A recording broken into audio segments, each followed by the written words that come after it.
ကျွန်တော်ဟာမြင့်မြတ်တဲ့တန်ခိုးရှင်ရဲ့တစိတ်တော်10နှစ်ခုကိုမတော်တဆရှာဖွေတွေ့ရှိခဲ့ရပေမဲ့ဒီနွားသိုးစနစ်ဆိုကတော့ကျွန်တော်ကိုတစ်ခုတည်းပဲရွေးချယ်အသုံးပြုခွင့်ပေးခဲ့ပြီးကျန်တဲ့တစိတ်တော်တွေကိုတော့ကြော်ကြားမှုရမှတ်တွေနဲ့တော့ပိတ်ထားခဲ့တာပါကျွန်တော်တေချာစဉ်းစားပြီးတဲ့နောက်မြင့်တစိတ်တော်ကိုပဲရွေးချယ်လိုက်ပြီးပထမဆုံးအစီအစဉ်အနေနဲ့ကတော့ဒီတစိတ်တော်ရဲ့ကုသခြင်းစွမ်းအားကိုသုံးပြီးခေတ်တစ်ကဘာမှာနမီကျော်ဆရာဝန်ကြီးတယောက်မြို့ပြရဲ့နဆေးဆရာတယောက်ဖြစ်လှုပ်ရှားဖို့ပေါ့ကြည့်ရတာတကယ်ကိုပြီးစုံတဲ့အစီအစဉ်ပဲမဟုတ်လားဒါပေမဲ့ပိုပြီးတွေးကြည့်လေတစ်ခုခုမှနေတယ်လို့ခံစားရလေဖြစ်ပြီးဒီလိုခေတ်တစ်လူဖွဲ့စည်းထဲမှာတဘာဝလုံစွမ်းအားတွေကိုပြောင်းပြပြီးရှောက်လုံနေတာဟာကိုယ်တည်တွင်ကိုဒူးတာနဲ့အတူတူပဲဆိုတာသဘောပေါက်သွားတာပေါ့ကံကောင်းကျင်တော့စနစ်ကကျွန်တော်ကို lens တစ်ခုပေးလာခဲ့ပြီးအဲ့ဒါကတော့ရှေးဟောင်းခေတ်စီကိုတိုက်ရိုက်သွားလို့ရတဲ့နေမြေကူးပြောင်းရေးတကားပေါက်တစ်ခုကိုဖွင့်ပေးလိုက်တာပါပဲအဲ့ဒီအချိန်မှာပဲကျွန်တော်ခေါင်းရဲကိုအိုင်ဒီယာလမ်းစာတစ်ခုလက်ခံနေဝင်လာပြခေတ်တစ်ကဘာမှာဘာလို့လက်ချေတော့ခံပြီးနေရဦးမှာလဲရှေးဟောင်းခေတ်ကိုသွားပြီးတော့နတ်ဖျားတစ်ပါးလိုဟန်ဆောင်ကငါရဲ့မြင့်မြတ်တဲ့တန်ခိုးတော်တွေနဲ့ကြော်ကြားမှုရမှတ်တွေကိုတင်းကျုံယူယုံပေါ့ဒါမှတကယ်ကွက်ကြတဲ့အစီအစဉ်စစ်ပြကျွန်တော်ဘာမှထပ်မစင်စားတော့ပဲအဲ့ဒီတကားပေါက်ထဲကိုတန်းတိုးဝင်လိုက်ပါတော့တယ်မျက်လုံးပြန်ဖွင့်လိုက်တဲ့အချိန်မှာတော့ကျွန်တော်ဟာရှေးဟောင်းခေတ်ရဲ့တောနဲ့တောင်နဲ့ကြီးတစ်ခုတည်းကိုရောက်နေခဲ့ပါပြီကျွန်တော်ယူလာတဲ့အဝေးကြီးမှန်ပြောင်းကိုထုတ်ပြီးပတ်ဝန်းကျင်ကိုလမ်းကြည့်လိုက်တော့အနီးနားမှာရွာတရွာရှိနေတာကိုတွေးလိုက်ရလို့တကယ်ကိုကွက်တိပါပဲဒါပေမဲ့ကျွန်တော်ကတော့လူမိုက်တယောက်လိုရွာတဲကိုဒီတိုင်းလမ်းလျှောက်ဆင်းသွားမှာမဟုတ်ဘူးဗျနတ်ဖျားတစ်ပါးဆိုတာသူ့ကုံတိတ်ခါနဲ့သူနေတက်ရတယ်လေလူသားတွေကပဲငါစီကိုလာရောက်ကူညီတောင်းခံစေရမယ်ဒါမှငါကသူတို့နဲ့တန်ခိုးချင်းကြွားကြတယ်ဆိုတာပြနိုင်မှာပေါ့ကျွန်တော်ကြိုတင်ပြင်ဆင်လာတဲ့ရေခဲ6ဖူးတွေကိုချက်ချင်းဖွင့်ချလိုက်တဲ့အခါမြူခိုးတွေဟာတောင်ထိပ်တစ်ခုလုံးမှာထူထောင်ဆိုင်ပြီးနက်ပြည်နဲ့ကဘာလာလွင့်မျောသွားပါတော့တယ်အဲ့ဒီနောက်အားပြင်းမီမောင်းကြီးရဲ့ခလုတ်ကိုနှိပ်လိုက်တော့မျက်စိချင်းမတက်ဆူးရှာတဲ့အလင်းတန်းကြီးကတောင်ထိပ်ကနေကောင်းကင်ရန်စီကိုတန်းခနဲထိုးတက်သွားတာမို့ဘယ်သူမှမမြင်ပဲမနေနိုင်တော့ပါဘူးဒီချိန်မှာတောင်အောက်ကဓာပြန်ရွာမှာတော့ရွာလူကြီးအော်ဒရစ်တယောက်မျက်နှာတစ်ခုလုံးပူဆွေးတော့ကြရောက်လို့နေပါတယ်ဒီရွာလေးဟာတစ်ချိန်ကတိတ်ဆိတ်အေးချမ်းခဲ့ပေမဲ့လွန်ခဲ့တဲ့10ရက်ကျော်ကစလို့ဘာတတိပေးချက်မှမရှိပဲကယောဂဆိုကြီးစက်တင်ဝင်ရောက်လာခဲ့တာပါရွာသားတယောက်ကအော်ဒရစ်မင်းကရွာမှာအသိပညာရှိဆုံးသူပဲကျေးဇူးပြုပြီးတခုခုစဉ်းစားပေးပါဦးငါသမီးလေးလီကိုကယ်ပါဦးလို့မူဆိုးပြန်ကဒူးထောင်ကိုကြွေးရင်တုံရင်နဲ့အတနာခံနေရှာပါတယ်သူနဲ့မလန့်မကမ်းမှာတော့သူ့သမီးလေးလီဟာအသားတွေခရမ်းရောင်တန်းပြီးချွေးစေးတွေပြန်ကအသက်ငင်နေရှာပြီးလေဒီကက်ယောဂအတွက်ကုထုံးဆိုတာမရှိတာကြောင့်တကယ်နဲ့ဖျားတပါစဉ်းသက်မလာရင်တော့မျောလင်းချက်မရှိတော့ပါဘူးအဲ့ဒီအချိန်မှာပဲဝေးလံတဲ့တောင်ထဲစီကနေအလင်းတန်းကြီးတန်းဝင်းခနဲ့ထိန်လင်းသွားတာကြောင့်လူတိုင်းစွန့်သွားကြပြီးအော်ဒရစ်အဲ့ဒါနတ်ဖျားရဲ့နိမိတ်လက္ခဏာပဲလို့ပြောလိုက်တော့အော်ဒရစ်လည်းမျက်လုံးစုံပြူးကျဲသွားပြီးအန်းနေတုံလို့ဆိုတာနဲ့တကယ်နဲ့ဖျားတပါပွင့်ထုံးလာပြီးပဲလာကြသွားကြည့်ရအောင်လို့ဆိုလိုက်ပါတယ်ဖျားနာနေရဲ့ရွာသားတွေတောင်အချင်းချင်းတွဲဖက်ပြီးတောင်ပေါ်စီကိုဥတီဖို့ရုံးကန်ထရက်ကြရင်မြင်သွားကြနတ်ဖျားစီသွားပြီးငါတို့ကိုကဲတင်ပေးဖို့တောင်းပန်ကြရအောင်လို့ပြောကြတာပေါ့ဒါကိုမြင်တော့အော်ဒရစ်ကအတန်ကျဲကြီးနဲ့လန်တာပြီးနေဦးအဲ့ဒီတောင်ထိပ်ကအနည်းဆုံး4-5မိုင်လောက်ဝေးတာမင်းတို့ဒီချိန်နေနဲ့ဘလို့လို့ရောက်မှလဲပြီးတော့ညဘက်ဆိုတောသားရဲတွေကတောင်ပေါ်မှာလှည့်လည်နေကြတာမို့တိတ်အနေရများတယ်အနေရကင်းမဲ့မိုးလင်းတဲ့အထိစောင့်ကြဦးလို့တားရှာပါတယ်ရွာသားတွေတွေဝေသွားကြပေမဲ့ဗရန်ကတော့ဖြတ်ခနဲထက်လိုက်ပြီးအော်ဒရစ်မိုးလင်းတဲ့အထိစောင့်ရင်နတ်ဖျားကရှိတော့မှာမဟုတ်ဘူးလီနဲ့တခြားသူတွေကအချိန်ကြာကြီးမစောင့်နိုင်တော့ဘူးငါကမူဆိုးပဲဒီတောင်လမ်းတွေကိုကောင်းကောင်းသိတယ်ငါအရင်ဆုံးသွားပြီးတောင်ပေါ်တက်မဲ့လမ်းကိုရှာမယ်ပြီးရင်ရွာကိုကဲတင်ဖို့နတ်ဖျားကိုပင့်ဆောင်လာခဲ့မယ်လို့ပြောလိုက်တာပေါ့အော်ဒရစ်တယောက်တိတ်ကိုစိုးရိမ်နေမိပေမဲ့လည်းဒီထက်ကောင်းတဲ့နေလမ်းမရှိတာကြောင့်မတက်တာပဲခေါင်းငင်းခွင့်ပြုလိုက်ရပြီးတတိထားပါဦးလို့ပဲမာနိုင်ရှာပါတယ်ဗရန်ကလည်းစိတ်မပူပါနဲ့ငါလူတိုင်းကိုစိတ်တက်စေမှာမဟုတ်ပါဘူးလို့ပြောပြီးသူ့သားကိုဆွဲမိတော့ကိုထုံးညိကတောင်ပေါ်စီကိုဒုံဆိုင်ပြေးထွက်သွားပါတော့တယ်တစ်ဖက်မှာတော့ကျွန်တော်ဟာအဝေးကြီးမှန်ပြောင်းကနေတဆင့်တောင်အောက်ကရွာသားတွေရဲ့လှုပ်ရှားမှုတိုင်းကိုစောင့်ကြည့်နေခဲ့တာဖြစ်ပြီးမျက်နှာပေါ်ကအပြုံးကိုတောင်မနေအုပ်ထိန်းထားရပါတယ်ငါချထားတဲ့ငါးစာကိုငါကတော့ဟက်မိသွားပြီလေကျွန်တော်ဟာပြန့်ပြူးတဲ့မြေကွက်လက်တစ်ခုကိုရှာတွေ့ပြီးတဲ့နောက်လောကကြီးကိုစိတ်ကုန်နေတဲ့လူသားတွေနဲ့မပတ်သက်ချင်တဲ့နတ်ဖျားတစ်ပါးလိုခန့်ညာပုံစံဖမ်းပြရက်နေလိုက်ပါတယ်ဒီချိန်မှာဗရန်ကတော့မိတို့ကိုကင်ပြီးတောင်ချေကိုအမောတကောပြေးလာနေခဲ့တာပါဒါပေမဲ့အဲ့ဒီအချိန်မှာပဲစူးကြပြီးနားကွဲမတက်ဦးတန်ကြီးကမောင်မိုက်တဲ့ညအမောင်ထုကိုခွဲဖြတ်လို့ထွက်ပေါ်လာခဲ့ပြီးတောအုပ်ထဲကနေဝမ်ပုလွေအကောင့်တရာစင်ကျော်ဟာဝုန်းခန့်နဲ့ပြေးထွက်လာပါတော့တယ်ကျွန်တော်ကတော့တောင်ပေါ်မှာစောင့်ရင်းနဲ့ဘသူမှရောက်မလာတာကြောင့်ရင်ထဲမှာအလုံးကြီးတစ်ခုပိတ်ဆို့လာပြီးတစ်ခုမိုင်းသွားပြီလားဆိုတဲ့စိုးရိမ်စိတ်နဲ့တယုံကိုအမြန်လွတ်ပြီးတောင်ဆောင်အောင်စီကိုဆေးလွတ်လိုက်ပါတယ်တယုံဗီဒီယိုဖိုင်ကိုမြင်လိုက်ရတဲ့အချိန်မှာတော့ကျွန်တော်ပိုက်ထဲလိတ်တမတက်ထိတ်လန့်သွားရပြီးဗရန်ဟာတောင်လေကောင်မှာဝမ်ပုလွေတွေရဲ့ဝိုင်းရံခြင်းကိုခံထားရကအရက်မျက်နှာအားလုံးကနေပိတ်ဆို့ထားတာမို့ပြေးစရာလည်းမရှိတော့ပါဘူးသူဟာဓာတ်ကိုကြစ်ပါအောင်စုပ်ကင်ထားပြီးမျက်နှာတစ်ခုလုံးမှာမျောလင်းချက်ကင်းမဲ့မှုတွေပြည့်နေရှာတာဖြစ်ပြီးဒါကတကယ်ကိုမလွယ်တဲ့အခြေအနေရဲ့ဗျအကယ်၍ဒီလူသားတောင်ပေါ်မှာတည်သွားရင်ကျွန်တော်ရဲ့အစီအစဉ်တစ်ခုလုံးပျက်စီးသွားမှလေသူ့ရဲ့မိတော့ကလည်းရိုက်ချခံလိုက်ရပြီဖြစ်ပြီးအရေးပြားပေါ်မှာလည်းဝမ်ပုလွေလက်တီးရတွေနဲ့တွေးချင်းနေပါပြီတဖြည်းဖြည်းနီးကပ်လာတဲ့ဝမ်ပုလွေတွေကိုစိုက်ကြည့်ရင်သူဟာအပြစ်ရှိတယ်လို့ခံစားချက်နဲ့အတူလီဖေမင်းကိုမကယ်နိုင်တော့ဘူးနတ်ဖျားကိုပြစ်မလာနိုင်ခဲ့ဘူးလို့ညီးတွားရှာပါတယ်သူနောက်ဆုံးထွက်သက်အထိတိုက်ပွဲဝင်ဖို့စိတ်ပိုင်းဖြတ်လိုက်တဲ့အချိန်မှာပဲနားကွဲမတက်ဟင်းဟောက်တန်ကြီးကညမောင်ထုကိုဖြိုခွဲလိုက်ပြီးဝမ်ပုလွေကောင်အဆောင်ရဲ့ဦးကောင်းဟာပောက်ကွဲထွက်သွားတာကြောင့်ဝမ်ပုလွေအုပ်ကြီးဟာထိတ်လန့်တုန်လှုပ်စွာနဲ့နောက်ဆုတ်ပြေးကြပါတော့တယ်ဗရန်လဲကြောက်တူးတုံရင်ဒါနတ်ဖျားရဲ့စွမ်းအားလားလို့အငတ်နေစင်မှာပဲဒုတိယစက္ကန့်ပိုင်းတွင်းမှာမြူကိုတွေကြားထဲကနေဝတ်စုံဖြူဝတ်ဆင်ထားပြီးစမ်းကျဲတဲ့တလန်ဆုပ်တစ်ခုကိုကိုင်းဆောင်ထားတဲ့လူတစ်ယောက်ထွက်ပေါ်လာခဲ့ပါတယ်အဲ့ဒါကတော့ကျွန်တော်ကိုယ်တိုင်ဖြစ်ပြီးမိုင်းမဲတဲ့တိရစ္ဆာန်တွေမင်းတို့ကငါ့နေမြေမှာလာပြီးတောင်းကျမ်းရဲတယ်ပေါ့လို့အတန်မြင့်ပြောလိုက်တာပါဝမ်ပုလွေတွေဟာတော့လှုပ်သွားကြပေမဲ့လုံးဝဆုတ်ခွာမသွားသေးတဲ့တွေးဝေစွာနဲ့ကျွန်တော်ကိုအကဲခတ်နေကြတော့မို့ကျွန်တော်လည်းဘာမှတွေးမနေတော့ပဲလန်ကိုထပ်မှန်မြောက်ပြီးပြစ်ခတ်လိုက်တဲ့အခါနောက်ထပ်ဝမ်ပုလွေတစ်ကောင်ဟာအခိုးငွေတွေနဲ့အတူလဲကျတည်ဆုံးသွားတာကြောင့်ဝမ်ပုလွေအုပ်ကြီးလည်းလုံးဝလမ်းဖြန့်သွားပြီးညမောင်ထဲကိုအုပ်စုလိုက်ထွက်ပြေးသွားကြပါတော့တယ်ဗရန်ဟာဒါကိုကြည့်ပြီးနတ်ဖျားရဲ့တန်ခိုးတော်ကိုလုံးဝတက်ဝင်ယုံကြည်သွားကဒူးထောက်လိုက်ပြီးမြင့်မြတ်တဲ့အရှင်အကျော်ရဲ့အသက်ကိုကယ်တင်ပေးလို့ကျေးဇူးတင်ပါတယ်လို့ပြောပြီးတာနဲ့ကက်ယောဂအရှင်ကြောင့်ချက်ချင်းပဲအဲ့ဒီနေရာမှာတင်လဲကျမင်းမျောသွားရှာပါတယ်ကျွန်တော်လည်းထားလိုက်ပါတော့မင်းကိုအရင်ဆုံးကုသပေးရမှာပေါ့လို့ဆိုကလက်ကိုမြောက်လိုက်တဲ့အခါကျွန်တော်မျက်ဝန်းထဲမှာမြင့်တစိတ်တော်ရဲ့ဝိညာဉ်ပုံရိပ်ကဖြတ်ခနဲလင်းလက်သွားပြီးလက်ချောင်းထိပ်တွေကနေခရမ်းရောင်လင်းနှန်းတွေပန်းထွက်ကသူ့ရဲ့ခနာကိုယ်ထဲကိုစီးဝင်သွားပါတော့တယ်ဗရန်ဟာတကိုယ်လုံးတွေကနေဖြစ်သွားပြီးလက်တီးတန်ရာတွေချအချင်းပိတ်သွားတဲ့အပြင်ကက်ယောဂရဲ့လက္ခဏာအားလုံးပါအကုန်စင်ပြောက်ွယ်သွားတာမို့သူဟာမြေကြီးပေါ်ခေါင်းနဲ့အကျဉ်း ချိန်တိုက်ပြီးမြင့်မြတ်တဲ့အရှင်မြတ်ရဲ့တန်ခိုးတော်ဟာဒီလောကထက်ကျော်လွန်နေပါတယ်အကျော်တစ်သက်လုံးကျေးဇူးဆက်ပါမယ်လို့ဆိုပါတယ်ကျွန်တော်ရင်ထဲမှာတိတ်ဝမ်းသာသွားပေမဲ့မျက်နှာကိုတော့အေးဆက်ပုံစံဆက်ဖမ်းထားပြီးလူသားမင်းကညာတန်းကောင်ရံကြီးမှာဒီတောင်ပေါ်ကိုဘာကိစ္စနဲ့လာရတာလဲလို့မေးလိုက်တော့မြင့်မြတ်တဲ့အရှင်အကျော်ကတောင်အောက်ကဓာပြန်ရွာကရွာသားပါကက်ရောကစိုးကြီးကြောင့်ရွာသားတွေအများကြီးတေဆုံးကုန်ပါပြီးကျေးဇူးပြုပြီးတနာညာတာတော့အဖြစ်ကျွန်တော်တို့ရွာလေးကိုကယ်တင်ပေးပါဦးလို့အတနာခံတာပေါ့ကျွန်တော်လည်းမျက်မှောင်နှဲငယ်ကျုပ်လိုက်ပြီးနတ်ဖျားနဲ့လူသားဆိုတာလမ်းစဉ်ချင်းမတူကြဘူးလူသားတွေရဲ့ကိစ္စမှာငါဝင်ဆွတ်ဖက်ဖို့အကြောင်းမရှိဘူးလို့ဟန်ဆောင်ရင်းဆိုလိုက်ပါတယ်ဒါကိုကြားတော့ဗရန်ကမြင့်မြတ်တဲ့အရှင်သူတို့တွေကအပြစ်မဲ့တဲ့သူတွေပါကျေးဇူးပြုပြီးတနာညာတာမှုပြတာပြီးသူတို့ကိုကယ်တင်ပေးပါဦးလို့ထပ်မံနှောင်းပန်တာကြောင့်အချိန်ဆွဲတာတော်လောက်ပြီလို့တွေးပြီးကျွန်တော်ဝတ်စုံတွေကနေငွေဖြူရောင်ဆေးလုံးတစ်လုံးကိုထုတ်ပေးလိုက်ကဒါကငါရဲ့တန်ခိုးစွမ်းအားနဲ့ဖော်ဆက်ထားတဲ့ကက်ယောဂပျောက်ဆေးလုံးပဲဒါကိုရေထဲမှာဖြောပြီးရွာသားအလုံးကိုတိုက်လိုက်ပါကက်ယောဂဆိုကြီးကင်းစင်သွားလိမ့်မယ်လို့ပြောလိုက်ပါတယ်ဗရန်ကလည်းမြင့်မြတ်တဲ့အရှင်အကျော်အရှင်မြတ်ရဲ့အမိန့်တိုင်းတသွေးမတိန်လိုက်နာပါမယ်လို့ပြောပြီးလက်ထွက်မှာပဲကျွန်တော်ကနေဦးလို့လမ်းတားလိုက်တာပေါ့ဗျံလဲလက်ကြည့်ပြီးမြင့်မြတ်တဲ့အရှင်အခြားညွန့်ကြားစရာရှိသေးလို့လားဗျာလို့မေးရှာပါတယ်တကယ်တော့နတ်ဖျားအဖြစ်ဟန်ဆောင်လို့ကောင်းနေတာနဲ့ဒီကမ္ဘာအကြောင်းကိုဘာသတင်းချက်လက်မှမစုံစမ်းရသေးတာကိုကျွန်တော်တတိယသွားလို့ဖြစ်ပြီးလေတံကိုတီတီငိမ့်ငိမ့်နဲ့အေးလူလူပဲဖမ်းကငါတော့ထွက်ပြီးကြင်ကြံနေတာနှစ်ပေါင်းများစွာကြာပြီဖြစ်လို့လော်ကီရေးရာတွေကိုမသိတော့ဘူးအခုကဗမင်းပြေဆုံးစိုးစံနေဖြစ်ပြီးဗမင်းဆက်ကဒီမြေကိုအုပ်ချုပ်နေတာလဲလို့မေးလိုက်ပါတယ်ဗျံကမြင့်မြတ်တဲ့အရှင်အကျော်ကတောင်ပေါ်သားရိုးရိုးတယောက်မို့နန်းနွေးရေးရာတွေကိုဘာမှမသိပါဘူးတရားတလောက်ကတော့ဒီနေမြေကိုကြောင်မင်းဆက်ကအုပ်ချုပ်နေတာပါလို့ဖြေတာကြောင့်ကြောင်မင်းဆက်ဆိုရဲ့စကားအရငါဘလို့နေရာမျိုးကိုရောက်နေပြီလဲဆိုတာခံမှန်းရမိသွားပြီးမျက်နှာမူရာကိုတီတီပဲထားလိုက်ကကိစ္စမရှိပါဘူးဒါကငါမှတ်မထင်မေးကြည့်တာပါလို့ဆိုလိုက်ပါတယ်ဗရန်ကလည်းချက်ချင်းပဲကျွန်တော်တို့ရွာလူကြီးအော်ဒရစ်ကစာပေနဲ့ဆက်ပြီးလောကအကြောင်းကိုအများကြီးသိပါတယ်ငါရွာပြန်ရောက်တာနဲ့သူပိုတောင်ပေါ်လွတ်ပြီးအရှင်မြတ်ကိုလာရောက်ကာယဝပြုခိုင်းပါမယ်ပြီးတော့မြင့်မြတ်တဲ့အရှင်ငါရွာပြန်ရောက်ရင်အရှင်မြတ်ရဲ့ကျေးဇူးတော်ကိုအမြဲအောက်မေ့ပြီးနေညမပြတ်ကိုးကွယ်ပူဇော်နိုင်ဖို့အတွက်ဂုဏ်ပြုစုတောင်းစာလွှာကြောက်စာပြားထုစစ်ချင်ပါတယ်အရှင်မြတ်ရဲ့ပွဲတော်ကဘလို့ခေါ်ပါတလဲလို့မေးလိုက်တဲ့အခါကျွန်တော်ရင်ထဲမှာတခုခုလောက်ခတ်သွားပြီးဒီကဘာမှာငါရဲ့ကြော်ကြားမှုကိုတိဆောက်ရမှာဖြစ်လို့လူတိုင်းယိုသေးခံရမယ်ပွဲနာမှာတခုတော့လိုအပ်တယ်လေဒီတစိတ်တော်10နှစ်ခုရဲ့စွမ်းအားတွေကမိတ်စာအရှင်သခင်10ပါးတဲ့ကတပါးဖြစ်တဲ့တန်ရှင်းမြင့်မြတ်တဲ့အရှင်စီကနေဆင်းသက်လာတာဆိုတော့ဒီပွဲနာမကိုပဲငါကိုယ်တိုင်ယူလိုက်ရင်ဘာဖြစ်မှာလဲလို့အတွေးပေါက်သွားပြီးအဲ့ဒီအတွေးကိုချက်ချင်းပဲဆုံးဖြတ်ချက်ချလိုက်ပါတော့တယ်ကျွန်တော်လေတံကိုခက်ပြက်ပြက်နဲ့မျက်နှာကိုမောလိုက်ပြီးငါကကောင်းကင်ဘုံရဲ့အရှင်သခင်စမ်းရည်မိုးပဲအခုတော့သွားတော့အချိန်တွေဖြုံးမနေနဲ့တော့လို့ပြောလိုက်တဲ့အခါဗရန်ဟာကမူးရှူထိုးနဲ့ထက်ပြီးနှဆေးရီကိုလက်နှစ်ဖက်နဲ့အမျက်တနိုးပွေးပိုက်လို့တောင်အောက်စီကိုအပြေးလေးဆင်းသွားပါတော့တယ်ညအမောင်ထုတဲ့သူ့ပုံရိပ်လေးပျောက်ကွယ်သွားတာကိုကြည့်ပြီးကျွန်တော်နှုတ်ခမ်းထောင်းကတော့အตาရာကွေးတက်သွားမိတာပေါ့ဒီချိန်ဓာပြန်ရွာမှာတော့ရွာသားတွေဟာတောင်ပေါ်စီကိုမျောလင်းချက်ပြီးနဲ့စိုးရိမ်တကြစောင့်မျှော်ကြည့်ရှုနေကြစင်မှာပဲအဝေးကနေကမန်းကရန်ပြေးလာတဲ့ခြေတံတွေကိုကြားလိုက်ရပြီးဗရန်ဟာမောင်မိုက်တဲ့တောအုပ်ထဲကနေဝုန်းခနဲထွက်ပေါ်လာခဲ့ပါတယ်သူကအမောတကောနဲ့ငါနဲ့ဖျားကိုတွေးခဲ့ပြီးပြုတ်ဒါကငါတို့ကိုကဲဖို့ပေးလိုက်တဲ့နှဆေးလုံးပဲဒါကိုရေထဲမှာဖြောပြီးတောက်လိုက်ရင်ကက်ယောဂဆိုကြီးချက်ချင်းကင်းစင်သွားလိမ့်မယ်လို့အော်ပြောလိုက်တဲ့အခါရွာလူကြီးအော်ဒရစ်ကရှေ့ကိုတက်လာပြီးဗရန်မင်းတေချာလို့လားအဲ့ဒါတကယ်နဲ့ဖျားစစ်စစ်ဖြစ်ရဲ့လားတောတောင်ဆောင်တဲ့တွေတစေတွေကဟမ်စောင့်ထားတာကောမဟုတ်နိုင်ဘူးလားလို့တန်တရားနဲ့မေးရှာတာပေါ့ဒါကိုဗရန်ကအော်ဒရစ်ရဲ့အဲ့ဒီနတ်ဖျားကလက်မူရာတစ်ချက်တည်းနဲ့ဝမ်ပူလေးအုပ်ကြီးတစ်ခုလုံးကိုအမှုန့်ချေပစ်ခဲ့တာပြပြီးတော့ငါရဲ့တန်ရာတွေနဲ့ကက်ယောဂကိုလည်းမျက်စိတမိတ်အတွင်းမှာတင်ချက်ချင်းအမြင့်ပြအောင်ကုသပေးလိုက်တာငါမှန်တိုင်းချိန်ဆိုရဲပါတယ်လို့ပြောရင်သူ့အင်ဂျီကိုဆွဲဟပ်ပြလိုက်တဲ့အခါအရေးပြားပေါ်မှာဘာတန်ရာမာယုမမကြံတော့တာကိုတွေးလိုက်ရလို့အော်ဒရစ်လည်းတေချာစစ်ဆေးကြည့်ပြီးတန်တရားအားလုံးချက်ချင်းလွင့်ပြောက်သွားပါတော့တယ်တကယ်လို့နတ်ဖျားစစ်စစ်ပွင့်ထုံးလာတာဆိုရင်တော့ငါတို့သူ့အမိန့်ကိုနာခံရမှာပေါ့လို့ဆိုကရေပုံးကြီးကြီးတပုံးကိုယူလာပြီးအဲ့ဒီကက်ယောဂပျောက်စေးလုံးကိုထည့်ဖြော်လိုက်ပြီးတော့ကဲရွာသားတို့တန်းစီကြတယောက်ကိုတစ်ခွက်စီပဲမိမိဝေစုထက်ပုံမြူကြနဲ့လို့အမိန့်ပေးလိုက်ပါတယ်ရွာသားတွေဟာအဲ့ဒီဆေးရည်ကိုတောက်လိုက်ရတဲ့ကာလအတွင်းမှာပဲတကူလုံးလေထဲဝဲနေတယ်လို့ပေါ်ပါသွားပြီးခနာကိုယ်ရဲ့ကနာကျင်ကြိုက်ခဲမှုတွေအားလုံးတပြိုင်နက်တည်းအကြီးပြောပျောက်ကွယ်သွားတာမို့တနာရီအတွင်းမှာတင်ဓာပြန်ရွာကရွာသားအားလုံးကက်ယောဂဘေးကနေလုံးဝဥကုံတက်တာပျောက်ကင်းသွားကြပါပြီရွာတစ်ခုလုံးမှာလည်းပျော်ရွှင်ဝမ်းမြောက်တန်တွေဟိမ့်ထွက်သွားပြီးဒီဆေးရည်ကတကယ်ကိုအမွဲရဲ့ပြဗရန်အဲ့ဒီနတ်ဖျားရဲ့ပွဲတော်ကဘလို့ခေါ်လဲငါတို့ဂျေဇုဆက်ပူဇော်နိုင်အောင်တိပါရစေဦးလို့မေးကြတာပေါ့ဗရန်ကလည်းနတ်ဖျားကသူ့ကိုယ်သူတန်ရှင်းမြတ်တဲ့ရှင်လို့ခေါ်ပြီးပွဲတော်ကတော့စမ်းရည်မိုးတဲ့ပြပြီးတော့ရွာလူကြီးကိုလည်းသူ့စီလာဖို့တောင်ပေါ်ကိုဖိတ်ခေါ်လိုက်သေးတယ်လို့ပြောပြတဲ့အခါအော်ဒရစ်ကနတ်ဖျားကငါ့ကိုဖိတ်ခေါ်တယ်ဆိုမှတော့ငါကိုယ်တိုင်တွားရောက်တွေ့ဆုံရမှာပေါ့လို့ဆုံးဖြတ်လိုက်ပါတယ်နောက်တစ်နေ့မနက်ခင်းကိုတော့တိတ်ကိုမြ မြဆန်ဆန်ပဲရောက်ရှိလာခဲ့ပြီးကျွန်တော်နိုးချင်းထုံးစံအတိုင်းစနစ်ကိုစစ်ဆေးကြည့်လိုက်တဲ့အခါပေါ်လာတဲ့ကဏ္ဍတွေကြောင့်အိုင်နာပြီးစွန့်သွားရပါတယ်အဲ့ဒါကတော့ကစားသမားစမ်းရည်မိုးသည်မြင်းတဲ့စိတ်တော်ကိုတောက်ဖွင့်ပြီးဖြစ်သည်နောက်ထပ်တစ်စိတ်တော်တစ်ခုအတွက်တိုးတက်မှုနှုန်း100ရာခိုင်နှုန်းဆိုပြီးပြည့်ချင်နေတာမို့ဒါမဖြစ်နိုင်ဘူးလေဓာပြန်ရွာကရွာလေးတရွာပဲဟာကိုကြော်ကြားမှုရမှတ်ကဒီလောက်ထိအပြည့်ကြီးဖြစ်မလာနိုင်ပါဘူးလို့တွေးမိပြီးစနစ်ကိုစိတ်ထဲကနေလက်မေးလိုက်တာပေါ့ဒါဘာဖြစ်တာလဲလို့မေးတော့စနစ်ကကြော်ကြားမှုရမှတ်ဆိုတာပုံတင်မဟုတ်ပါဘူးလူသားတွေရဲ့တဝင်းယုံကြည်မှုအနက်ရှိုင်းကျေးဇူးတင်မှုအားကောင်းမောင်းတန်မှုနဲ့တက်ရောက်မှုအတိုင်းတာပေါ်မူတည်ပြီးတွက်ချက်တာပါလို့ပြန်ဖြေခဲ့ပါတယ်ဒါကြောင့်လည်းရမှတ်တွေဒီလောက်မြင်းဆန်ဆန်တက်လာတာမဆန်းတော့ဘူးပေါ့ဓာပြန်ရွာကလူတွေဟာကက်ယောဂရဲ့မျောလင်းချက်မဲ့တဲ့နေရဲကနေလွတ်မြောက်လာခဲ့ပြီးငါရဲ့စေလုံးနဲ့တန်ခိုးတော်ကြောင့်ကဲတင်ချင်းခံလိုက်ရတာမို့သူတို့ရဲ့တဝင်းယုံကြည်မှုကတိတ်ကိုနှဆိုင်ပြီးလုံးဝဥကုံကိုဖျားတပါလို့ကိုးကွယ်သွားကြတာပေါ့အခုဆိုရင်ငါရဲ့နှဖျားပုံစံဖန်ထားတာနဲ့ပို့ပြီးလိုက်ဖက်မဲ့တန်ခိုးစွမ်းအားတစ်ခုကိုလိုအပ်နေပြီဖြစ်လို့ငါရဲ့အရှိန်ဝါကိုပိုခိုင်မာအောင်လုပ်ရမယ်လို့တွေးပြီးစိတ်ကိုအာယုံဆိုင်လိုက်တဲ့အခါအရာမှကြအောက်တုံးကြီးတစ်ခုကငါစီကိုပြန်တန်းလာပြီးတစ်ချိန်တည်းမှာပဲစွမ်းအင်တွေခနာကိုယ်ထဲကိုဝုန်းခနဲ့စီးဝင်လာပါတော့တယ်ကျွန်တော်အသက်ရှူမြင့်လိုက်ပြီးစွမ်းအားတွေကိုစူးစီးလိုက်တဲ့အခါခြေထောက်တွေကမြေကြီးပေါ်ကနေတဖြည်းဖြည်းကျွတ်တက်လာပြီးတကိုယ်လုံးလေထဲမှာအလေးချိန်မရှိသလိုလွတ်မျောနေတာပြီးဒါကလေကိုစီးရတဲ့ခံစားချက်မျိုးပဲလားလို့တွေးမိပြီးရင်ထဲမှာတိတ်ကိုကြည်နူးပီတိဖြစ်သွားရတာပေါ့အတောင်ပန်ရသွားတဲ့ငှက်တကောင်လိုပဲတောင်ထိပ်တွေကြားထဲမှာလွတ်လွတ်လပ်လပ်ပြန်တန်းနေမိပြီးပင်ပန်းလာတော့မှမြေပြင်ပေါ်ကိုဖြည်းဖြည်းချင်းပြန်ဆင်းလာခဲ့ပါတယ်အခုဆိုရင်ပြန်တန်းချင်းအတက်ပညာကငါအတွက်အသားကျသွားပြီဆိုတော့စက်တစိတ်တော်ရဲ့ကျန်တဲ့စွမ်းအားတွေကိုစမ်းသပ်ဖို့အချိန်တန်ပြီလေကျွန်တော်ဟာအနည်းဆုံး6မိုင်လောက်ဝေးတဲ့အဝေးကတောင်ထိပ်ပေါ်ကကြောက်တုံးကြီးတစ်ခုကိုစိုက်ကြည့်လိုက်ပြီးဒီနေရာကနေအဲ့ဒီကြောက်တုံးကိုလှုပ်ရှားလို့ရမလားကြည့်ရအောင်လို့တွေးကအာယုံစိုက်လိုက် တဲ့အခါစက္ကန့်ပိုင်းတွင်းမှာပဲအဲ့ဒီအရာမှာကြောင့်တုံးကြီးကတဖြည်းဖြည်းမြင့်တက်လာပြီးလေထဲမှာကွက်တီရက်တက်ငိမ်တက်နေတာမို့လေတကွန်တစိတ်တော်ရဲ့အကွာဝေးစွမ်းဆောင်ကြီးက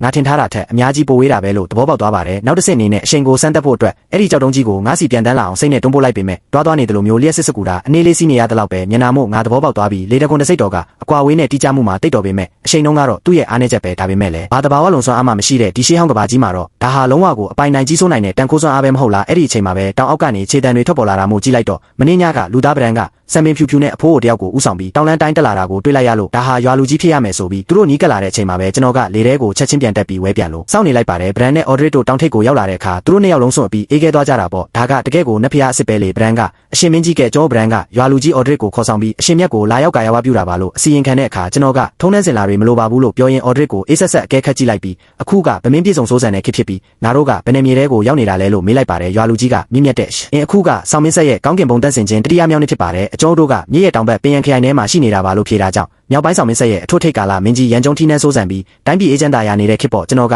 ငါလူသားတွေကြားတဲ့နောက်ဆုံးအချိန်လှည့်လည်ခဲ့ပြီးတဲ့နောက်ဟမ်မင်းဆက်ကနေဒီဆောင်မင်းဆက်အထိနှစ်ပေါင်းဘလောက်တောင်ကြာသွားခဲ့ပြီလဲလို့ထပ်မေးလိုက်တော့အော်ဒရစ်ကအန်ရဲတုံလောက်သွားပြီးဟမ်မင်းဆက်ပြတ်သုံးသွားတာနှစ်ပေါ်အင်းတစ်ထောင်ကျော်သွားပါပြီအရှင်လောကကြီးကမှတ်မိနိုင်စရာမရှိအောင်ပြောင်းလဲသွားခဲ့ပါပြီအရှင်မြတ်ကမျက်လုံးမိတ်ပြီးပြန်နိုးလာတဲ့အခါနှစ်ပေါင်းတစ်ထောင်ကျော်သွားခဲ့တာကိုအရှင်မြတ်ကငါတို့လောကထဲကိုတစုံတစ်ခုသောရည်ရွယ်ချက်နဲ့ပြန်လဲကြံမြန်းလာတာလားဗျာလို့ကပ်ပြားကြလျှောက်တင်ရှာပါတယ်ကျွန်တော်ကငါကကောင်းကင်ဘုံရဲ့အလိုတော်တိုင်းစီမျောပြီးငါလိုရှိတယ်လို့လှည့်လည်သွားလာနေုံပါပဲလို့ဖြေလိုက်တဲ့အခါဗရန်ကရှေ့ကိုတိုးလာပြီးစိတ်အားထက်သန်စွာနဲ့အရှင်မင်းကြီးစမ်းရင်မို့အကယ်လေအရှင်မြတ်မှာအရေးကြီးတဲ့ကိစ္စမရှိဘူးဆိုရင်ကျွန်တော်တို့ရွာလေးကိုကြက်လန်းပေးပါဦးဗျာအရှင်မြတ်ကမနေ့ကကျွန်တော်တို့ရွာကိုကယ်တင်ပေးခဲ့တာမို့ကျွန်တော်တို့တစ်သက်လုံးကျေးဇူးကြွေးတင်နေပါပြီကျေးဇူးပြုပြီးဓာပြန်ရွာကိုကြောက်ရောက်ချီးမြှင့်ပေးပါဦးကျွန်တော်တို့ရဲ့ကျေးဇူးတည်တတ်မှုကိုပြသခွင့်ပေးပါဦးလို့အတင်းတနာခံတာပေါ့ကျွန်တော်ညှင်းဆိုဖို့လှုပ်လိုက်ပေမဲ့ချက်ချင်းပဲအတွေ့တစ်ခုဝင်လာတာကငါကအခုရှေးဟောင်းကဘာကိုရောက်နေတာပဲဘာမှဖုံးကွယ်ထားစရာမလိုတော့ဘူးလေတောင်အောက်ကိုဆင်းပြီးဒီရှေးဟောင်းကဘာရဲ့အခြေအနေကိုကြည့်ရှုရင်းငါရဲ့ပွဲနာမကိုလည်းတပါးတည်းပြန့်ပွားအောင်လုပ်ယုံပေါ်လို့တွေးမိပြီးကောင်းပြီလေမင်းတို့ကဒီလောက်တောင်စိတ်ရင်းမှန်နဲ့ဖိတ်ခေါ်နေမှတော့ငါမင်းတို့နဲ့အတူလိုက်ခဲ့ပေးမယ်လို့ဆိုကလက်ချောင်းလေးတွေကိုအตาအရာခါရမ်းလိုက်တဲ့အခါလေတကွန်တစိတ်တော်ရဲ့စွမ်းအားတွေကချက်ချင်းပန်းထွက်သွားပြီးဗရန်နဲ့အော်ဒရစ်တို့ဟာသူတို့ကိုသူတို့ပေါ်ပါသွားကမြေကြီးပေါ်ကနေကျွတ်တက်သွားပါတော့တယ်သူတို့ကဒါ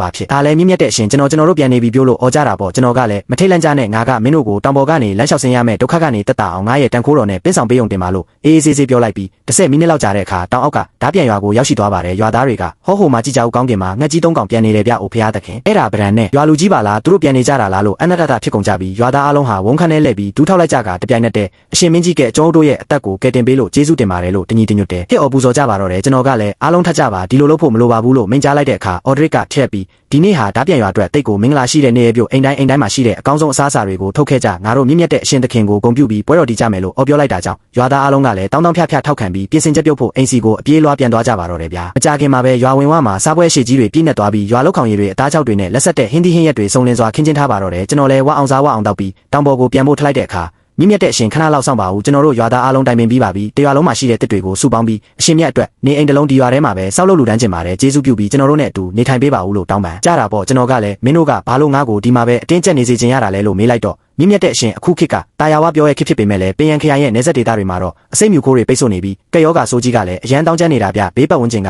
ရွာ9ရွာ10ရွာလောက်လည်းလုံးဝပျက်စီးသွားပါပြီဒါကြောင့်အရှင်မြတ်ဒီမှာနေပြီးကျွန်တော်တို့ကိုစောင့်ရှောက်ပေးဖို့အနူးညွတ်တောင်းပန်ရတာပါလို့ရှောက်တင်ကြပါတယ်ကျွန်တော်ကတော့ဒီရွာသားတွေရဲ့ရိုးသားမှုကိုသဘောကျမိပေမဲ့လည်းနက်ဖျားတစ်ပါးဆိုတာစမ်းကြဲရဲ့အရှိန်ဝါမျိုးရှိနေရမယ်လေလူသားတွေကြားထဲမှာကြာနေရင်အဲ့ဒီအရှိန်ဝါကပြည့်ပြည့်သွားမှာပေါ့ကျွန်တော်တာယာပြုံးလိုက်ပြီးနက်ဖျားလန်းစင်ကိုရှောက်လန်းတဲ့သူတွေကတဘာဝတရားထဲမှာပဲနေထိုင်ပြီးကောင်းကင်နဲ့မြေကြီးရဲ့အလိုတော်တိုင်းကျင့်ကြံရတာဖြစ်တယ်ငါကရွာထဲမှာအကြာကြီးမနေနိုင်ဘူးဒါပေမဲ့ငါရဲ့နက်ပိမှန်ကိုတော့ငကားပြတောင်ပေါ်မှာတိဆောက်ထားမယ်တကယ်လို့အရေးကြီးတဲ့ကိစ္စရှိလာရင်အဲ့ဒီကိုလာရှာနိုင်တယ်လို့မိန့်ကြားလိုက်ပါတယ်အော်ဒရစ်နဲ့ဗရန်တို့လည်းမျက်နှာတွေဝင်းပါသွားပြီးစိတ်အားထက်သန်စွာနဲ့ခေါင်းငင်ကြရင်မြင့်မြတ်တဲ့အရှင်အဲ့ဒီနက်ဆေးကြီးကတိတ်ကိုရှားပါတာလားဗျာလို့မေးတာပေါ့ကျွန်တော်ကလည်းဟုတ်တယ်နက်ဆေးလုံးတွေဖော်ဆက်ဖို့ကအဖိုးတန်နဲ့ဝိညာဉ်ပန္နာပစ္စည်းတွေလိုအပ်ပြီးအခုငါလက်ထဲမှာအစင်သင့်မရှိသေးဘူးလို့ပြောလိုက်ပါတယ်တကယ်တော့ကက်ယောဂါပျောက်ကင်းဖို့ဆေးလုံးတစ်လုံးပေးလိုက်တာကလည်းအမှတ်ရစရာဖြစ်ပေမဲ့လူတွေရဲ့ရှေ့မှောက်မှာတန်ခိုးတော်ကိုတိုက်ရိုက်ပြသလိုက်တာကသူတို့ကိုတစ်သက်လုံးမမေ့နိုင်တဲ့အစွဲလန်းကြီးဆွဲကြံရစ်စေမှလေဒါကိုတွေးပြီးကျွန်တော်ကဆက်ပြောလိုက်တာကဆေးလုံးမရှိရင်တော့ငါရဲ့တန်ခိုးတော်ကိုတိုက်ရိုက်သုံးပြီးကုသပေးနိုင်တဲ့ဘေးပတ်ဝန်းကျင်ရွာတွေကကက်ယောဂါခံစားနေရတဲ့သူတွေအားလုံးကိုစူးစီးထားလိုက်ကြငါမနှက်ပြန်ဒီလိုချိန်မှာပြန်လာပြီးသူတို့ကိုကုသပေးမယ်လို့မိန့်ကြားပြီးတာနဲ့ကျွန်တော်ရဲ့ခန္ဓာကိုယ်ကိုအဖြူရောင်အလင်းနဲ့အဖြစ်ပြောင်းလဲလိုက်ပြီးငကားပြတောင်စီကိုဝဲပြန်ထွက်ခွာခဲ့ပါတော့တယ်ယိုအားသားတွေအားလုံးကလည်းအရှင်မင်းကြီးကဲကိုနှုတ်ဆက်ပါတယ်လို့တညီတညွတ်တဲ့အော်ဟစ်ကြံရစ်ကြတာပေါ့ကျွန်တော်ထွက်သွားပြီးတဲ့နောက်ရွာသားတွေဟာဘေးပတ်ဝန်းကျင်ကဖျားနာနေသူတွေကိုဘယ်လိုခေါ်လာမလဲဆိုတာဝိုင်းဝန်းတိုင်ပင်ကြပါတော့တယ်အဖိုးကိုဝေါ့ကအော်ဒရီရဲ့ပခုံးကိုပုတ်ပြီး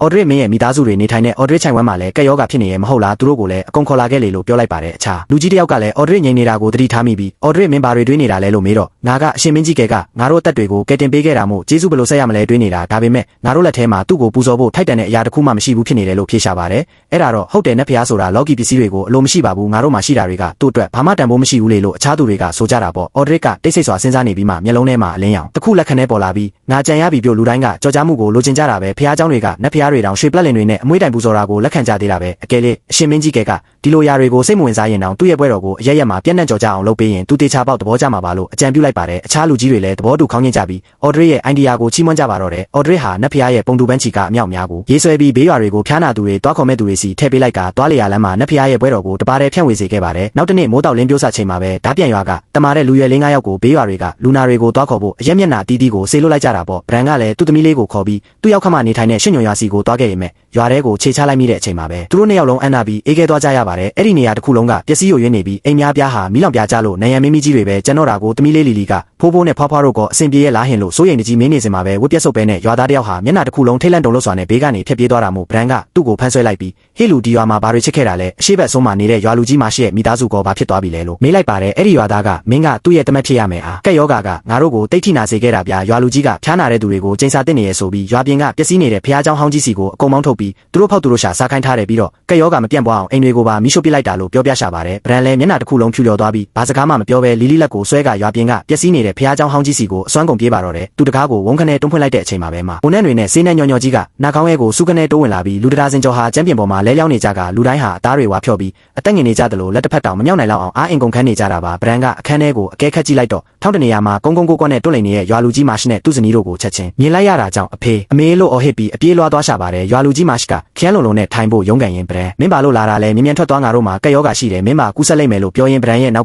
လီလီကိုမြင်သွားပြီးမင်းကိုတက်ကိုစွန့်ကျင်စွန့်တာပေမဲ့လီလီကိုဘာလို့ဒီကိုခေါ်လာရတာလဲသူခေါ်ပြီးမြ мян ထွက်သွားစမ်းလို့ငေါက်ရှာပါတယ်ဒါကိုဗရန်ကသူ့ရောက်ခမရဲ့ပခုံးကိုစုပ်ကင်ပြီးတင်းငိမ့်တဲ့လေတံနဲ့အဖေစိတ်မပူပါနဲ့လီလီလုံးဝဖျားမှာမဟုတ်ပါဘူးဓာပြန်ရွာကအခုနတ်ဖျားတစ်ပါးရဲ့စောင်းရှောက်မှုကိုခံထားရတာမို့ကက်ယောဂါကငါတို့ကိုဘာမှလုပ်လို့မရတော့ဘူးလို့ပြောလိုက်တာပေါ့အနာကဖျားနာနေတဲ့လူနာတချို့ကကြားသွားပြီးနတ်ဖျားဟုတ်လားဗရန်မင်းဖျားပြီးစိတ်ယူပေါက်နေတာလားရွာလူကြီးမာရှ်မင်းသမတ်တော့ခေါင်းမကောင်းတော့ဘူးထင်တယ်နတ်ဖျားရဲ့စောင်းရှောက်မှုဟုတ်လားဒီကက်ယောဂါကလူတွေအများကြီးကိုတက်ခဲ့တာဘာကမှအလွယ်တကူတားဆီးနိုင်တာမဟုတ်ဘူးလို့ပြောကြပါတယ်အဲ့ဒီအတန်တွေမစဲသေးခင်မှာပဲလူတစုကတကားကိုတွန်းဖွင့်ပြီးဝင်လာခဲ့ကြပြီးသူတို့ရဲ့ရှေ့ဆုံးမှာတော့ရွှေညွန်ရွာရဲ့မျိုးနွယ်စုကောင်းဆောင်ဟာလန်ဖြစ်ပြီးသူကဗရန်မင်းဒီမှာဘာလာလောက်တာလဲဓာပြန်ရွာရဲ့ကန်ဆိုးမိုးမောင်ကြားမှုတွေကိုဒီကိုလာမတဲလာနဲ့လို့ငောင်းငန်းပါတော့တယ်ဗရန်ကလည်းလောင်ပြုံးပြုံးပြီးဟာရွှေညွန်ရွာကမိမိလူတွေကိုဒီလိုပဲဆက်ဆံတာကိုဖျားနာတဲ့သူတွေကိုဖျားเจ้าရဲ့ပစ်ထားပြီးအတေခံခိုင်းတယ်သူတို့အိမ်တွေကိုမိရှို့ပြီးကက်ယောဂါကာကွယ်တာလို့ခေါ်တယ်ပေါ့ငါမင်းတို့ကိုပြောလိုက်မယ်ဓာပြန်ရွာကိုအခုနတ်ဖျားတစ်ပါးဆင်းသက်လာပြီးဗျအဲ့ဒီကကက်ယောဂါလည်းအကုန်ပြောက်သွားပြီးငါရဲ့အဖေနဲ့အမေပြင်ဒီကလူနာတွေကိုကုသပေးဖို့ဓာပြန်ရွာကိုခေါ်သွားမလို့လာတာလို့ပြန်ပတ်လိုက်ပါတယ်ဟာလန်ရဲ့မျက်မှောင်ကြီးကျုပ်သွားပြီးသူ့စိတ်ထဲမှာမင်းညကမြင်ကွင်းကိုဖျက်ခနဲတတိယသွားတာပေါ့အနောက်ဘက်တစ်ဆက်မိုင်းလောက်ဝေးတဲ့ဓာပြန်ရွာဘက်ကနေကောင်းကင်ရန်စီကိုတန်းခနဲထိုးတက်သွားတဲ့စမ်းကျဲတဲ့ရွှေရောင်လင်းနှန်းကြီးကိုလေသူကတော့တော်မီလောင်တာလို့ပဲထင်ခဲ့တာဒါပေမဲ့အခုတကယ်နဲ့ဖျားတစ်ပါးပေါ်လာတာလားဒါပေမဲ့ဗရန်ရဲ့ယုံကြည်ချက်ပြည့်နဲ့မျက်နှာကိုကြည့်ရင်တန်တရားတွေကတော့ရှိနေတော့မို့သူကပြန်ချေပဖို့လုပ်တဲ့ချိန်မှာပဲဗရန်ကပုံတူပန်းချီကားတစ်ချက်ကိုဆွဲထုတ်လိုက်ပြီးကြည့်လိုက်စန်တာကဓာပြန်ရွာကိုကဲတင်ခဲ့တဲ့မြင့်မြတ်တဲ့အရှင်သခင်ကဲကိုယ်တိုင်ပဲအရှင်မြတ်ရဲ့တန်ခိုးတော်ကအတူမရှိတာမို့ကက်ယောဂါဆိုတာသူ့အတွက်ဘာမှမဟုတ်ဘူးလို့ပြောလိုက်ပါတယ်ဟာလန်ကငါတို့တိတလောက်တော့ဒါကမင်းမသားမင်းဆွဲထားတဲ့ရိုးရိုးလူတယောက်ရဲ့ပုံပဲနေမှာပါနတ်ဖျားဆိုတာကောင်းကင်ကနေဒီအတိုင်းဆင်းလာတာမဟုတ်ဘူးဒီလိုဒဏ္ဍာရီတွေရှောက်မဖြတ်နဲ့မဟုတ်ရင်မင်းနောင်တရားစေရမယ်လို့ချင်းချောက်လိုက်တာကြောင့်အခန်းထဲမှာအော်ဟစ်ဆူညံပြီးရှုပ်ထွေးသွားပါတော့တယ်အဲ့ဒီအချိန်မှာပဲလီလီဟာဗရန်ရဲ့လက်ထဲကနေရုတ်တရက်ရုံထွက်ပြီးလူတိုင်းရဲ့ရှေ့ကိုတက်ကခနာကိုသေးသေးလေးနဲ့မမက်ရက်လိုက်ပြီးအားလုံးမငင်းကြပါနဲ့တော့ဓာပြန်ရွာမှာတကယ်နဲ့ဖျားတစ်ပါးရှိနေတာအမှန်ပဲအရှင်မြတ်ကတိတ်ကိုတနာကျင်တာတက်လို့ကက်ယောဂါတီတွေဓာပြန်ရွာကိုလာရင်အကုန်ကုသပေးမှာအကယ်၍မင်းတို့နဲ့ဖျားကိုမယုံရင်တော့ငါဖေကဒီလူနာတွေကိုခေါ်သွားတာဟာရွှေညွန်ရွာအတွက်ဘာမှနစ်နာစရာမရှိပါဘူးလို့ရဲရဲဝံဝံအော်ပြောလိုက်ပါတော့တယ်ဗျာဒါကကက်ယောဂါဖြတ်မဲ့လူနေသွားတာပဲရှိတာမို့မင်းတို့ဘာသာမင်းတို့ခေါ်သွားကြလို့ပြောလိုက်တဲ့အခါဟာလန်လဲစွန့်ပြီးတိတ်ဆိတ်သွားပါတော့တယ်သူဟာကျမ်းပြင်ပေါ်မှာတေလူမျိုးပါဖြစ်နေတဲ့ရွာသားတွေကိုငုံကြည့်ရင်နောက်ဆုံးမှာတော့လေတန်နှဲငယ်ပြောပြောင်းသွားပြီးဗရန်မင်းသမီးလေးမျက်နှာကိုထောက်ထားပြီးဒီတစ်ချိန်တော့ငါမင်းကိုယုံကြည်ပေးလိုက်မယ်ဒါပေမဲ့တခုခုမိုင်းသွားရင်တော့မင်းကကိုအဖြေပေးရမယ်လို့ဆိုတာကြောင့်ဗရန်လဲရွာလူကြီးမာရှ်ကိုတွဲထူပြီးလူနာတဒါစင်ကျော်နဲ့အတူဓာပြန်ရွာစီကိုပြန်တဲ့လမ်းမကြီးအတိုင်းဥဆောင်ခေါ်သွားပါတော့တယ်ဟာလန်ကတော့လူအုပ်ကြီးအဝေးကိုပျောက်ကွယ်သွားတာကိုစိုက်ကြည့်ရင်ငါဒီတိုင်းနေလို့မဖြစ်ဘူးငါကိုယ်တိုင်နောက်ကလိုက်ပြီးတေချာသွားကြည့်ရမယ်အကယ်၍ဓာပြန်ရွာမှာတကယ်နဲ့ဖျားတစ်ပါးရှိနေတာအမှန်ဆိုရင်တော့ဒီခွင့်ရေးကိုငါဆုံးရှုံးမခံနိုင်ဘူးလို့သူ့ဘာသာသူရေရွတ်လိုက်မိတာပေါ့နာရီဝက်လောက်ကြာတဲ့အခါဓာပြန်ရွာရဲ့အဝင်ဝမှာရွာလူကြီးအော်ဒရစ်ဟာရွာသားတစုနဲ့အတူစောင့်ဆိုင်နေခဲ့ပြီးဗရန်တယောက်လူနာတွေကိုဥဆောင်ပြီးပြန်ရောက်လာတာကိုမြင်တော့အော်ဒရစ်လည်းကြိုဆိုဖို့ရှေ့ကိုတက်လာကဗရန်အားလုံးအဆင်ပြေပြီးမြောက်ခဲ့ရဲ့လားလမ်းမှာဘာပြဿနာမှမရှိဘူးမလားလို့မေးရှာပါတယ်ဗရန်ကလည်းအားလုံးအဆင်ပြေခဲ့ပါတယ်လူတွေအကုန်ရောက်လာကြပြီဆိုတော့အခုအရှင်မင်းကြီးကကိုပဲစောင့်ရုံပါပဲလို့ပြန်ဖြေတာပေါ့နောက်ထပ်တနာရီလောက်ကုန်လွန်သွားတဲ့အခါဘေးပတ်ဝန်းကျင်ရွာတွေကနေလူနာတွေကိုတွားခေါ်တဲ့အဖွဲ့တွေဟာတစ်ဖွဲ့ပြီးတစ်ဖွဲ့ပြန်ရောက်လာကြပြီးစုစုပေါင်းလူနာ30ကျော်လောက်စုမိသွားပါပြီအော်ဒရစ်က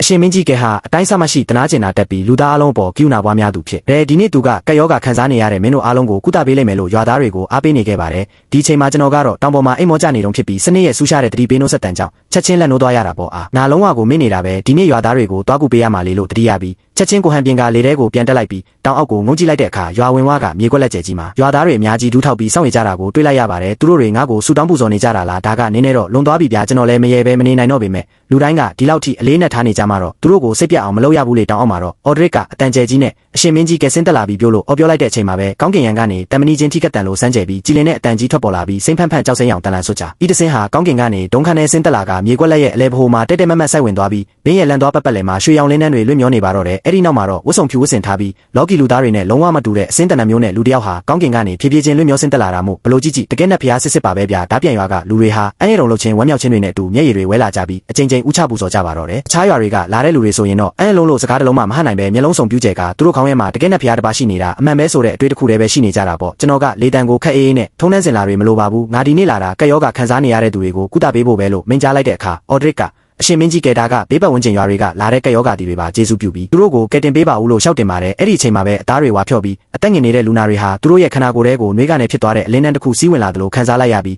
ီးကက်ယောဂဆိုးကြီးဟာမယုံနိုင်စရာအရှိန်ဟုန်နဲ့အကြီးပြောပြောက်ကွယ်သွားကအားအင်တွေချက်ချင်းပြန်ပြေးလာပါတော့တယ်ကျွန်တော်ရဲ့တန်ခိုးစွမ်းအားကသူတို့အားလုံးကိုလွှမ်းကြုံပေးလိုက်တာမို့ယောဂတွေအကုန်ကင်းစင်သွားတာပေါ့သူတို့ကနတ်ဖျားတကယ်နတ်ဖျားစစ်စစ်ငါတို့ကြားမှာရှိနေတာပဲလို့အော်ကြပြီးနောက်ဆုံးအလင်းတန်းပြောက်ကွယ်သွားတဲ့အချိန်မှာတော့လူအုပ်ကြီးတွေကရွာသားအားလုံးမြေကြီးပေါ်ဒူးထောက်ချလိုက်ကြပြီးအရှင်မင်းကြီးစမ်းရည်မို့ကျွန်တော်တို့ရဲ့အသက်ကိုကယ်တင်ပေးလို့ကျေးဇူးတင်ပါတယ်လို့တညီတညွတ်တဲပူဇော်ကြပါတယ်ကျွန်တော်ကလည်းအားလုံးထကြပါဒီလိုလုပ်ဖို့မလိုပါဘူးလို့မိန့်ကြားလိုက်တဲ့အချိန်မှာပဲအော်ဒရစ်ကရှေ့ကိုကပြကြတက်လာပြီးအရှင်မင်းကြီးစမ်းရည်မို့အကျော်အပြစ်တစ်ခုကိုဝန်ခံပြီးအရှင်မြတ်ရဲ့ခွင့်လွှတ်မှာသူ့ကိုတောင်းခံချင်ပါတယ်မနေ့ကအကျော်သဘောလျောက်အရှင်မြတ်ရဲ့ပုံတူပန်းချီတွေကိုရေးဆွဲပြီးရွာသားတွေကိုဘေးရွာတွေစီတဲဆောင်သွားစေကအရှင်မြတ်ရဲ့သတင်းစကားကိုဖြန့်ဝေခိုင်းခဲ့မိပါတယ်အကျော်ရဲ့အတင်ရဲမှုကိုခွင့်လွှတ်ပေးဖို့မျှော်လင့်ပါတယ်လို့ရှောက်တင်ရှာတာပေါ့ဒါကိုကြားလိုက်ရတဲ့အချိန်မှာကျွန်တော်ရင်ထဲမှာဖြက်ခနဲလောက်ခတ်သွားပြီးဒါဟာငါလိုချင်ဆုံးအကွက်ပဲလေငါရဲ့ပွဲနာမကိုအရက်ရက်မှာပြက်နှက်အောင်လုပ်တာကငါစီစဉ်အတွက်ကွက်တီပဲဒါပေမဲ့မျက်နှာကိုတော့တီတီငိမ့်ငိမ့်ပဲထားပြီးကိစ္စမရှိပါဘူးမင်းရဲ့ရွယ်ချက်ကလူတွေကိုကယ်တင်ဖို့ပဲဟာငါမင်းကိုအပြစ်မတင်ပါဘူးလို့မိန့်ကြားလိုက်တဲ့အခါအော်ဒရစ်လည်းတိတိတာတာကြီးတပြင်းချနိုင်သွားရှာပါတယ်အဲ့ဒီနောက်ရွှေညွန်ရွာကမျိုးနွယ်စုကောင်းဆောင်ဟာလန်ကရှေ့ကိုတက်လာပြီးအရှင်မင်းကြီးစမ်းရည်မိုးကျေးဇူးပြုပြီးအကျော်တို့ရွှေညွန်ရွာကိုလည်းစောင့်ရှောက်ပေးပါဦးအကျော်တို့အရှင်မြတ်ကိုဂုဏ်ပြုတဲ့အနေနဲ့နှကုံးပိမှန်တစ်ခုတိဆောက်ပြီးနင်းညမပြတ်ကိုးကွယ်ပူဇော်ခြင်းပါတယ်အရှင်မြတ်ရဲ့ကောင်းချီးမင်္ဂလာကိုပေးသနာတော်မူပါလို့အနူးညွတ်တောင်းပန်တာပေါ့အော်ဒရစ်ကသူ့ကိုလက်ကြည့်ပြီးဟာလန်မင်းဒီကိုဘယ်လိုလုပ်ရောက်လာတာလဲလို့မေးတော့ဟာလန်ကငါဒီတိုင်းမနေနိုင်လို့နောက်ကနေတိတ်တိတ်လေးလိုက်လာခဲ့တာအခုတော့ငါတကယ်ကိုအံ့ရတုံလုပ်ပြီးအရှင်မင်းကြီးကဲနဲ့ဖူးမြော်ခွင့်ရခဲ့ပြီဗျာလို့ဆိုပါတယ်အော်ဒရစ်ကသူ့ကိုကြည့်ပြီးစိတ်ထဲမှာနင်းနေတော့ဒေါသထွက်သွားပေမဲ့လည်းအခုကစကားများရမယ့်အချိန်မဟုတ်တာမို့ဒီတိုင်းပဲလွတ်ထားလိုက်ရတာပေါ့ကျွန်တော်ကလည်း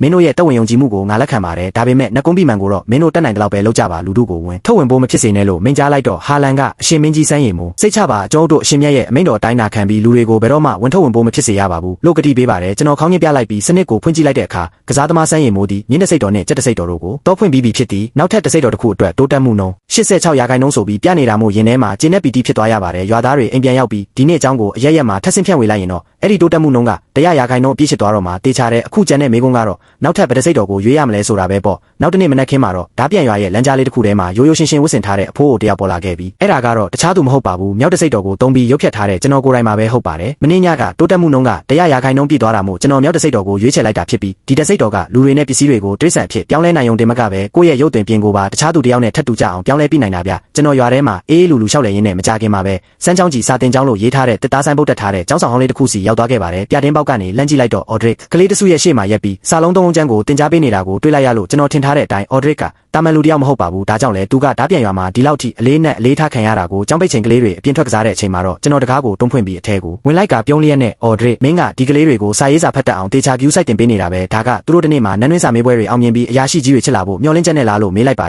ယ်အော်ဒရစ်ကကျွန်တော်ကိုကြည့်ပြီးမင်းမျက်နှာကငါနဲ့တိတ်မဟန်ဘူးပဲတခြားအရက်ကလာတာထင်တယ်လို့ဆိုကငါဒီကလေးတွေကိုစာတင်ပေးရတဲ့ရွယ်ချက်ကတခုတည်းရှိတယ်အဲ့ဒါကတော့သူတို့ကြီးပြင်းလာတဲ့အခါအမားမှန်ကိုခွဲခြားသိမြင်တတ်ဖို့တရားတာနဲ့မတရားတာကိုနားလည်ဖို့ပဲအကယ်၍သူတို့အရာရှိကြီးတွေဖြစ်မလာရင်တော့အသိပညာပေါ်မှာတိဆောက်ထားတဲ့ဘဝကလက်ကွင်းထဲမှာပဲခါကုန်ပြီးဖြတ်တန်းရမယ့်ဘဝထက်စရင်အများကြီးပိုကောင်းပါတယ်လို့ပြန်ဖြေရှာပါတယ်ဒါကိုကြားလိုက်ရတဲ့အချိန်မှာကျွန်တော်ရင်ထဲမှာအော်ဒရစ်အပေါ်ရိုသေလေးစားစိတ်တွေပိုပြီးတိုးပွားလာရတာပေါ့သူကတကယ့်ကိုအမျှော်မြင်ရှိပြီးကိုကျင့်တရားကောင်းမွန်တဲ့လူသားတစ်ယောက်ပဲလေကလေးတွေကိုကြောင်းလွတ်ပြီးအိမ်ပြန်ခိုင်းပြီးတဲ့နောက်အော်ဒရစ်ကကျွန်တော်ကိုသူ့အိမ်မှာအဲ့ဒီဖြစ်လာရောက်ဖို့လိုက်လိုက်လဲလဲဖိတ်ခေါ်ခဲ့ပေမဲ့အိမ်ထဲကိုခြေချလိုက်မိတယ်အချိန်မှာပဲသူဟာဝုန်းခန့်နဲ့ချက်ချင်းလှည့်ပြီးကျွန်တော်ရှေ့မှာဒူးထောက်ချလိုက်ပါတော့တယ်ဗျာအကျော်အရှင်မင်းကြီးကဲကိုကာယဝပြုပါတယ်လို့ရှောက်တင်လိုက်တာကြောင့်ကျွန်တော်လည်းတကယ့်ကိုအငိုက်မိသွားရပါတယ်ဟင်ဒီလောက်တောင်မြ မြန်ဆန်ဆန်ကြီးတည်သွားတာလားငါရဲ့ရုပ်ဖြတ်မှုကိုဒီလောက်လွယ်တကူအကဲခတ်မိလိမ့်မယ်လို့မထင်ထားမိဘူးလေကျွန်တော်လည်းအံ့နာသွားပြီးဟမ်မင်းငါကိုဘလို့လို့မှတ်မိသွားတာလဲလို့မေးလိုက်တဲ့အခါအော်ဒရစ်ကအရှင်မင်းကြီးကရုပ်အသွင်ပြင်ကွဲပြားသွားနိုင်ပေမဲ့အရှင်မြတ်ရဲ့ခံညားထဲဝါတဲ့အရှိန်ဝါနဲ့စကားပြောဆိုပုံလေးတန်းတွေက တာမန်ဖိုးကိုတယောက်မှာဘလို့မှမရှိနိုင်ပါဘူးပြီးတော့အရှင်မြတ်ဒီရက်ကိုကြံမြန်းလာတာ3ရက်ပဲရှိသေးတာပင်ရန်ခရိုင်ရဲ့ကက်ယောဂါကလည်းလုံးဝမငြိမ်သေးတော့တခြားရက်ကလူစိမ်းတွေကဒီလိုချိန်မှာလွတ်လွတ်လပ်လပ်သွားလာရဲကြတာမဟုတ်ဘူးလေအထူးသဖြင့်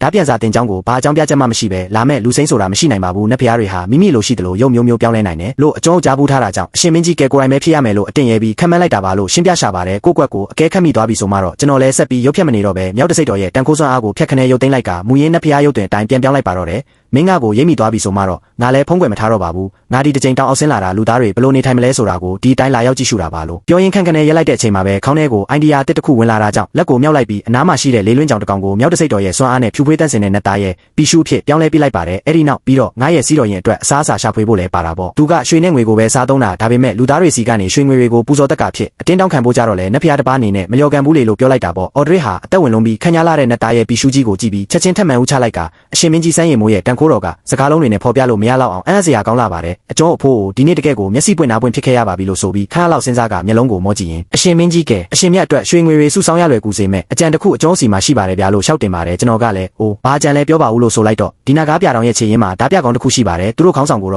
့ဝက်ဝံကြီးလို့ခေါ်ကြတယ်သူတို့ဟာဝက်ဝံတွင်းကိုအခြေစိုက်ပြီးခိုးအောင်နေတာနှစ်ပေါင်းများစွာကြာပြီဖြစ်တယ်လို့ဘေးပတ်ဝန်းကျင်ကရွာတွေကိုအမြဲတမ်းလူရက်တိုက်ခိုက်နေတာမို့လူယူထားတဲ့ရွှေငွေရတနာတွေအမြောက်များရှိနေပါတယ်ဒီလူတွေကတိတ်ကိုရက်ဆက်ကြမ်းကြုတ်ပြီးအပြစ်မဲ့တဲ့လူသားတွေကိုတက်ဖြတ်ညှဉ်းပန်းနေကြတာဖြစ်ပေမဲ့အာနာပိုင်တွေကတော့ဘာမှအေးအေးယူတာမရှိပါဘူးအကျော်တိတ်တိတ်လေးကြအားထားတာကတော့အဲ့ဒီဓာပြခေါင်းဆောင်ဝက်ဝံကြီးဟာမျိုးစားမင်းနဲ့ချို့ဝက်ချိတ်ဆက်ရှိနေတာပါသူတို့လူရက်လို့ရတဲ့ပစ္စည်းတွေကိုမျိုးစားမင်းဝင်နဲ့တဝက်စီခွဲဝေယူကြတာမို့အာနာပိုင်တွေကနှိမ်နှင်းဖို့လာတယ်ဆိုတာဟာလူပြောင်းလူလဲပြစကားပြယုံတက်ပါပဲလို့တိုင်တန်းပါတော့တယ်ကျွန်တော်လည်းမျက်နှာအေးဆက်သွားပြီးဒါမျိုးထိရှိနေတာပေါ့ဒါဆိုရင်လမ်းပြဆန်းလို့အမိန့်ပေးလိုက်တာပေါ့မကြခင်မှာပဲကျွန်တော်တို့ဟာဝက်ဝံတွင်းနဲ့နီးကပ်တဲ့ကြောက်ကွဲရွာစီကိုရောက်ရှိသွားခဲ့ရင်မဲ့အဲ့ဒီနေရာတစ်ခုလုံးကတကယ်ကိုခြောက်ကပ်ပြီးပျက်စီးနေပါတယ်အိမ်တိုင်းရဲ့တကားတွေပြတင်းပေါက်တွေအားလုံးကိုအသေးပိတ်ထားကြပြီးကျွန်တော်တို့ကိုလမ်းကြောင်းကြီးရဲ့ရွာသားနှင်းငယ်ဟာလည်းမြင်းမြင်းချင်းတကားတွေကိုဝုန်းခန်းနဲ့ပြန်ပိတ်ပြီးပုံအောင်ကုန်ကြတာပေါ့အော်ဒရစ်ကခြေလမ်းတွေကိုရှော့လိုက်ပြီးတပြင်းရှည်ကြီးချကဒီကြောက်ကွဲရွာကအဲ့ဒီဓာပြတွေရဲ့တန်ကိုအခံရဆုံးရွာပဲဗျာဒီကလူတွေဟာခဏခဏလူရက်ခံရလုံးလို့အတန်ပလန်တစ်ခုခုကြားတာနဲ့တင်ကြောက်လန့်တုံလို့ပြီးပုံနေကြတာအပြင်တော်မထွက်ရဲကြတော့ဘူးလို့ပြောရှာပါတယ်ကျွန်တော်ကဒါဆိုသူတို့ဘာလို့ဒီရွာကနေပြောင်းမသွားကြတာလဲလို့မေးတော့အရှင်မင်းကြီးစန်းရည်မိုးရဲ့ဘယ်ရက်ကိုပဲလက်လက်အခွန်တုတ်တွေကတိတ်ကြီးလေးပြီးအမြဲတမ်းအတင်းတမကောက်ခံနေတာလေလူတွေကနေရာအနှံ့ဒုက္ခတွေဖြစ်နေကြတာမို့ဒီကထွက်သွားရင်တောင်ဒီထက်ကောင်းတဲ့နေရာရှာတွေ့ဖို့မတေချာဘူးပြီးတော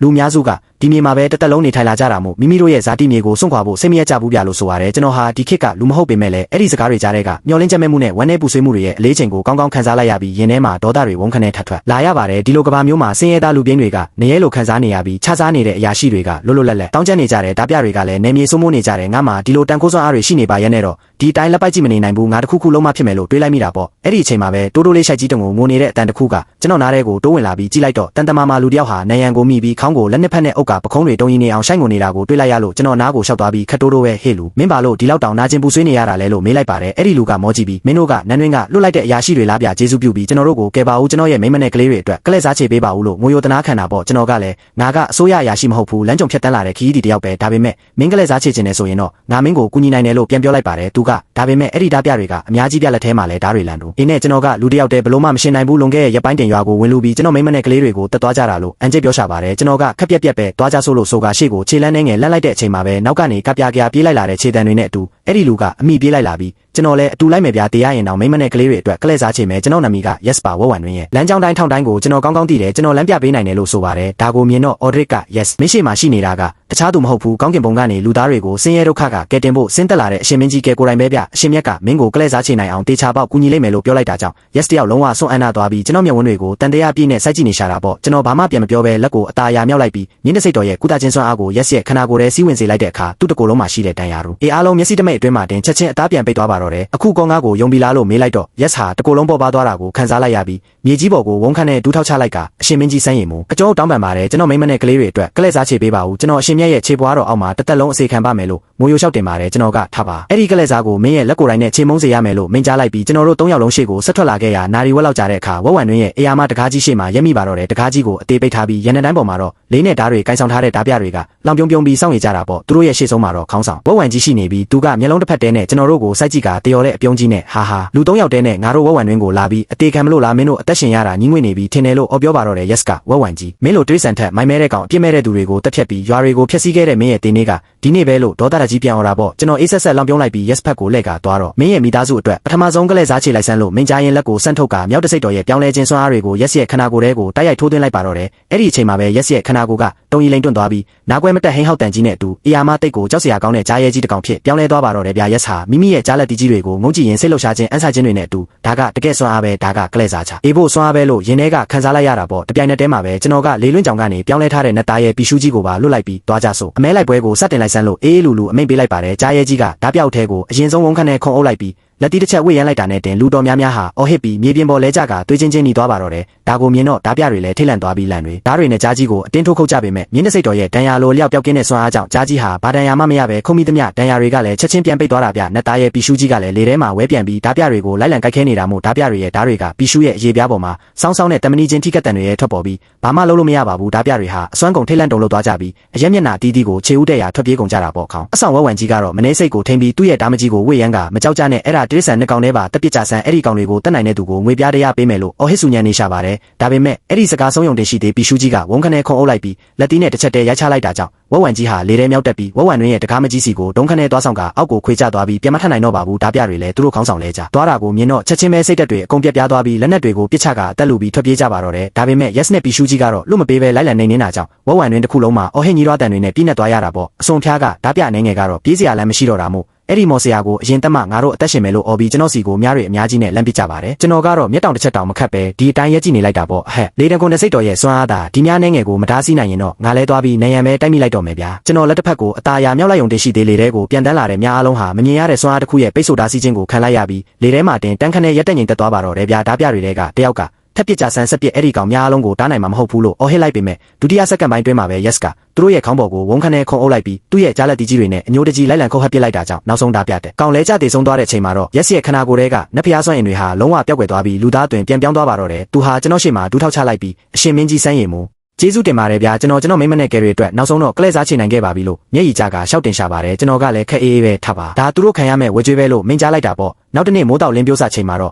မြို့ဆောင်ပိုဖင်းဟာရဲမက်၄ယောက်ကိုဥဆောင်ပြီးနနက်ခင်းမြူကိုတွေကြားထဲကနေမြို့ပြင်ကိုထွက်ခွာလာခဲ့ပါတယ်လန်ကီမှာသူတို့ဟာရွာတော်များများကိုဖျက်တမ်းခဲ့ရပေမဲ့ရွာတိုင်းကတရွာထက်တရွာပိုပြီး၆ကက်ပြက်စီးနေတာဗျလမ်းမတွေပေါ်မှာအလောင်းတွေကဒီအတိုင်းပြန့်ကျဲနေပြီးတချို့ရွာဆိုရင်လူတယောက်မှတောင်မကြံတော့ပါဘူးဖင်းရဲ့မျက်နှာတစ်ခုလုံးတင်းမာသွားပြီးမြေပုံကိုဆွဲထုတ်ကပျက်စီးသွားတဲ့ရွာတိုင်းကိုကြက်ချေခတ်လိုက်ရင်ထဲမှာတစ်ချက်ထက်တစ်ချက်ပိုပြီးလေးလံလာရပါတယ်ဒီကက်ယောဂါဆိုးကြီးကသူထင်ထားတာထက်အများကြီးပိုပြီးဆိုးဝါးနေတာကိုရဲမက်ညီကိုနှစ်ယောက်ဖြစ်တဲ့ပစ်တာနဲ့လီယိုတို့ကတော့ဖင်းရဲ့နောက်ကနေကက်လိုက်လာပြီးအခွင့်အရေးရတိုင်းစကားနိုင်ကအဲ့ဒီရှိုးဝက်ပေးစာရဲ့ရှိုးဝက်ချက်ကိုတီးရဖို့စူးစမ်းနေကြတာပေါ့ပစ်တာကတမင်တက်တက်ရိုးရိုးရှင်းရှင်းလေးတန်းနဲ့အကိုကြီးဖင်းကျွန်တော်တို့အထက်လူကြီးကကက်ယောဂါကိုစုံစမ်းဖို့နဲ့စာအိတ်ပေးဖို့အပြင်တခြားပါမိတ်တွေများပေးလိုက်သေးလဲဟင်လို့စကားနိုင်လိုက်ပါတယ်ဖင်းကခါလောက်တွေဝေသွားပြီးမှအော်ဒရစ်နဲ့သူတို့ရဲ့ဟောင်းနှလာတဲ့တန်ရောစင်ကိုတတိယပြီးနောက်ဆုံးမှာတော့နောက်ထပ်ကိစ္စတစ်ခုရှိသေးတယ်မြို့တော်ကအမတ်မင်းစတာလင်ကအော်ဒရစ်စီကိုကိုယ်တိုင်လက်ရောက်ပေးအပ်ခိုင်းတဲ့ပေးစာနဲ့ဖိတ်စာတစ်ဆောင်ရှိတယ်လို့ဖွင့်ပြောလိုက်တာပေါ့ပစ်တာကြားလိုက်ရတဲ့အချိန်မှာရင်းနဲ့တိတ်ခနဲဖြစ်သွားပြီးဒါဆိုရင်သူတို့အထက်လူကြီးနဲ့တေချာပေါက်ပတ်သက်နေပြီပဲလို့တွေးကမျက်နှာကိုအမူအရာမပြတ်ပဲအဲ့ဒီအမတ်မင်းစတာလင်ဆိုတာဘသူလဲပြအော်ဒရစ်ကရွာသားဖိုးကြီးတက်တက်ပဲဟာကိုမြို့တော်ကဒီလောက်အာဏာရှိတဲ့သူနဲ့ဘယ်လိုလုပ်ပြီးအဆက်အသွယ်ရှိနေရတာလဲလို့ထပ်မှန်စကားနိုင်ပါတယ်ဖင်းကအမတ်မင်းစတာလင်ဆိုတာအခုလက်ရှိနန်းတွင်းရဲ့အရာရှိကြီးတယောက်ပဲသူနဲ့အော်ဒရစ်ကလွန်ခဲ့တဲ့နှစ်ပေါင်းများစွာကတည်းကစာတူတင်ခဲ့ကြတဲ့သူငယ်ချင်းတွေမို့တန်ရောစင်တိတ်နဲ့ဆိုင်ကြတာအခုဘာလို့စားဖို့လဲဆိုတာတော့ငါလည်းမသိဘူးလို့ပြောပြလိုက်တော့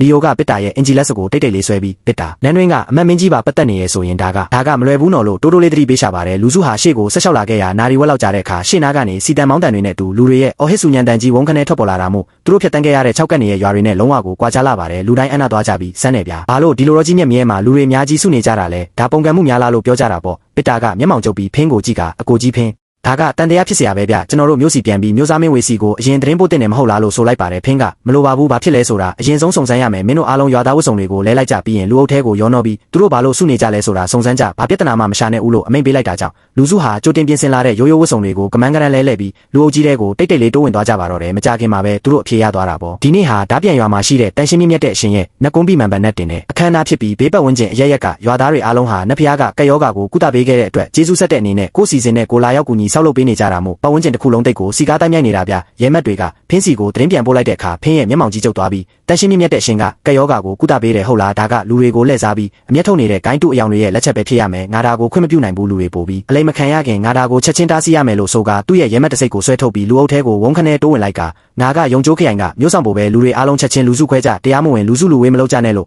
အာနာပြအော်ဟစ်လိုက်ပါတော့တယ် အဲ့ဒီအချိန်မှာပဲစီတန်မောင်းတန်တွေချက်ချင်းရက်တန့်သွားပြီးပတ်ဝန်းကျင်တစ်ခုလုံးတိတ်ဆိတ်အေးခဲသွားကရွာသားအားလုံးဟာမကျေနပ်တဲ့မျက်ဝန်းတွေနဲ့လှည့်ကြည့်ကြတာပေါ့ဖင်းကလူအုပ်ကိုလိုက်လံကြည့်ရှုလိုက်တဲ့အချိန်မှာဆံပင်ဖြူဖြူနဲ့ရွာလူကြီးအော်ဒရစ်ကိုမြင်လိုက်ရတာကြောင့်ဖြတ်ခနဲစွန့်သွားရပါတယ်အော်ဒရစ်ဟာကြမ်းကြမ်းမာမာနဲ့အားအင်ပြေးဝနေပြီးကက်ယောဂါရဲ့လက္ခဏာဆိုးစင်းများတော့မရှိတော့တာကိုအော်ဒရစ်ကဖင်းကိုမြင်တော့လမ်းဖြတ်မသွားပဲလိုက်လဲပြုံးပြရင်ဘိုးမင်းဖင်းတွေ့ရတာကြပြီပဲဒီနေ့ဓာပြန်ရွာကိုဘာကိစ္စနဲ့ကြွလာတာလဲဗျာကျွန်တော်တို့ကိုလာရောက်အားပေးကူညီတာတော့မဟုတ်နိုင်ဘူးမလားလို့နှုတ်ဆက်လိုက်ပါတယ်ဖင်းကအော်ဒရစ်မင်းဒီမှာဘာတွေလုပ်နေလဲဆိုတာမိမိကိုမိမိသိရလားဒါကလူတို့ကိုစူပူအောင်ဆွဲဆောင်နေတာပဲနတ်ဖျားတို့တန်ခိုးတော်တို့ဆိုတာလူတွေကိုလှည့်စားတဲ့မျက်လက်တွေတက်တက်ပဲအခုချက်ချင်းလူစုခွဲလိုက်စမ်းမဟုတ်ရင်တော့နောက်ဆက်တွဲဖြစ်လာမယ့်ကိစ္စတွေကိုငါ့ကိုအပြစ်မတင်နဲ့လို့ချင်းချောက်လိုက်တာပေါ့အော်ဒရစ်ကဘိုးမင်းဖင်းမင်းအထင်မှားနေတာပြီဒါကဘာလဲစားမှုမှမဟုတ်ဘူးလွန်ခဲ့တဲ့ရပိုင်းတင်ကက်ယောဂါဆိုးကြီးကငါတို့ကိုဖျက်ဆီးနေတဲ့အချိန်မှာအရှင်မင်းကြီးကဲဆင်းတက်လာပြီးသူ့ရဲ့တန်ခိုးတော်နဲ့ဖျားနာနေသူတွေကိုမျက်စိတမိတ်အတွင်းမှာကုသပေးခဲ့တာဗျဒီကလူတွေအားလုံးကအရှင်မြတ်အတွက်နှက်ကုန်းဆောက်ပေးဖို့မိမိတို့လိုလျောက်စိတ်ရင်းမှန်နဲ့လာကူညီကြတာဖြစ်လို့ဒါဟာစူပူမှုမဟုတ်ပါဘူးလို့တေချာရှင်းပြရှာပါတယ်ဖင်းကပတ်ဝန်းကျင်ကိုလှည့်ကြည့်လိုက်တဲ့အခါရွာသားအားလုံးဟာတကယ်ကိုကျမ်းမာတန်ဆွမ်းနေကြပြီးကက်ယောဂါကနေတီတီလေးလွတ်မြောက်လာတဲ့လူနာတွေရဲ့ပိန်လီချောက်ကတဲ့ပုံစံမျိုးတယောက်မှမရှိတာကြောင့်သူ့ရင်ထဲမှာတန်တရားတွေစတင်ဝင်ရောက်လာရတာပေါ့ဒီတန်ရှင်းမြင့်မြတ်တဲ့အရှင်ဆိုရဲ့သူကတကယ်ကက်ယောဂါကိုကုသနိုင်တဲ့စွမ်းအားရှိတာများလားလို့တွေးမိပြီးကောင်းပြီလေမင်းတို့စကားကိုငါလောလောဆယ်ယုံပေးလိုက်မယ်ဒါပေမဲ့တရားမဝင်တဲ့လောက်ရတစ်ခုခုတွေ့ရင်တော့ငါဥပဒေတိုင်းပြက်ပြက်သားသားအေးအေးယူမှာပဲလို့ဆိုလိုက်ပါတယ်အော်ဒရစ်ကလည်းပြုံးပြီးခေါင်းညင်ကဘိုးမင်းဖင်းစိတ်မပူပါနဲ့ဒီကကိစ္စအားလုံးကအလင်းလင်းရှင်းရှင်းပါပဲကဲအားလုံးပဲမင်္ဂလာချိန်ရောက်ပြီးစတင်ကြဆိုပြလို့အချက်ပေးလိုက်တဲ့အခါရွာသားတွေဟာတပြိုင်နက်တည်းဝုန်းခနဲလှုပ်ရှားကြပြီးပနက်တူးသူကတူအုပ်တဲ့သူကတဲ့တက်သားတိုင်ထူသူကထူနဲ့ပတ်ဝန်းကျင်တစ်ခုလုံးပြန်လဲတက်ဝင်စီကားသွားပါတော့တယ်လူအုပ်ကြီးရဲ့အစွန်ဖျားမှာတော့ပစ်တာကအနက်ရောင်တနစိပြားလေးတစ်ခုကိုလီယိုရဲ့လက်ထဲကိုတိတ်တိတ်လေးထည့်ပေးလိုက်ပြီးလီယိုမင်းတခုခုအကြောင်းပြပြီးဒီလူအုပ်ထဲကနေတိတ်တိတ်လေးထွက်သွားလိုက်ပြီးရင်ဝက်ဝံတွင်းကိုအမြန်ဆုံးသွားပြီးဓာပြခေါင်းဆောင်ဝက်ဝံကြီးကိုရှာသူ့လူတွေကိုခေါ်ပြီးဒီဓာပြန်ရွာကိုအမုံချေပစ်ခိုင်းလိုက်အော်ဒရစ်နဲ့ဖင်းနှစ်ယောက်လုံးကိုပါတခါတည်းတပြစ်ရမယ်လို့ရှိုးဝက်အမိန့်ပေးလိုက်တာကြောင့်လီယိုလည်းခေါင်းညင်ပြီးလူအုပ်ကြီးရဲ့စူညံတန်ကိုအကာအကွယ်ယူကတိတ်တိတ်လေးထွက်ခွာသွားပြီးမြင်းကိုအစွမ်းကုန်ဆိုင်လို့ဝက်ဝံတွင်းစီကိုဒုံဆိုင်မောင်းထွက်သွားပါတော့တယ်ဒီချိန်မှာတောင်းအောင်မှာအာတော့ဘိုးမင်းဖင်းမတွေ့ရတာနှစ်ပေါင်းများစွာကြာပြီးပဲအခုလည်းမိုးကျုပ်တော့မှာဆိုတော့ဒီနေ့ညဓာပြန်ရွာမှာပဲမင်းတို့လူတွေနဲ့အတူအိတ်ဆက်နားယူပြီးကက်ယောဂါအခြေအနေကိုမနှက်ဖြန်မှာပဲဆက်ပြီးစုံစမ်းပါလားဗျာလို့အော်ဒရစ်ကဖိတ်ခေါ်လိုက်တဲ့အခါဖင်းကလည်းကက်ယောဂါသတင်းတွေကတကယ်ပဲဟုတ်မဟုတ်ဆိုတာကိုမိမိမျက်စိနဲ့တေချာစောင့်ကြည့်ချင်တာကြောင့်ခေါင်းညစ်လိုက်ပြီးဒါဆိုရင်လည်းမင်းရဲ့အဲဝတ်ပြုမှုကိုငါလက်ခံရမှာပေါ့အော်ဒရစ်လို့ဆိုပါတယ်ရွာထဲကိုလမ်းလျှောက်ဝင်လာတဲ့လမ်းမှာဖင်းကဒါနဲ့အော်ဒရစ်နောက်ထပ်ကိစ္စတစ်ခုရှိသေးတယ်မျိုးစားမင်းကမင်းစီကိုဒါပေးခိုင်းလိုက်လို့ဆိုပြီးစာအိတ်ကိုထုတ်ပေးလိုက်တဲ့အခါအော်ဒရစ်ဟာစာအိတ်ဖုံးပေါ်ကအော်ဒရစ်ကိုယ်တိုင်ဖွင့်ဖတ်ရန်ဆိုတဲ့စာလုံးလေးလုံးကိုမြင်မြင်ချင်းမျက်နှာမူရာချက်ချင်းပြတ်သွားပြီးမျက်ဝန်းထဲမှာရှုပ်ထွေးတဲ့အရိပ်ရောင်တွေဖြတ်ပြေးသွားရှာပါတယ်သူဟာတိတ်ဆိတ်သွားပြီးစာအိတ်ကိုချက်ချင်းမဖွင့်ပဲတပြင်းတာကြကဝတ်စုံထဲကိုထည့်လိုက်တာကြောင့်ဖင်းကမင်းမဖွင့်ဖတ်ဘူးလားအော်ဒရစ်လို့မေးတော့မလောပါဘူးဗျာလောလောနဲ့ဖတ်တာထက်ညဘက်စိတ်ငြိမ်တဲ့အချိန်မှပဲအေးအေးဆေးဆေးဖတ်တာပိုကောင်းပါတယ်လို့ပြန်ဖြေရှာတာပေါ့ရွာထဲရောက်တော့အော်ဒရစ်ကစားပွဲကြီးတွေခင်းပြီးဖင်းနဲ့သူ့ရဲ့ရဲမက်တွေကိုလိုက်လဲခံကျွေးမွေးပါတယ်အရက်နှင်းငယ်အချိန်ရလာတဲ့ချိန်မှာတော့ဖင်းကရက်ရှိန်တဲ့စကားတွေပွင့်အားလာပြီးအော်ဒရစ်အကယ်လို့ကက်ယောဂါကိုကုသနိုင်တဲ့နေလန်းရှိနေတာမှန်ဆိုရင်မင်းပါလို့နန်းတွင်းကိုဒဲမပို့ရတာလဲဒါကလောကကြီးတစ်ခုလုံးကလူသားတွေအတွက်တိတ်ကိုကြီးမားတဲ့ကုသိုလ်ကောင်းမှုဖြစ်လာမှာလေလို့ပြောလိုက်တာပေါ့ဒါကိုအော်ဒရစ်ကဘိုးမင်းဖင်းမင်းနားမလဲပါဘူးဒါကရိုးရိုးစေးဝါမဟုတ်ဘူးဗျအရှင်မင်းကြီးကဲရဲ့စမ်းကြဲရဲ့တန်ခိုးတော်အမွေအမှုပဲမင်းကောကက်ယောဂါကြောင့်တေလူမျောပါဖြစ်နေတဲ့လူကိုစက္ကန့်ပိုင်းတွင်တေတွင်းကနေဆွဲတင်ပေးနိုင်တဲ့သူကိုမြင်ဘူးလို့လားလမ်းတောင်မလျှောက်နိုင်ပဲဖျားနာနေတဲ့သူကိုဆေးရည်တစ်ခွက်တဲနဲ့ချက်ချင်းအဖျားပြောက်သွားစေတာကိုမြင်ဘူးလို့လားဒါတွေကတာမန်လူသားတယောက်ဘလို့မှမလုပ်နိုင်တဲ့အရာတွေပြလို့ပြန်ပြောလိုက်တဲ့အခါဖင်းရဲ့ရင်ထဲမှာတိတ်ခတ်တဲ့အရှိန်ဟုန်တစ်ခုဖြတ်တန်းသွားပြီးသူရွာထဲကိုဝင်လာတော့ကမြင်ကွင်းကိုချက်ချင်းပြန်နှွေးမိသွားပါတော့တယ်အင်းဟုတ်သားပဲကက်ယောဂါကြောင့်ပိန်လီချောက်ကပ်ပြီးအသက်ငင်နေရမယ့်အဲ့ဒီရွာသားတွေအားလုံးဟာအခုတော့တယောက်မကြံတန်တမာမာကြမ်းကြမ်းမာမာဖြစ်နေကြတာပဲမဟုတ်လားဗျာဒါကဘလို့မှလုံးကြံဖန်တီးထားတဲ့အရာမဟုတ်ဘူးဗျသူဟာအဲ့နဲ့လုံးလို့ဘာဆက်ဟောင်းသားနဲ့စင်ကြေတစ်ခုခုရှာပြီးခြေပဖို့စ조사ပေမဲ့ဘာစကားမှထွက်မလာတော့ပဲစွန့်သွားပါတော့တယ်ပွဲတော်ပြီးတဲ့နောက်မှာတော့အော်ဒရစ်ကလူတိုင်းအနားယူဖို့အတွက်အခန်းတွေတေချာစီစဉ်ပေးခဲ့ပါတယ်ညနေတန်းခေါင်ရံချိန်မှာတော့မျိုးဆောင်ဖို့ဖင်းတယောက်အိမ်မပျော်နိုင်ပဲအော်ဒရစ်ကိုရှာဖို့ထလာခဲ့တာပေါ့သူတို့နှစ်ယောက်ဟာရင်ပြင်ထဲမှာရက်ခွက်ကိုစီနဲ့အတူထိုင်ရင်လောကကြီးရဲ့အခြေအနေတွေကိုပွင့်ပွင့်လင်းလင်းရင်ဖွင့်ဆွေးနွေးကြတယ်လို့တစ်ချိန်ကပြည်သူတွေအတွက်အမှန်တရားဘက်ကရက်တီပြီးနမီတလုံးထားရိတ်ခဲ့မယ်ဆိုတဲ့အတူတူချခဲ့ဘူးတဲ့ဂတိတစ္ဆာတွေကိုပြန်လည်အောက်မေ့နေကြတာဗျဒါပေမဲ့ဘဝကတော့သူတို့ထင်တယ်လို့ဖြစ်မလာခဲ့ပါဘူးအော်ဒရစ်ဟာအကျင့်ပြတ်ချစားနေတဲ့အရာရှိတယောက်ကိုယာဒူးကနေဖယ်ရှားဖို့စ조사ခဲ့ဘူးပေမဲ့မအောင်မြင်ခဲ့ပဲယာဒူးကနေအတမနားပေးခံရပြီးဇက်ရက်မြေကိုပြန်လာခဲ့ရတာလေတစ်ဖက်မှာတော့အမတ်မင်းစကားလင်ကတော့ယာဒူးတွေတရရိတ်တက်ပြီးနန်းတွင်းရဲ့အစစ်မြင့်အရာရှိကြီးတယောက်ဖြစ်လာခဲ့တာပေါ့သူတို့နာတယောက်ဟာစာအိတ်တွေနဲ့သာအဆက်အသွယ်ရှိခဲ့ကြပြီးလူချင်းတော့တခါမှပြန်မတွေ့ချစ်ခဲ့ကြပါဘူးအော်ဒရစ်လည်းသူ့ခန်းထဲပြန်ရောက်တဲ့အခါကျမှအဲ့ဒီပေးစာကိုနောက်ဆုံးတော့ဆွဲဖွင့်ဖက်လိုက်ပါတော့တယ်စာထဲမှာအော်ဒရစ်ကိုယ်တိုင်ဖွင့်ဖက်ရန်အခုပင်ရန်ခန်တစ်ခုလုံးရှုပ်ထွေးပရမ်းပါတာဖြစ်နေပြီးနန်းတွင်းကလည်းအဆုံးဖြားထိဆွေးမိချစားနေပြီးဗျာငိုင်းကြော်မြင့်မျက်စီကိုအမားအမှန်တွေအလင်းလင်းရှင်းရှင်းတင်ပြခဲ့ရမယ်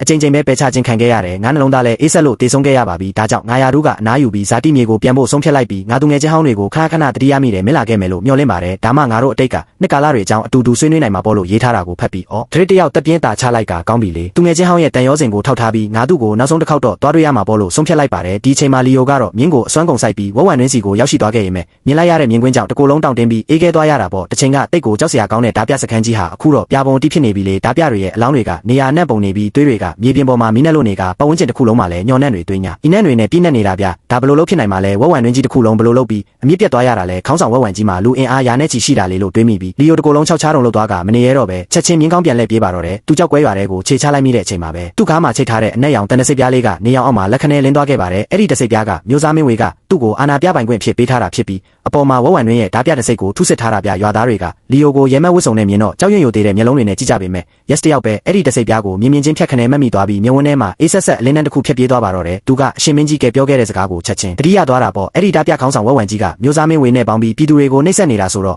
ဒီရဲမက်ကတေချာပေါက်မျိုးစားမင်းရဲ့လူယုံတယောက်ဖြစ်ရမယ်လို့တွေးမိပြီး yes ကသူ့ရဲ့ဒေါသတွေကိုမျိုးတိတ်ကမျက်နှာပေါ်မှာလိုက်လဲပြုံးပြရင်ရှေ့ကိုတက်လို့ဥချကပုံမင်းလန်ကီကဝေးလာတာမို့တိတ်ကိုပင်ပန်းနေပြီးထင်တယ်ကျေးဇူးပြုပြီးကျွန်တော်အိမ်မှာခဏဝင်ပြီးရေနွေးချမ်းလေးတောက်ရင်အနားယူပါဦးပြလို့ဖိတ်ခေါ်လိုက်ပါတယ်လီယိုကလည်းဝဝံတွင်းမှာဘာဖြစ်ခဲ့လဲဆိုတာတိတ်တိကျနေတာမို့ဒီလောက်လိုက်တည်တဲ့ရွာသားနောက်ကိုတက်လိုက်သွားတာပေါ့ yes ရဲ့အိမ်ထဲရောက်တာနဲ့လီယိုကအချိန်မဖြုံးပဲ yes အဲ့ဒီဓာပြတွေအားလုံးဘာဖြစ်သွားကြတာလဲမင်းတီလားလို့လက်မေးလိုက်ပါတယ် yes ကပုံမင်းကျွန်တော်တို့လည်းတေချာတော့မတီးဘူးပြတီးရတဲ့လောက်ကတော့လွန်ခဲ့တဲ့ရက်ပိုင်းတင်ဝတ်စုံဖြူဝတ်ထားတဲ့နတ်ဖျားတစ်ပါးကအေယာမကြားရဲကြီးတကောင်ပြီးတော့နတ်သားရဲကြီးတကောင်နဲ့အတူအဲ့ဒီဝဝံတွင်းဘက်ကိုလမ်းလျှောက်တက်သွားတာမကြခင်မှာပဲတောင်ပေါ်ကနေအော်ဟင်ကြီးတော်တန်တွေဟိမ့်ထွက်လာပြီးအဲ့ဒီဓာပြစခန်းကြီးလည်းအခုလိုပျက်စီးသွားတာပဲပြလို့လုံးဆက်ခင်းပြောလိုက်တာပေါ့လီယိုကဝတ်စုံဖြူနဲ့နတ်ဖျားကြားကြီးနဲ့နတ်သားရဲဟုတ်လားလောကမှာနတ်ဖျားတို့နတ်သားရဲတို့ဆိုတာမရှိဘူးကောမင်းတို့မျက်စိမားတာတေချာလို့လားလို့ပြန်တော့ yes ကတေချာတာပေါ့ဗျာရွာသားတွေအများကြီးမြင်လိုက်ရတာအဲ့ဒီနတ်ဖျားရဲ့တန်ခိုးတော်ကတကယ်ကိုကြောက်စရာကောင်းတဲ့လက်တစ်ချက်ဝေးရမ်းလိုက်ုံနဲ့ရွှေရောင်လင်းနှန်းတွေထွက်လာပြီးဓာပြတွေကသူကိုဘလို့မှမရှင်းနိုင်ဘူးဗျပုံမင်းလဲခီးဝေးလာရတာမို့အရင်ဆုံးတစ်ခုခုသုံးဆောင်ပါဦးကျွန်တော်တခြားရွာသားတွေကိုထပ်ပြီးအသေးစိတ်သွားမေးပေးပါမယ်လို့ပြောပြီးအပြင်ကိုလက်ထွက်လာခဲ့ကရွာသားနှင်းငယ်ကိုချက်ချင်းဆူဆီးလိုက်ပြီးလေတံကိုအောက်ချက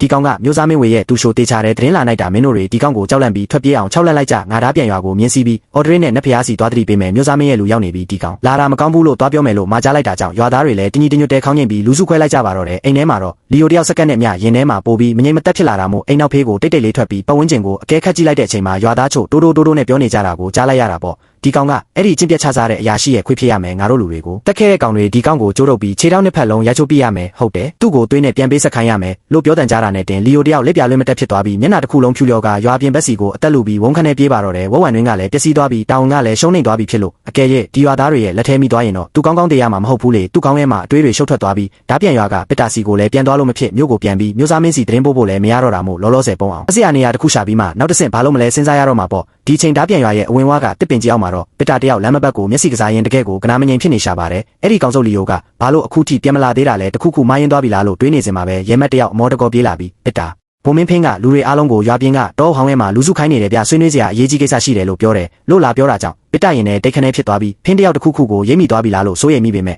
အတွေးကိုဖျောက်ကရဲမက်နောက်ကိုလိုက်သွားပါတော့တယ်တောအုပ်ထဲကကွင်းပြင်လေးမှာဖင်းကတီတင်းနဲ့မျက်နှာပေးနဲ့လူစုံအောင်စောင့်နေခဲ့ပြီးလူစုံတော့မှလေတံကိုခက်အေးနဲ့ငါခုလေးတင်ပတ်ဝန်းကျင်ကိုတိတ်တိတ်လေးလိုက်ကြည့်ခဲ့တယ်ရွာသားတွေကကက်ယောဂါကနေတက်တာပြောက်ကင်းသွားတာတကယ်အမှန်ပဲတန်ရှင်းမြတ်တဲ့ရှင်ရဲ့ကုသမှုကအစစ်အမှန်ဖြစ်ပုံရတယ်အဲ့ဒီအပြင်ရွာသားတွေကနှက်ကုန်းပေးမှာနင်းညမပြက်ကိုစီကင်းလဲဆောင်ရှောက်နေကြတာမို့လုံခြုံရေးကတိတ်ကိုတင်းကျပ်နေရဲ့ဒါကတာမန်ကိုကွယ်ယုံကြည်သူတွေရဲ့ပုံစံမျိုးမဟုတ်ဘူးလို့ပြောလိုက်တဲ့အခါရဲမက်တွေအချင်းချင်းထိတ်လန့်တုန်လှုပ်စွာကြည့်လိုက်ကြပြီးဒါဆိုရင်ကျွန်တော်တို့ဘာဆက်လုပ်ကြမလဲဗျာလို့မေးကြတာပေါ့ဖင်းကခစ်တရက်ပြီးမျက်မှောင်ကိုပိုးချုပ်ကငါတန်တရားဖြစ်တာကတော့တစုံတယောက်ကတန့်ရှင်းမြတ်တဲ့ရှင်ရဲ့နမေကိုအတုံးချပြီးပြည်သူတွေကိုစီးယုံကပုံကံဖို့လုပ်နေတာပဲရွာသားတွေပြောပုံရတော့အဲ့ဒီနတ်ဖျားဆင်းတက်လာတာငကားပြတောင်ပေါ်မှာတဲ့အကယ်လေးသူတို့မှာပုံကံမဲ့ရွယ်ချက်တာအမှန်ရှိရင်ငါတို့ချက်ချင်းမျိုးကိုပြန်သတင်းပို့ပြီးစစ်တပ်လုကနှိမ်နှင်းရလိမ့်မယ်လို့ဆိုလိုက်ပါတယ်ရဲမက်တွေမျက်နှာဖြူလျော်သွားကြပြီးဘုံမင်းဖင်းငကားပြတောင်ပေါ်မှာနတ်ဖျားရှိနေရဲ့လို့ပြောကြတာလေတောင်ပေါ်တက်ဖို့ကတိတ်အနေများမနေဘူးလားဗျာလို့တုံရီမေးကြတာပေါ့ဖင်းကအနေရဟုတ်လားငါတို့ကအမိန့်ရဆောင်ရွက်နေတဲ့ဥပဒေထိန်းသိမ်းသူတွေကိုနတ်ဖျားပဲဖြစ်ငါတို့တာဝန်ကိုတားဆီးလို့မရစေရဘူးဒီနေ့ညင်သုံးချက်တီးချိန်မှာတောင်ပေါ်ကိုတက်မယ်ဘယ်သူမှနောက်မဆုတ်ရဘူးလို့အမိန့်ပေးလိုက်ပါတယ်ပတာကတော့လူအုပ်ထဲမှာရရင်သူ့မျက်ဝန်းထဲမှာရက်ဆက်တဲ့အလင်းတန်းတစ်ခုဖြတ်ခနဲပေါ်လာတာပေါ့ဟီဟီတကယ်ကိုကောင်းကင်ဘုံကငါ့ကိုကူညီတာပဲငကားပြတောင်ကလန်ကီကျန်တန်းပြီးညဘက်ဆိုမောင်မင်းနေတာမို့သွားလာရခက်တယ်လေအကယ်လေးငါတောင်ပေါ်မှာမတော်တဆမှုတစ်ခုခုဖန်တီးပြီးဖင်းကိုတက်ပစ်နိုင်ရင်ပြီးတော့အဲ့ဒီအသေးခံမှုကိုနတ်ဖျားရဲ့လက်ချက်လို့ပုံချလိုက်ရင်မျိုးစားမင်းဝေရဲ့အမိန့်ကိုလည်းပြီးမြောက်ရရောက်ပြီးငါလည်းအလိုယုံနိုင်မှာပေါ့တကွက်တဲနဲ့နှစ်ချက်ပြက်ပဲဗျာဒီလိုနဲ့ညင်သုံးချက်တီးချိန်ဖင်းကသူ့လူတွေကိုဥဆောင်ပြီးတောင်ပေါ်တက်သွားတဲ့အချိန်မှာပဲရက်စာကြောက်ကွဲရွာကရွာသားချိုးနဲ့အတူဓာပြန်ရွာကိုအမောတကောပြေးဝင်လာပြီး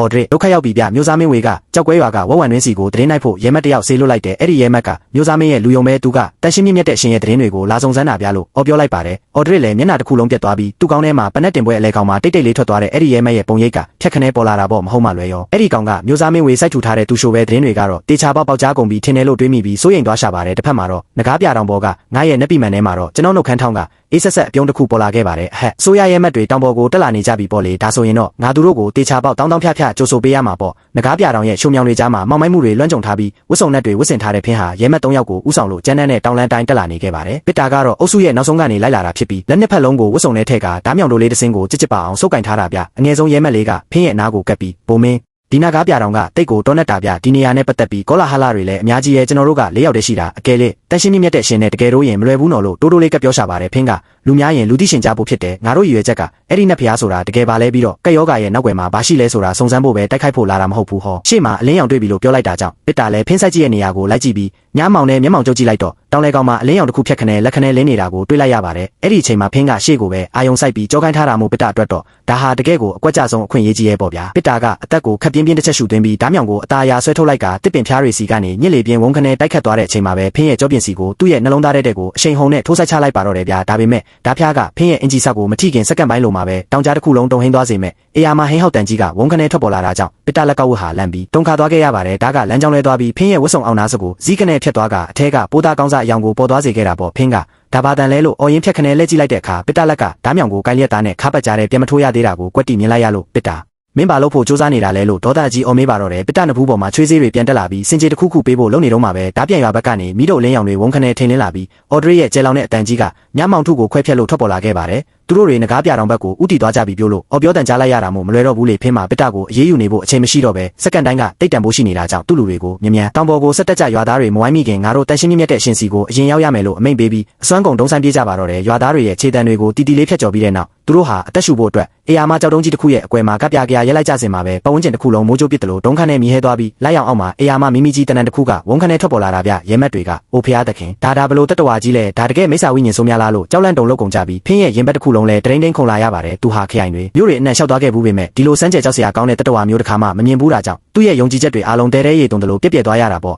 နတ်သားရဲ့ပီရှူးကြီးကကြောက်စရာကောင်းတဲ့အတန်ကြီးနဲ့ဟိန်းဟောက်ပြီးသူတို့စီကိုဝုန်းခနဲ့ပြေးဝင်လာခဲ့ရအချိန်ကလျှက်စီးလက်တယ်လို့မျက်လုံးနာမှုစက္ကန့်ပိုင်းတွင်းမှာပဲနောက်ဆုံးကရဲမက်တယောက်ဟာလေထဲမြောက်တက်ပြီးလွင့်ထွက်သွားပါတော့တယ်ဖင်းကအော်ဟစ်ပြီးကျန်တဲ့သူတွေကိုဆွဲခေါ်ကမလန့်မကန်းကကူတစ်ခုစီကိုကူတစ်ခုရှိတယ်အထဲကိုအမြန်ဝင်ကြလို့အော်ပြောပြီးပြေးဝင်လိုက်ကြတာပေါ့သူတို့ကူတဲကိုတီတီလေးဝင်မိုံတင်ရှိသေးအေယာမပောက်ကွဲတန်ကြီးနဲ့အတူကူဝါတစ်ခုလုံးတုံခါသွားပြီးပီရှူးကြီးရဲ့ဦးခေါင်းကကူဝါကိုဒုံခနဲ့လာဆောင်တာကြောင့်ကြောက်တုံးတွေပြိုကျပြီးကူဝါတစ်ခုလုံးပိတ်လို့နီးပါးဖြစ်သွားရပါတယ်အဲ့ဒီတေးရှင်ရဲ့အချိန်လေးမှာပဲနူးညံ့တဲ့အဖြူရောင်အလင်းတန်းတစ်ခုကကူအောက်ခြေကနေဝုန်းခနဲ့ထိန်လင်းသွားတာကြောင့်လူတိုင်းအံဝထိတ်လန့်စွာနဲ့မောကြည့်လိုက်ကြတာပေါ့ကူမျက်နှာချက်ပေါ်မှာတောက်ပန်နေတဲ့ကြောက်တလင်းကဲအမြောက်အများကမြုပ်နှံထားပြီးနေရာတစ်ခုလုံးကိုလင်းထိန်စေတာဗျဒါပေမဲ့သူတို့ရဲ့နှလုံးသားကိုအရှိန်ဟုန်နဲ့တုံးလို့သွားစေတာကတော့ကူနန်ရန်တွေပေါ်ကရိုးရိုးပန်းပူတွေမဟုတ်ပဲအသက်ဝင်လုံးနဲ့ဒဏ္ဍာရီလာနှစ်သားရဲကြီးတွေရဲ့ပုံရိပ်တွေချစ်ပြီးခွေလိမ့်နေတဲ့ငကားကြီးဟိန်းဟောက်နေတဲ့ကြားကြီးနဲ့အစိတ်ဆူးမြောက်ထားတဲ့ကင်းမီကောက်ကြီးတို့ရဲ့ပုံတွေကနေစမ်းကြဲပြီးလွှမ်းမိုးနိုင်စရာအရှိန်ဝါတွေပန်းထွက်နေတာကိုဒီချိန်မှာပီရှူးကြီးကကူဝါကနေသူ့ခန္ဓာကိုယ်တစ်ဝက်လောက်ကိုအတင်းတိုးဝင်လာခဲ့ပြီးအထဲကိုရောက်တော့မှမို့ဖင်းရဲ့နဘူးပေါ်မှာချွေးတွေဆူဆွဲလာကခါကလက်နက်ကိုဆွဲထုတ်ပီရှူးကြီးရဲ့ညာဘက်မျက်လုံးကိုတဲ့ချိန်ပြီးပစ်ခတ်လိုက်ပါတော့တယ်ဒုံခနဲ့တင်းနဲ့တန်ကြီးဟိန်းထွက်သွားပြီးမိဘတွေလွင့်စင်ကကြီးစံကမျက်လုံးတဲ့ကိုထိမှန်သွားတာကြောင့်ပီရှူးကြီးဟာနားကွဲမတက်အော်ဟစ်ညီးသွားပြီးမျက်လုံးကနေသွေးတွေအလိမ့်လိမ့်ကျလာကနောက်ကိုရိမ့်ရိုင်ဆုတ်ခွာသွားပါတော့တယ်ရဲမက်တွေလည်းတူးကြောက်သွားပြီးပြိုကူဝါကိုအသေးပိတ်ထားကြလို့အော်ပြီးအားတက်သွားကြပေမဲ့အဲ့ဒီတက်တာရမှုကကြာမခံပါဘူးကူပြင်ဘက်ကနေလူတွေရဲ့အော်ဟစ်တန်တွေထွက်ပေါ်လာပြီးအော်ဒရစ်ဦးဆောင်တဲ့ရွာသားမြောက်များရောက်လာကဘိုးမင်းဖင်းမင်းတို့ဒီမှာဘာလာလုပ်နေကြတာလဲလို့အော်မေးလိုက်တဲ့အချိန်မှာပဲကူထဲကနေတိတ်ကိုခန့်ညားထဲဝါပြီးတုံဟင်းသွားစေမဲ့နက်ဖျားလေးသွားတန်စင်ကြီးဝုန်းခနဲထွက်ပေါ်လာပါတော့တယ်အဲ့ဒီအတန်ကရဲမက်ပေါင်း1000စစ်မြေပြင်ကိုချီတက်လာတယ်လို့မျိုးတိတ်ကိုလေးနက်လာတာကြောင့်ရှိနေတဲ့သူတိုင်းရဲ့ဝိညာဉ်ကိုမမြင်ရတဲ့စွမ်းအားတစ်ခုနဲ့ဖိနှိပ်ထားတယ်လို့ခံစားလိုက်ရပြီးဖင်းရဲ့လက်ချောင်းတစ်ခုလုံးခြောက်ကပ်သွားကရင်ထဲမှာဘာကြောင့်မှမသိတဲ့ကြောက်ရွံ့ယိုတေစိတ်တွေဝုန်းခနဲထွက်ပေါ်လာရတာပေါ့ဒါကတကယ်ကိုတက်ဝင်ယုံကြည်မှုအစ်အမှန်ပဲလေလူတိုင်းကတပြိုင်နက်တည်းမောကြည့်လိုက်တဲ့အချိန်မှာတော့အလင်းတန်းတစ်ခုကိုစီးနှင်းပြီးဝတ်စုံဖြူဝတ်ဆင်ထားတဲ့လူတစ်ယောက်ဟာကောင်းကင်ကနေဖြည်းဖြည်းချင်းလွတ်မျောစင်းတက်လာကပီရှူးကြီးရဲ့ကြောပေါ်ကိုတာရရက်နားလိုက်ပါတော့တယ်လွန်ခဲ့တဲ့စက္ကန့်ပိုင်းတင်တောင်းကျမ်းနေတဲ့အဲ့ဒီအရာမှတတဝါကြီးဟာအခုတော့အိမ်မွေးကြောင်လေးတစ်ကောင်လိုငင်းကုတ်သွားပြီးကျွန်တော်ခြေပွားအောက်မှာအမိန့်နာခံလျက်လဲလောင်းသွားတာဗျကျွန်တော်ငုံလိုက်ပြီးပီရှူးရဲ့ဒဏ်ရာရနေတဲ့မျက်လုံးကိုလက်ချောင်းလေးတွေနဲ့အသားအရာပုတ်တက်ပေးလိုက်တဲ့အခါမြင်းတစိတ်တော်ရဲ့စွမ်းအားကရွှေရောင်လင်းနဲ့အဖြစ်စီးဆင်းသွားပြီးဒဏ်ရာကိုဖြည်းဖြည်းချင်းအသားပြန်ဆေးသွားစေတာမို့ပြဲထွက်သွားတဲ့အသားတွေက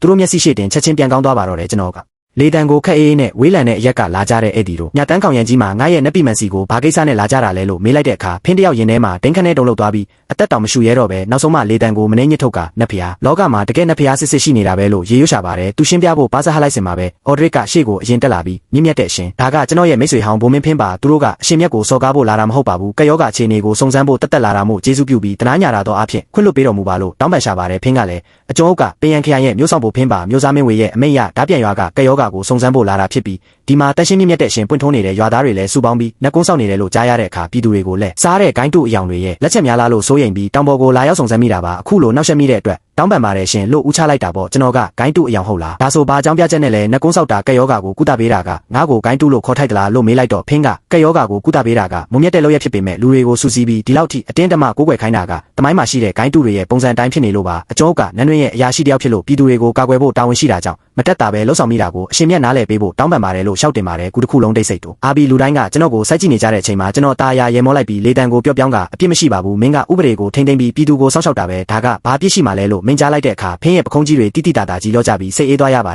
ယ်အဲ့ဒီအချိန်ကျမှသူကပီရှူးကြီးရိုက်ချလိုက်လို့တောင်ဆောင်မှာလွင့်ထွက်သွားတဲ့ရဲမက်ကိုတတိယသွားပြီးစိုးရိမ်တကြီးနဲ့မြင့်မြတ်တဲ့ရှင်အကျော်ရဲ့ရဲမက်တယောက်တောင်ဆောင်မှာအဲ့ဒီနဲ့သားရဲရဲ့ရိုက်ချမှုကိုခံလိုက်ရလို့အသက်အန္တရာယ်စိုးရိမ်ရပါတယ်ဗျာလို့ရှောက်တင်တဲ့အခါအော်ဒရစ်ကလက်ခုပ်တစ်ချက်တီးပြီးဒီလူကိုပြောတာလားဆိုကရွာသားနှစ်ယောက်ကမင်းမျောနေတဲ့အဲ့ဒီရဲမက်ကိုကူဝါကနေတွဲထူပြီးတဲလာပေးပါတယ်ကျွန်တော်စိတ်ကိုအာယုံဆိုင်ပြီးတစိတ်တော်ရဲ့ကုတချင်းစွမ်းအားကိုထက်မှန်ထုတ်လို့ကရွှေရောင်လင်းနှန်းကိုသူ့ရဲ့ရင်ဘတ်ထဲစီးဝင်စေလိုက်တဲ့အခါကလောက်နဲ့အယိုးချင်းပြန်ဆက်တန်တွေထွက်ပေါ်လာပြီးအဲ့ဒီရဲမက်မျက်လုံးပွင့်လာပါတော့တယ်သူကငါပဲရောက်ရတာလဲဖင်းငါတို့တောင်ပေါ်မှာမဟုတ်ဘူးလားလို့မေးတော့ဖင်းကအပြေးလွှားသွားရဲထူပြီးဝမ်ဖိုးကြီးမင်းဘလို့နေသေးလဲလို့မေးရှာပါတယ်အဲ့ဒီလူချက်ချင်းပြန်ကောင်းသွားတာကိုမြင်တော့ဖင်းတယောက်ရင်ထဲမှာအစွမ်းကုန်တုံးလို့သွားရတာပေါ့ဒါကဘာစေးပညာဘာလောကီစေဝါနဲ့မှဘလို့မှလုံးလို့မရတဲ့အရာလေးအဲ့ဒီအချိန်မှာအော်ဒရစ်ကတီးတန်းနဲ့မျက်နှာပေးနဲ့ရှေ့ကိုတက်လာပြီးမြင့်မြတ်တဲ့ရှင်ရွာသားတယောက်အခုလေးတင်လာသတင်းပို့ပါတယ်လီယိုဆိုတဲ့ရဲမက်ကမျိုးစားမင်းဝေရဲ့တစိပ်ပြားကိုကင်ပြီးဝက်ဝံတွင်းမှာသွားပြီးသတင်းနိုင်နေရလို့သိရပါတယ်ကြည့်ရတာသူကဓာပြတွေနဲ့အပေးယူလို့ဖို့စူးစမ်းနေတာထင်တယ်လို့ရှောက်တင်လိုက်တာကြောင့်ဖင်းဟာမျက်လုံးတွေအေးဆက်သွားပြီးပစ်တာဘက်ကိုဖျက်ခနဲလက်ကပစ်တာမင်းရဲ့ညီကဝက်ဝံတွင်းမှာဘာသွားလို့နေတာလဲအခုချက်ချင်းအမှန်တိုင်းပြောစမ်းလို့ဟိန်းဟောက်ပါတော့တယ်ပစ်တာမျက်နှာတစ်ခုလုံးအလောင်းလိုဖြူလျော်သွားပြီးမရှိတဲ့တတိကိုမနှင်းမွေးကအော်ဒရစ်မင်းလူမားတာဖြစ်ရမယ်ငါညီကမြို့မှာအရေးကြီးကိစ္စရှိလို့ပြန်သွားတာသူကဓာပြတွေနဲ့ပူပေါင်းမဲ့လူမဟုတ်ဘူးလို့ညှင်းရှာတာပေါ့ကျွန်တော်ကလေတန်အေးအေးနဲ့လူမားတယ်မမားဘူးဆိုတာသိချင်ရင်ဒါကိုကြည့်လိုက်ုံပဲပေါ့လို့ဆိုကလက်ကိုမြောက်လိုက်တဲ့အခါအဝေးထိန်းဆောင်ကြည့်ရေးတယုံလေးကလေထဲကနေဖြည်းဖြည်းချင်းဆင်းတက်လာပါတယ်ဒါကငါရဲ့ပတ်ဝန်းကျင်ကိုထောက်လန်းတဲ့နက်ဖျားတန်စာပလာပဲလန်ခီးမှာဖြစ်ပျက်ခဲ့သမျှအားလုံးကိုသူကမှတ်တမ်းတင်ထားတာမို့မင်းကြီးရဲ့လှုပ်ရှားမှုတွေအားလုံးအလင်းလင်းရှင်းရှင်းပေါ်လာလိမ့်မယ်လို့ပြောလိုက်ပြီးစကားပင်မဆုံးသေးခင်မှာပဲတယုံကနေအလင်းတန်းတစ်ခုဝုန်းခနဲထိုးချလိုက်တဲ့အခါဗီဒီယိုဖိုင်ထဲမှာပစ်တာတယောက်တောင်လန်းမှာဖင်းရဲ့ကြောပြင်ကိုဓာတ်နဲ့ထိုးဆိုင်ဖို့လုပ်နေတဲ့မြင်ကွင်းကြီးကကွက်ကွက်ကွင်းကွင်းပေါ်လာပါတော့တယ်ဗျာဖင်းဟာမိုးကြိုးပြစ်ချခံလိုက်ရတယ်လို့စွန့်သွားပြီးမင်းကငါ့ကိုလှုပ်ကြံရဲတယ်ပေါ်လို့အော်လိုက်တဲ့အခါပစ်တာလဲဒူးထောက်ချလိုက်ပြီးမျက်ရည်တွေလိမ့်လိမ့်နဲ့ဖင်းငါမှရွေးချယ်စရာမရှိလို့ပါဗျာမျိုးစားမင်းဝေနဲ့စေဘယ်တို့ကငါနဲ့ငါညီကိုချင်းချောက်ထားတာတကယ်လို့မင်းနဲ့အော်ဒရစ်ကိုတက်ပြစ်နိုင်ရင်ငါတို့မိသားစုတစ်ခုလုံးကိုအသက်ချမ်းသာပေးမယ်လို့ပြောလို့မတက်တာပဲလုပ်ရတာပါလို့တုံရီဝန်ခံရှာပါတယ်ဖင်းကမျိုးစားမင်းဝေကမင်းကိုနောက်ထပ်ဘာတွေခိုင်းသေးလဲလို့မေးတော့ဘာမှမရှိတော့ပါဘူးမင်းကိုတက်ပြီးတာနဲ့ဓာပြခေါင်းဆောင်ဝက်ဝံကြီးနဲ့ပေါင်းပြီးဒီဓာပြန်ရွာတစ်ခုလုံးကိုအမြင့်ပြတ်တက်ဖြတ်ပစ်ဖို့ပါပဲအဲ့ဒီအလုပ်ပြီးရင်ငွေပြားနဲ့ရပေးမယ်လို့ကတိပေးထားတာလို့အကုန်ဖွင့်ပြောလိုက်တာကြောင့်ကူတစ်ခုလုံးစူညံသွားပြီးရဲမက်တွေအားလုံးဒေါသတဟုံးဟုံးနဲ့အကျင့်ပြတ်မျိုးစားမင်းဝေကိုလူမဆန်တဲ့ကောင်ကိုကျင့်တရားမရှိတဲ့ကောင်လို့ဝိုင်းဆဲကြပါတော့တယ်ဖင်းကပစ်တာကိုလွတ်လိုက်ပြီးအော်ဒရစ်ရဲ့ပခုံးကိုလက်ကင်လိုက်ပါတော့တယ်ဗျာအော်ဒရစ်အခုချက်ချင်းရွာသားတွေကိုဒီကနေခေါ်ထုတ်သွားတော့ပြိုဝက်ဝံကြီးရဲ့လူအင်အားကအနည်းဆုံးရာနဲ့ချီပြီးရှိတာတကောင်ချင်းစီကလည်းတိတ်ကိုရက်ဆက်ကြမ်းကြုတ်ကြတာဗျာအခုဓာပြန်ရွာကြီးဒုက္ခရင်းနဲ့ရောက်နေပြီလို့ဖင်းကပြပြတလဲအော်ပြောလိုက်တဲ့အခါအော်ဒရစ်ကတော့ဟားတိုက်ပြီးလိုက်လဲရဲမောလိုက်က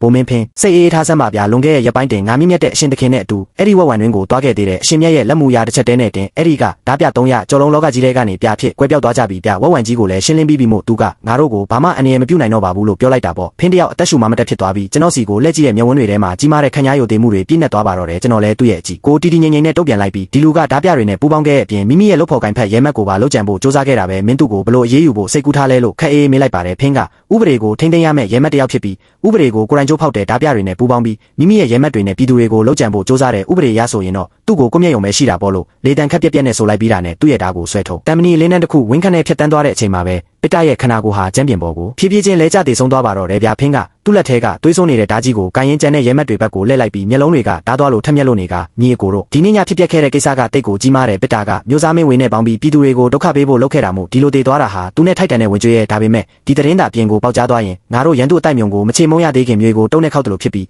ရန်သူကရိပ်မိသွားလိမ့်မယ်ဒါဆိုပြည်သူတွေပို့ပြီးဒုက္ခရောက်ကုန်မယ်လို့ဆိုကရဲမက်တယောက်ချင်းစီရဲ့မျက်နှာကိုတေချာစိုက်ကြည့်ပြီးဘသူမဆိုလာမင်းရင်ပစ်တာကတောင်လန်းမှာခြေချော်ပြီးတောင်အပြုတ်ကျတေဆုံးသွားတာလို့ပဲပြောရမယ်အားလုံးသဘောပေါက်ရဲ့လားလို့လေတန်အေးနဲ့အမိန့်ပေးလိုက်ပါတယ်ရဲမက်တွေကလည်းစိတ်ချပါဖင်းပါတွေဖြစ်လာနိုင်လဲဆိုတာငါတို့ကောင်းကောင်းသိပါတယ်အဲ့ဒီအကျင့်ပြတ်ချစားတဲ့ခွေးကောင်ကဓာပြတွေနဲ့ပေါင်းပြီးဓာပြန်ရွာကိုသွေးပင်လဲဝေအောင်လုပ်ဖို့ကြံစီခဲ့တာဒီလိုတည်သွားတာတောင်နေသေးတယ်ဗျာငါတို့ဒါကိုမြို့ဝမင်းစီအထိတိုက်ရိုက်သတင်းပို့ပြီးအဲ့ဒီမျိုးစားမင်းရဲ့ပြစ်မှုအားလုံးကိုအေးအေးယူခံရမယ်လို့တညီတညွတ်တယ်ထောက်ခံကြတာပေါ့ဖင်းကသူ့ရဲ့ဆုံးဖြတ်ချက်ကိုအော်ပြောပြီးတဲ့နောက်သူ့ရဲ့အကြည့်တွေကသူကိုယ်တိုင်လည်းမတက်နိုင်ပဲလေထဲမှာဝဲပြန်နေတဲ့ကျွန်တော်စီကိုမောကြည့်လာပါတော့တယ်အဲ့ဒီအချိန်မှာပဲကျွန်တော်ကောင်းထဲမှာစနစ်ရဲ့အတန်ကကစားသမားကယ်တီတစိတ်တော်တစ်ခုကိုထပ်မံတော့ဖွင့်ပြီးဖြစ်ပြီးနောက်ထပ်တစိတ်တော်တစ်ခုအတွက်တိုးတက်မှုနှုန်း92%ကြော်ကြားမှုရမှ968မှတ်တာလိုအပ်တော့ဒီလို့ညီဟဲအချက်ပေးလာတာပေါ့တတိပေးချက်ပြောက်ွယ်သွားတဲ့အချိန်မှာငါဘာဆက်လုပ်ရမလဲဆိုတာငါကောင်းကောင်းသဘောပေါက်သွားပါပြီမြို့ထဲမှာတန်ခိုးတော်အမွေမှုတစ်ခုကိုလူများရှိပြတ်လိုက်ရုံနဲ့နောက်ထပ်တစိတ်တော်တစ်ခုကငါလက်ထဲကိုရောက်လာတော့မှလေကျွန်တော်ကဘုံမင်းဖင်းဒီလောက်ထိအလုရှုပ်ခံမနေပါနဲ့တော့ငါကိုယ်တိုင်မင်းတို့နဲ့အတူမြို့ရုံးကိုလိုက်ခဲ့ပြီးအဲ့ဒီအကျင့်ပြတ်ချစားတဲ့အရာရှိကိုတခါတည်းအမြင့်ပြတ်ဖယ်ရှားပေးမယ်လို့မိန့်ကြားလိုက်တဲ့အခါဖင်းကရှေ့ကိုကပ်ပြပြတက်လာပြီးမြင့်မြတ်တဲ့ရှင်ကျေးဇူးပြုပြီးဒါမျိုးတော့မလုပ်ပါနဲ့ဥပြမျိုးစားမင်းဝေကတေတန်နဲ့ထိုက်တန်နာမှန်ပေမဲ့သူ့မှာနန်းတွင်းကပေးထားတဲ့ယာရုဘွဲတစ်စိတ်ရှိနေတာပါအကယ်လေဘာကြောင့်ပြချက်မှမရှိပဲသူ့ကိုတက်ပြစ်လိုက်ရင်နန်းတွင်းစစ်တပ်ကြီးကငါတို့အားလုံးစီကိုချီတက်လာပြီးနှိမ်နှင်းလိုက်မယ်ဗျအဲ့ဒီခါကျရင်ပြည်သူတွေပဲအဓိကဒုက္ခရောက်ကုန်မှာပါလို့အကျိုးကြောင့်ပြတားရှာပါတယ်ကျွန်တော်က ဒါဆိုမင်းမှာဘာစီစဉ်ရှိလဲဘိုမင်းဖင်းလို့မေးလိုက်တော့ဖင်းကကျွန်တော်မှာအကွက်တစ်ခုရှိပါတယ်နောက်3ရက်ကြာရင်ကျင့်ကြဘိုးခရိုင်ရဲ့အမတ်မင်းဘတ်စ်ရဲ့မွေးနေ့ပွဲရှိတယ်အဲ့ဒီပွဲကိုမြို့ဝင်မင်းကိုယ်တိုင်တက်ရောက်မှာဖြစ်တယ်လို့မျိုးစားမင်းဝေကလည်းမျက်နှာလိုမျက်နှာရဖားဖို့အတွက်တေချာပေါက်ရောက်လာလိမ့်မယ်ဒါကြောင့်ကျွန်တော်မျိုးရုံးကိုအရင်ဆုံးပြန်သွားပြီးသတင်းပို့လိုက်မယ်ဒါပြန်ရွာမှာတကယ်ကိုအနေရရှိတဲ့ကောင်းတုအယောင်တစ်ခုရောက်နေလို့စစ်အင်အားထပ်ဖြည့်ပေးဖို့တောင်းဆိုရင်းနဲ့တစ်ဖက်ကလည်းမျိုးစားမင်းဝေဓာပြတွေနဲ့ပူးပေါင်းထားတဲ့တက်တေထောက်ထားတွေကိုတိတ်တိတ်လေးစုဆောင်းထားလိုက်မယ်ပြီးတော့အဲ့ဒီမွေးနေ့ပွဲကြမှာလူများကြီးရဲ့ရှေ့မောက်မှာသူ့ရဲ့အပြစ်တွေကိုပြောင်းဖွင့်ချပြီးဘလို့မှရုံးမထွက်နိုင်အောင်ပိတ်ဆို့ပြုံပဲပေါ့လို့သူ့ရဲ့အစီအစဉ်ကိုတင်ပြလိုက်ပါတယ်အော်ဒရစ်ကအဲ့ဒီစကားကိုကြားချင်းရင်နဲ့တိတ်ခနဲဖြစ်သွားပြီးရှေ့ကိုကမန်းကရန်တက်လာကမြင့်မြတ်တဲ့ရှင်ဘိုမင်းဖင်းပြောတဲ့အမတ်မင်းဘတ်ဆိုတာမဟုတ်မှလွဲရောအမတ်မင်းဘတ်လားပြသူကလွန်ခဲ့တဲ့နှစ်ပေါင်းများစွာကစာတူတူတင်ခဲ့တဲ့ကျွန်တော်ရဲ့အရင်းနှီးဆုံးသူငယ်ချင်းဟောင်းကြီးပဲလို့အနတ္တတရှောက်တင်ရှာတာပေါ့ကျွန်တော်ကခေါင်းကိုဖြည်းဖြည်းချင်းညှင်းပြလိုက်ပြီးဒါကတကယ်ကိုအကွက်ကြတဲ့အစီအစဉ်ပဲမင်းတို့မှာအချိန်3ရက်ရှိတယ်အကယ်လေ3ရက်အတွင်းမှာမျိုးစားမင်းဝေကိုဥပဒေအရအရေးမယူနိုင်ဘူးဆိုရင်တော့ငါကိုယ်တိုင်ရှေ့ကိုထွက်လာပြီးဒီခရိုင်တစ်ခုလုံးကလူသားတွေအားလုံးကိုတကယ်နဲ့ဖျားရဲ့ဆွမ်းမကားဆိုတာဘာလဲအကောင်းနဲ့အဆိုးကိုလဲဘယ်ဆိုတာဘာလဲဆိုတာကိုငါမျက်စိရှေ့တင်ကွက်ကွင်းကွင်းပြသပေးလိုက်မယ်လို့မိန့်ကြားလိုက်ပါတယ်ဖင်းတယောက်တကိုယ်လုံးစိတ်ကနေချမ်းုံသွားပြီးဒူးတစ်ဖက်ထောက်ချလိုက်ကအရှင်မြတ်ကိုဂတိပေးပါတယ်ကျွန်တော်ဘယ်တော့မှမပြတ်ကွက်စေရပါဘူးအဲ့ဒီအချင်းပြက်ခွေးကောင်ကိုဥပဒေရဲ့ပြစ်ဒဏ်တေချာပေါက်ခံစားစေရမှာဖြစ်တယ်လို့တားပြန်ရွာအတွက်လည်းအမှန်တရားကိုယူဆောင်ပေးပါမယ်လို့ကျိန်ဆိုပါတော့တယ်ဗျအဲ့ဒီအချိန်မှာပဲကျင့်ကြိုးခရိုင်မြို့ရုံရဲ့အတွင်းဆောင်ထဲမှာတော့လီယိုတယောက်ဒူးနှစ်ဖက်လုံးထောက်ချထားပြီးတကိုယ်လုံးစံခါတင်တယ်လို့တုံရင်တွေကဝက်ဝံတွင်မှာသူမြင်ခဲ့ရသမျှအားလုံးကိုမျိုးစားမင်းကြီးပြဝက်ဝံတွင်ကြီးတစ်ခုလုံးပျက်စီးသွားပါပြီခေါင်းဆောင်ဝက်ဝံကြီးနဲ့သူ့လူ300ကျော်လုံးတယောက်မှအသက်မချမ်းပဲအကုန်တက်ခံလိုက်ရတာပါအဲ့ဒီနေရာမှာဘယ်သူမှအသက်ရှင်ကျန်ရတာမရှိပါဘူးကြည့်ရတာဒါကတာမန်သားပြချင်းချင်းတိုက်ခိုက်တဲ့ပုံစံမျိုးမဟုတ်ပဲတစုံတစ်ခုသောတဘာဝလုံးစွမ်းအားကြီးတစ်ခုကသူတို့ကိုအမြင့်ပြတ်ချေမုန်းပစ်လိုက်တယ်လို့ပဲပြလို့ကြောက်လန့်တကြားလျှောက်တင်နေရှာပါတယ်မျိုးစားမင်းဝေကပေါက်ကရတွေအဲ့ဒီကောင်တွေကအဝတ်စုပ်တွေဝတ်ထားတဲ့လူမိုက်အုပ်စုတက်ပဲဟာကိုမင်းခေါင်းကိုတေချာသုံးဆန်းအဲ့ဒီမှာထူးဆန်းတဲ့သူတယောက်တွေ့ခဲ့သေးလားလို့ဟောက်လိုက်တော့လီယိုကကျွန်တော်မျိုးဘာမှမဖုံးကွယ်ရဲပါဘူးအရှင်မင်းကြီးတောင်အောက်ကိုဆင်းလာတဲ့လမ်းမှာဓာပြန်ရွာကရွာသားတွေပြောနေကြတာကြားခဲ့ရတာကတော့ဝတ်စုံဖြူဝတ်ဆင်ထားတဲ့တန်ရှင်းမြင့်မြတ်တဲ့အရှင်ကငကားပြတောင်ပေါ်ကိုဆင်းတက်လာပြီးစိတ်ကူးလို့တောင်မရတဲ့တန်ခိုးစွမ်းအားတွေရှိတယ်လို့ပြောကြပါတယ်လေကိုလည်းအမိန်ပေးနိုင်တဲ့မိုးကိုလည်းရောအာစေနိုင်တဲ့ကက်ယောဂါကိုလည်းကုသပေးနိုင်တဲ့အပြင်အဲ့ဒီဝက်ဝံတွင်ကိုလည်းကိုယ်တိုင်တွားရောက်ဖြတ်စီးပစ်ခဲ့တာလည်းပြပြီးတော့အဲ့ဒီအဖိုးကြီးအော်ဒရစ်ကလည်းအဲ့ဒီနတ်ဖျားရဲ့တပည့်ချစ်သွားပြီးလူတွေကိုစီးအောင်ကနှက်ကုန်းပြီးမှန်ဆောက်ဖို့ရွာသားတွေကိုတင်သွင်းနေပါတယ်လို့သတင်းပို့လိုက်တာပေါ့တန်ရှင်းမြင့်မြတ်တဲ့အရှင်ဟုတ်လားမျိုးစားမင်းဝေရဲ့မျက်လုံးတွေကအပေါက်လောက်ပဲရှိတော့အောင်ကျင်းမြောင်းသွားပြီးရက်ဆက်တဲ့အလင်းနှန်းတစ်ခုဖြတ်ပြေးသွားကအော်ဒရစ်အဲ့ဒီမြေခွေးအိုကြီးကယာဒူးကအနားယူပြီးဇာတိမြေကိုပြန်သွားတာတောင်ငြိမ်ငြိမ်မနေဘူးပေါ့လေကောင်းတုအယောင်ကိုတုံးပြီးပြည်သူတွေကိုတင်သွင်းနေတာကိုစေပဲမင်းတာကိုဘလို့မြင်လဲလို့သူ့ဘေးကလူယုံကိုလက်မေးလိုက်ပါတယ်စေဘကမျိုးစားမင်းကြီးအော်ဒရစ်ကဘယ်တော့မှမဆိုစီကန်းကြီးတဲ့လူပြလုံခဲ့တဲ့နှစ်တွေကလည်းမင်းကြီးကိုဓာပြတွေနဲ့အဆက်အသွယ်ရှိတယ်ဆိုပြီးတိုင်တန်းခဲ့လို့ယာဒူးကနေအတမနှုတ်ထွက်သွားခဲ့ရတာလေအခုသူကတန်ရှင်းမြင့်မြတ်တဲ့ရှင်ရဲ့နာမည်ကိုအသုံးချပြီးလူတွေကိုစီးယုံနေတာဟာတေချာပေါက်မင်းကြီးကိုကလဲစားချေဖို့ပြင်ဆင်နေတာပဲသူတို့ရဲ့အခြေအနေကအမြင့်မတွေသေးခင်မှာပဲကျွန်တော်တို့ကိုပိုင်စစ်တီတွေကိုလွတ်ပြီးဓာပြန်ရွာကိုအမြင့်ပြတ်တိုက်ခိုက်ခိုင်းလိုက်ပါအပင်မကြီးခင်အမြင့်ကိုဖျက်ပစ်ပြီးအော်ဒရစ်ကိုလည်းနိုင်မျက်နှာပုံကံမှုနဲ့ပုံချလိုက်ုံပဲပေါ့ဒါဆိုရင်အမတ်မင်းဘတ်ကိုတိုင်းဆင်းလာရင်တောင်ဒီကွက်ကိုဘလို့မှပြင်လို့ရမှာမဟုတ်တော့ဘူးပြလို့အကြံရုပ်ပေးလိုက်ပါတယ်မျိုးစားမင်းဝေကလည်းငါရွေးထားတဲ့အတိုင်းပဲဟေ့ငါမင်းကိုချက်ချင်းထုတ်လိုက်စမ်း NOS ကိုအရှိတ်အုပ်ဖို့မှာရှိတဲ့ကျွန်တော်တို့ရဲ့အတန်မာဆုံးစစ်တီတော့အယောက်300ကိုချက်ချင်းသွားစုစည်းခိုင်းလိုက်လို့အမိန့်ပေးပါတော့တယ်ဗျာတစ်ဖက်မှာတော့မျိုးထဲမှာလမ်းမတွေအားလုံးက6ကက်ပြီးမိခိုးရောင်တန်းတွေကပြည်သူတွေဟာလည်းကက်ယောဂါရဲ့တန်းကြောင့်မျက်လုံးတွေ6ကက်ပြီးပိန်လီအားနေနေကြတာပေါ့အမတ်မင်းဘတ်ဟာရိုးရိုးရှင်းရှင်းဝတ်စုံကိုဝတ်ဆင်ထားပြီးစံပြုတ်တောက်ဖို့တန်းစီနေကြတဲ့ပြည်သူတွေကိုကြည်ရင်မျက်မှောင်ကြီးကျုပ်လို့နေပါတယ်သူ့ဘေးကတမီးလေးရန်ကခတ်တိုးတို့ရဲ့အဖေကအခုယာဒူးကအနားယူပြီးပြီပဲဟာဒါတွေကိုရင်ထဲမှာအလေးနဲ့ထားမနေပါနဲ့တော့နန်းတွင်းကအရာရှိတွေသူတို့ဘာသာသူတို့ဖြည့်ရှင်းကြလိမ့်မယ်လို့အားပေးရှာတာပေါ့အမတ်မင်းဘတ်ကတပြင်းချရင်တမီးရန်မင်းနားမလဲပါဘူးအော်ဒရစ်နဲ့ငါကငငယ်ကလေးကစာတူတူတင်ခဲ့ကြတာသူကဘလို့လူစားလဲဆိုတာငါတီးဆုံးပဲမျိုးစားမင်းဝေကတိတ်ကိုရက်ဆက်ပြီးလောဘကြီးတယ်သူကတိတ်လေးဓာပြတွေကိုကြောထောက်အောက်ခံပေးပြီးပြည်သူတွေစီကရှိသမျှအကုန်တင်းတမလူယူနေတာမို့ပြည်သူတွေငရဲလို့ခံစားနေရတာကြပြီးအခုအော်ဒရစ်ကလူတွေကိုစီးယုံပြီးဒီတန်ရှင်းမြင့်မြတ်တဲ့ရှင်ရဲ့ဘေးမှာရောက်နေရလို့ကြားရတယ်အကယ်၍ဒီတန်ရှင်းမြင့်မြတ်တဲ့ရှင်ကတကယ်ပြည်သူတွေကိုကယ်တင်နိုင်တာအမှန်ဆိုရင်တော့ငါမှရှိသမျှအစွမ်းအားလုံးကိုတုံးပြီးသူ့ကိုတေချာပေါက်ကူညီပေးသွားမယ်လို့အန်ကျိတ်မိန်ကြားလိုက်ပါတယ်အဲ့ဒီစကားဆုံးယုံတင်ရှိသေးလမ်းမပေါ်ကနေမြင်းခွာတန်တွေတုံးဆိုင်ထွက်ပေါ်လာပြီးမြို့ဆောင်ဘိုဖင်းဟာရဲမက်အချို့နဲ့အတူရောက်ရှိလာခဲ့ကအမတ်မင်းဘတ်ကိုမြင်းချင်းမြင်းပေါ်ကနေဖြတ်ခနဲခုံဆင်းလိုက်ပြီးအမတ်မင်းဘတ်မင်းကြီးပါလို့မြို့ထဲမှာရှောက်သွားနေရတာလဲဗျာဒီမှာမလုံးကြုံဘူးအမတ်မင်းဘတ်ကဘိုမင်းဖင်းကြည့်ရတာမင်းသိတ်ကိုအလောတက်ကြီးဖြစ်နေုံရတယ်ဓာပြန်ရွာရဲ့အခြေအနေကတစုံတစ်ခုတိုးတက်မှုရှိလာပြီးထင်တယ်လို့မေးလိုက်တော့ဖင်းကအရှင်မင်းကြီးအခုကလူများကြီးရှေ့မှာပြောလို့မဖြစ်ဘူးဗျတိတ်ဆိတ်တဲ့နေရာသွားကြဆိုလို့ဆိုတာကြောင့်သူတို့နှစ်ယောက်လုံးအနီးနားမှာရှိတဲ့လက်ဖက်ရည်ဆိုင်ကတီးတက်ခန်းလေးတစ်ခုတည်းကိုဝင်လိုက်ကြပါတယ်ဖင်းကပြတင်းပေါက်ကိုအသေးပိတ်လိုက်ပြီးငကားပြတောင်ပေါ်မှာမင်းညကဖြစ်ပျက်ခဲ့သမျှအားလုံးကိုအမတ်မင်းဘတ်စီကိုအစအဆုံးဖွင့်ပြောပြလိုက်တာပေါ့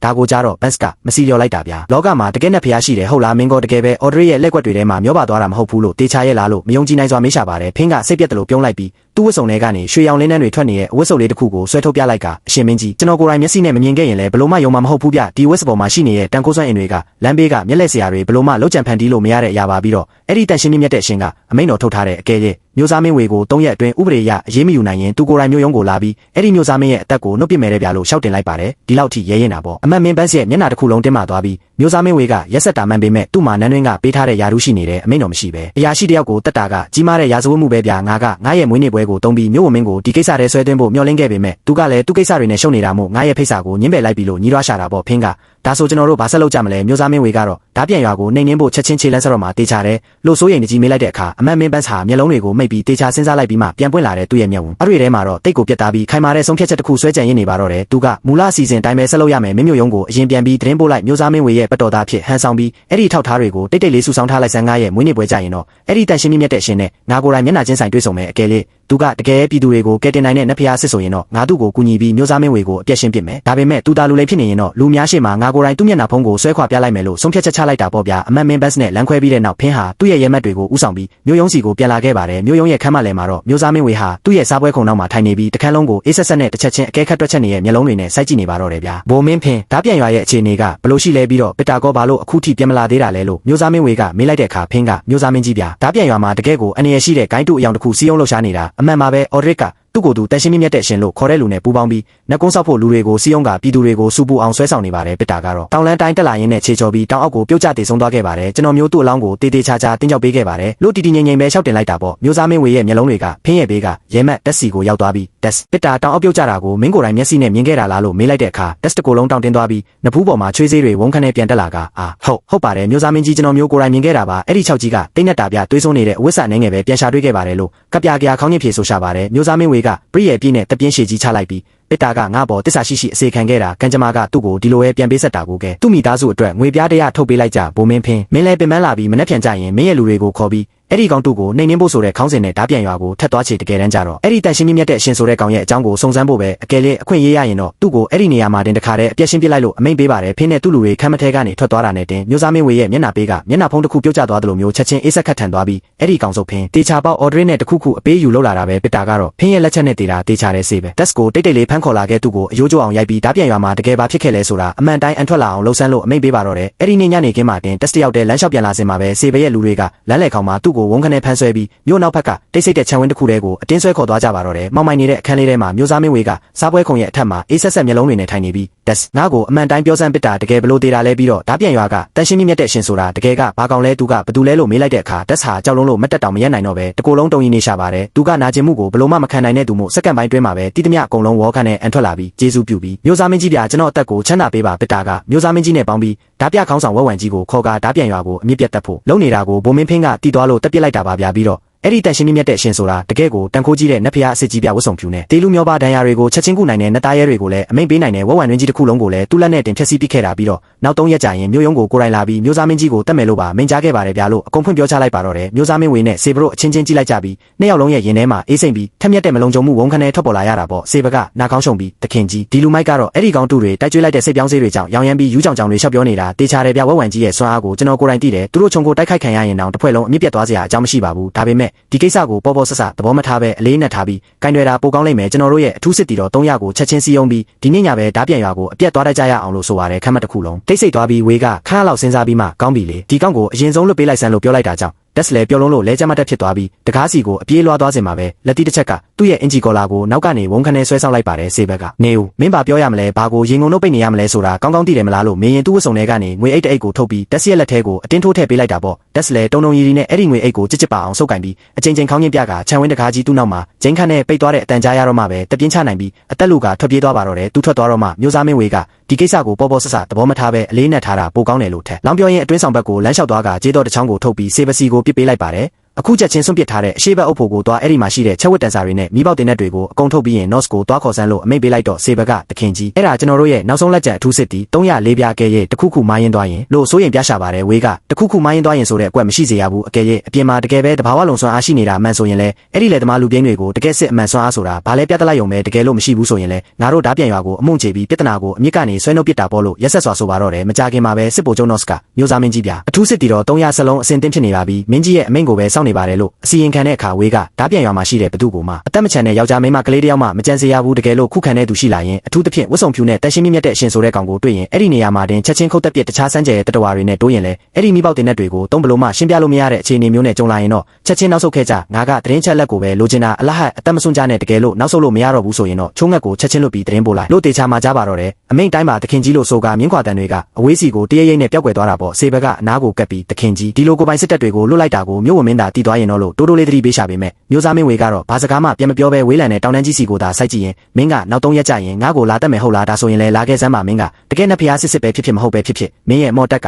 ်ကငါရဲ့တင်းနဲ့ကြည်စံထက်မြင်သလားဆိုတာစမ်းကြည့်ကြတာပေါ့လို့အန်ကျရေရွတ်လိုက်ပါတော့တယ်ဗျာညင်မောင်မိုက်မှုကဓာပြန်ရွာလေးပေါ်ကိုလွှမ်းကြုံလာခဲ့ပြီးပတ်ဝန်းအကျင့်တစ်ခုလုံးတိတ်ဆိတ်ငြိမ်သက်လို့နေပါတယ်အေးအော်ဒရစ်ကရွာသားချိုးနဲ့အတူရွာပတ်ပတ်လည်ကိုကင်းလဲဆောင်ရှောက်နေစဉ်မှာပဲညမောင်ထုကိုဖြိုခွဲလိုက်တဲ့ထိတ်လန့်တကြားအော်ဟစ်တန်ကြီးတစ်ခုထွက်ပေါ်လာခဲ့ပါတယ်အော်ဒရစ်ဒုက္ခရောက်ပြီးပြိုမြင်းစည်းစစ်တီတွေအများကြီးဒီဘက်ကိုဒုံဆိုင်ပြေးလာနေကြပြီးအနည်းဆုံးလူအင်အား300ကျော်လောက်ရှိတယ်သူတို့ငါတို့ရွာစီကိုတက်ကြီးဥတီလာနေတာဗျာလို့အော်ပြောတာပေါ့အော်ဒရစ်ကတော့တီတီငိမ့်ငိမ့်ပဲစိတ်အေးထားစမ်းပါအကျင့်ပြတ်မျိုးစားမင်းဝေကဒီလိုမျိုးတေယူပြီးလှုပ်လာလိမ့်မယ်ဆိုတာကိုငါတို့တန်ရှင်းမြင့်တဲ့အရှင်သခင်ကကြိုတင်သိမြင်ပြီးသားဗျအရှင်မြတ်ကအခုဘိုးဘော်ဖျားเจ้าမှာစောင့်နေတယ်လို့ပြောလိုက်တာကြောင့်လူတိုင်းဟာအော်ဒရစ်ညွန်ပြတဲ့နေရာကိုလှည့်ကြည့်လိုက်ကြတဲ့အခါအဲ့ဒီနေရာမှာကျွန်တော်ကိုယ်တိုင်ဖျားเจ้าရဲ့တကားပေါင်ကိုမိရင်တိတ်ကိုတင်းငင်အေးဆေးစွာနဲ့ရက်နေတာကိုတွေးလိုက်ရတာမို့သူတို့စီကိုဥတီလာနေတဲ့အသက်အန္တရာယ်ကြီးဟာကျွန်တော်အတွက်တော့စိုးစင်းမြတောင်အေးဆိုင်စရာမလိုတဲ့အရာတစ်ခုလိုပါပဲဗျာကျွန်တော်ကလေတန်အေးနဲ့မျိုးသားမင်းဝေဆိုတာတန်တရားတိတ်ကြီးရဲ့လူပဲသူကသူ့အတွက်အနေရဖြစ်မဲ့အကွက်တစ်ခုကိုရှင်းဖို့အပြစ်မဲ့ရဲ့လူတစ်ထောင်ကိုတက်ဖို့တောင်ဝန်မလေးရဲ့ကောင်မျိုးဒီနေ့ညတော့သူ့ရဲ့အထက်မှာသူ့ထက်တာတဲ့တန်ခိုးစွမ်းအားအမြဲတမ်းရှိနေတယ်ဆိုတာကိုသူကောင်းကောင်းသိစေရမယ်လို့မိန့်ကြားလိုက်ပါတယ်စက္ကန့်ပိုင်းတွင်းမှာပဲအနက်ရောင်ချက်ဝတ်တန်စာတွေဝတ်ဆင်ထားတဲ့စစ်တီတော်300ဟာရွာဝင်ဝါစီကိုဝုန်းခနဲ့ပြေးဝင်လာကြပါတော့တယ်စစ်ဗိုလ်ချုပ်နော့စ်ကသူ့ရဲ့မြင်းဆက်ကြိုးကိုဆွဲထိန်လိုက်ပြီးဒီဓာပြန်ရွာကမိစ္ဆာကောင်တွေကိုခိုးအောင်ပေးထားပြီးနိုင်ငံတော်ကိုပုံကံဖို့လုပ်နေကြတယ်မျိုးသားမင်းဝေရဲ့အမိန့်ရတရွာလုံးကိုအမြင့်ပြတ်တက်ဖြတ်ပစ်ကြဆန်းလို့ဒေါသတကြီးအော်ဟစ်အမိန့်ပေးလိုက်တာပေါ့မြင်းစည်းစစ်တီတွေဟာဒီရေလိုင်းကြီးလိုမျိုးရွာတဲကိုဝုန်းခနဲ့စီးဝင်လာကြပေမဲ့ကျွန်တော်ရဲ့မျက်နှာမူရာကတော့တစ်ချက်ကလေးတောင်တုံးလို့သွားခြင်းမရှိပါဘူးလူအင်အား300ဆိုတာငါမျက်စီထဲမှာတော့ပွေရွက်စိတ်အုပ်လေးတအုပ်ထက်မပိုဘူးလေကျွန်တော်လက်တစ်ဖက်ကိုအตาရမြောက်လိုက်တဲ့အချိန်မှာပဲမမြင်ရတဲ့လေထုစွမ်းအားကြီးတစ်ခုကကွင်းပြင်တစ်ခုလုံးပေါ်ကိုဒုံခနဲ့ဖိနှိပ်ဖြိုခွဲချလိုက်ပါတော့တယ်ဗျာရှေ့ဆုံးကပြေးလာတဲ့မြင်းစည်းစစ်တီတွေအားလုံးဟာမြင်းတွေကလူတွေကရှေ့မှာတကယ်အုပ်တိုင်းကြီးရှိနေတယ်လို့မျိုးဝုန်းခနဲ့သွားဆောင်ပြီးကုန်းစင်းလဲကြကုန်ကြတာပေါ့စစ်တီတွေကဒါဘာဖြစ်တာလဲငါတို့လှုပ်လို့မရတော့ဘူးပြောလို့အော်ဟစ်အောင်ကြွကြွဖြစ်ကုန်ကြပြီးမြင်းတွေအားလုံးလေထဲမှာတင်တန်းခနဲ့အေးခဲငိမ်တက်သွားကကြွတ်သားတစ်ချက်တောင်လှုပ်ရှားလို့မရတော့ပါဘူးစစ်ဗိုလ်ချုပ်နော့စ်ရဲ့မျက်နှာတစ်ခုလုံးဒေါသတဟုံးဟုံးနဲ့ဖြူလျော်သွားပြီးမြားတွေနဲ့ပြစ်ကြဆန်းတင်တဲ့တွေပါအကုန်ဖွင့်ပြစ်ကြလို့အော်ဟစ်လိုက်တဲ့ဒုတိယစက္ကန့်ပိုင်းတွင်းမှာပဲမြားမိုးတွေနဲ့တင်တဲ့ကြည်စံတွေဟာကျွန်တော်စီကိုဝုန်းခနဲ့ဖုံးခနဲ့တရားချမ်းပြေးဝင်လာပါတော့တယ်ဒါပေမဲ့ကျွန်တော်ရဲ့နေတဲ့ပတ်ပတ်လဲတုံးကိုက်တွင်းကိုရောက်တာနဲ့တင်အဲ့ဒီမြားတွေနဲ့ကြည်စံတွေအားလုံးဟာမမြင်ရတဲ့အကာအကွယ်တိုင်းကြီးကိုတွားဆောင်ပြီးမြေပြင်ပေါ်ကိုတဖြောက်ဖြောက်နဲ့အကုန်လုံးကြွေကြကုန်တာဗျကျွန်တော်လက်ကိုဖြည်းဖြည်းချင်းထပ်မှန်မြောက်လိုက်ပြီးလေတကွန်တစိတ်တော်ရဲ့ပြောင်းပြန်လန်ခြင်းစွမ်းအားတွေကိုမြဝင်းထဲမှာစူးစီးလိုက်ကမင်းတို့ပစ္စည်းတွေမင်းတို့ပဲပြန်သိမ်းထားလိုက်ကြတော့လို့အေးလူလူမင်းကြားလိုက်တဲ့ကာလအတွင်းမှာပဲမြေပြင်ပေါ်ကျနေရဲ့များတွေနဲ့ကြီးစံအားလုံးဟာလာတဲ့လမ်းကြောင်းတိုင်းချက်ချင်းပြောင်းပြန်လန်ပြီးပြစ်ခတ်လိုက်တဲ့အချိန်ထက်အဆက်ပေါင်းများစွာပုံမြန်တဲ့အချိန်ဟုန်နဲ့စစ်တီတွေစီကိုဝုန်းခနဲ့ပြန်တန်းသွားပါတော့တယ်ရှေ့တန်းကမြင်းစီစစ်တီအုပ်ကြီးဟာမျက်စိတမိတ်အတွင်းမှာတင်စံခါတင်တယ်လို့အကုန်လုံးတွေးချင်းနေပြီးပြဲထွက်ပျက်စီးသွားရကမောင်မိုက်တဲ့ညမောင်ထုထဲမှာနာကျင်စွာအော်ဟစ်ညီးသွားတန်တွေဟ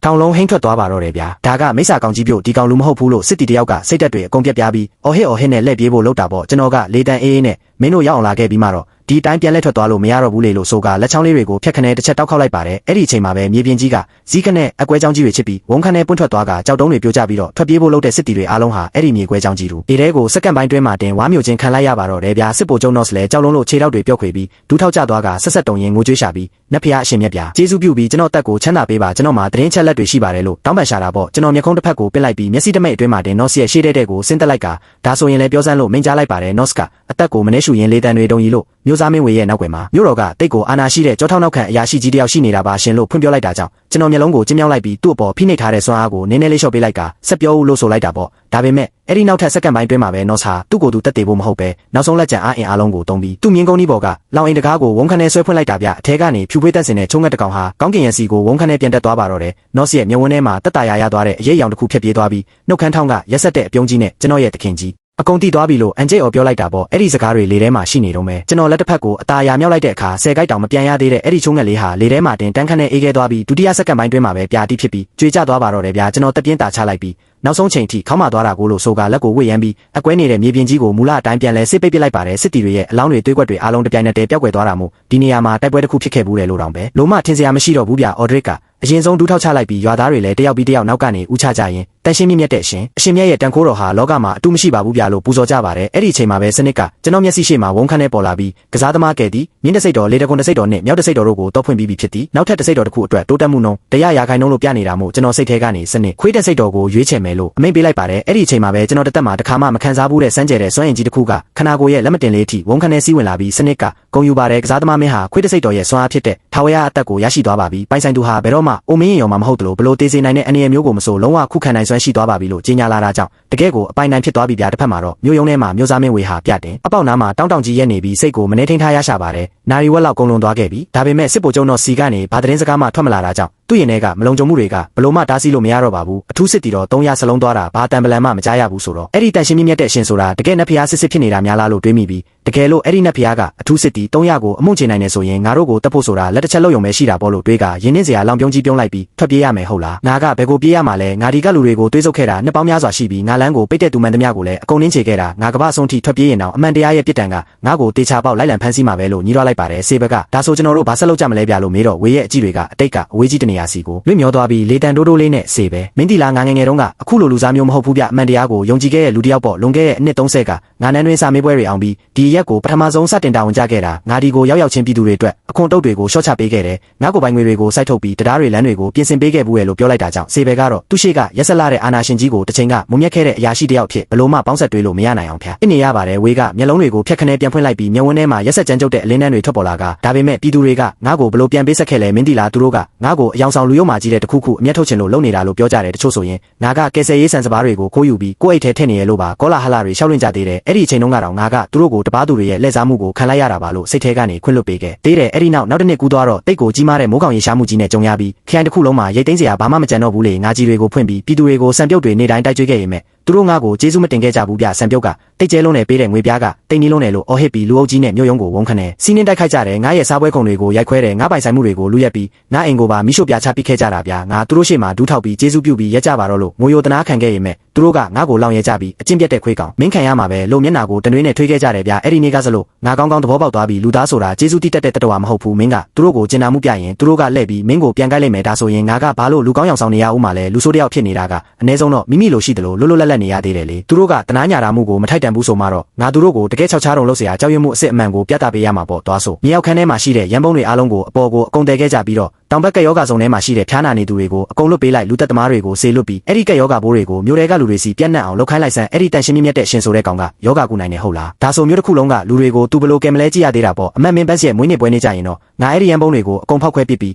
ဒီမျိုးထဲမှာရှိတဲ့ဝိညာဉ်အားလုံးကိုငါနဲ့အတူနေရပြည်ကိုတပါးတည်းဆွဲခေါ်သွားမယ်ဗျာလို့တွေးယူပြီးအော်ဟစ်ပါတော့တယ်ဆေဘလဲမျက်နှာတစ်ခုလုံးသွင်းမရှိတော့ပဲဖြူလျော်သွားပြီးတခင်ကြီးမင်းကြီးကလူတွေအားလုံးကိုဘုံခွဲတက်မလို့လားအဲ့ဒီပွဲမှာမြို့ဝင်မင်းမှာရှိနေမှာလေဗျာလို့အစွမ်းကုန်ထိတ်လန့်တုံလို့စွာနဲ့အော်မေးလိုက်ပါတော့တယ်ဗျာအဲ့ဒီကောင်ကနန်းတွင်းကခန့်ထားတဲ့အရာရှိတယောက်ပဲဗျာလို့ဆေဘဲကထိတ်လန့်တကြားသတိပေးလိုက်ပေမဲ့ဝေကတော့ငါ့ကိုတက်မလို့လားရတယ်လေအဲ့ဒီအခွင့်အရေးကိုငါသူ့ကိုပေးလိုက်မယ်ဒါပေမဲ့လောကမှာရှိတဲ့လူတိုင်းကိုငါမျက်ဝါးထင်ပြသချင်တာကတော့နတ်ဖျားတစ်ပါးပဲဖြစ်ဒီလူတွေကိုဘလို့မှမကယ်တင်နိုင်ဘူးဆိုတာပဲလို့တွေးနဲ့အော်ဟစ်လိုက်ပါတော့တယ်ဗျာအဲ့ဒီအချိန်မှာပဲမြို့ဆောင်ဖို့ဖင်းရဲ့အိမ်တကားဝမှာတော့တကားကောက်တန်တွေတရုံတုံးနဲ့ထွက်ပေါ်လာတာမို့ဖင်းသွားဖွင့်လိုက်တဲ့အခါလီယိုတယောက်မျက်နှာတစ်ခုလုံးပြက်ပြီးရက်နေတာကိုတွေးလိုက်ရတာပေါ့လီယိုကဖင်းငါအကိုသူတကယ်ပဲတည်သွားပြီလားဟင်လို့တုံရီမေးလိုက်တော့ဖင်းကမျက်တောင်တစ်ချက်မခတ်ပဲဟုတ်တယ်လို့လေတန်အေးအေးတီတီငိမ့်ငိမ့်နဲ့သူ့ကိုငါကိုယ်တိုင်တက်ပြစ်လိုက်တာလို့ဖွင့်ပြောလိုက်ပါတယ်လီယိုတကိုယ်လုံးဆန်ခါတင်တယ်လို့တုံရီသွားပြီးလက်ကခါကဒါစီကိုအလိုလျောက်ရောက်သွားတာပေါ့ဖင်းကချက်ချင်းပဲမင်းကလေးစားချေချင်နေဆိုရင်တခြားနေရာသွားကြဆိုအထဲမှာကလေးတွေရှိတယ်လို့ပြောလိုက်ပေမဲ့လီယိုကတော့ဓာတ်ကိုဆွဲမထုတ်ပဲဖင်းရဲ့ရှေ့မှာဝုန်းခနဲ့ဒူးထောက်ချလိုက်ပြီးငါအကိုကတေးထိုက်ပါတယ်ဗျာမိုးကောင်ရေရှားမှုကြီးဖြစ်တဲ့နှစ်ကငါတို့နှစ်ယောက်ကယ်ဆယ်ရေးဆန်တွေကိုတိုးလောင်ထားတဲ့စံကုန်တီတယောက်ကိုတက်ပြီးပြည်သူတွေကိုအကုန်ခွဲဝေပေးခဲ့ကြတာအဲ့ဒီနောက်ပိုင်းဒီကိုထွက်ပြေးလာခဲ့ကြတာလေအဲ့ဒီတုန်းကငါတို့ကိုဖမ်းမိတာမင်းပဲဒါပေမဲ့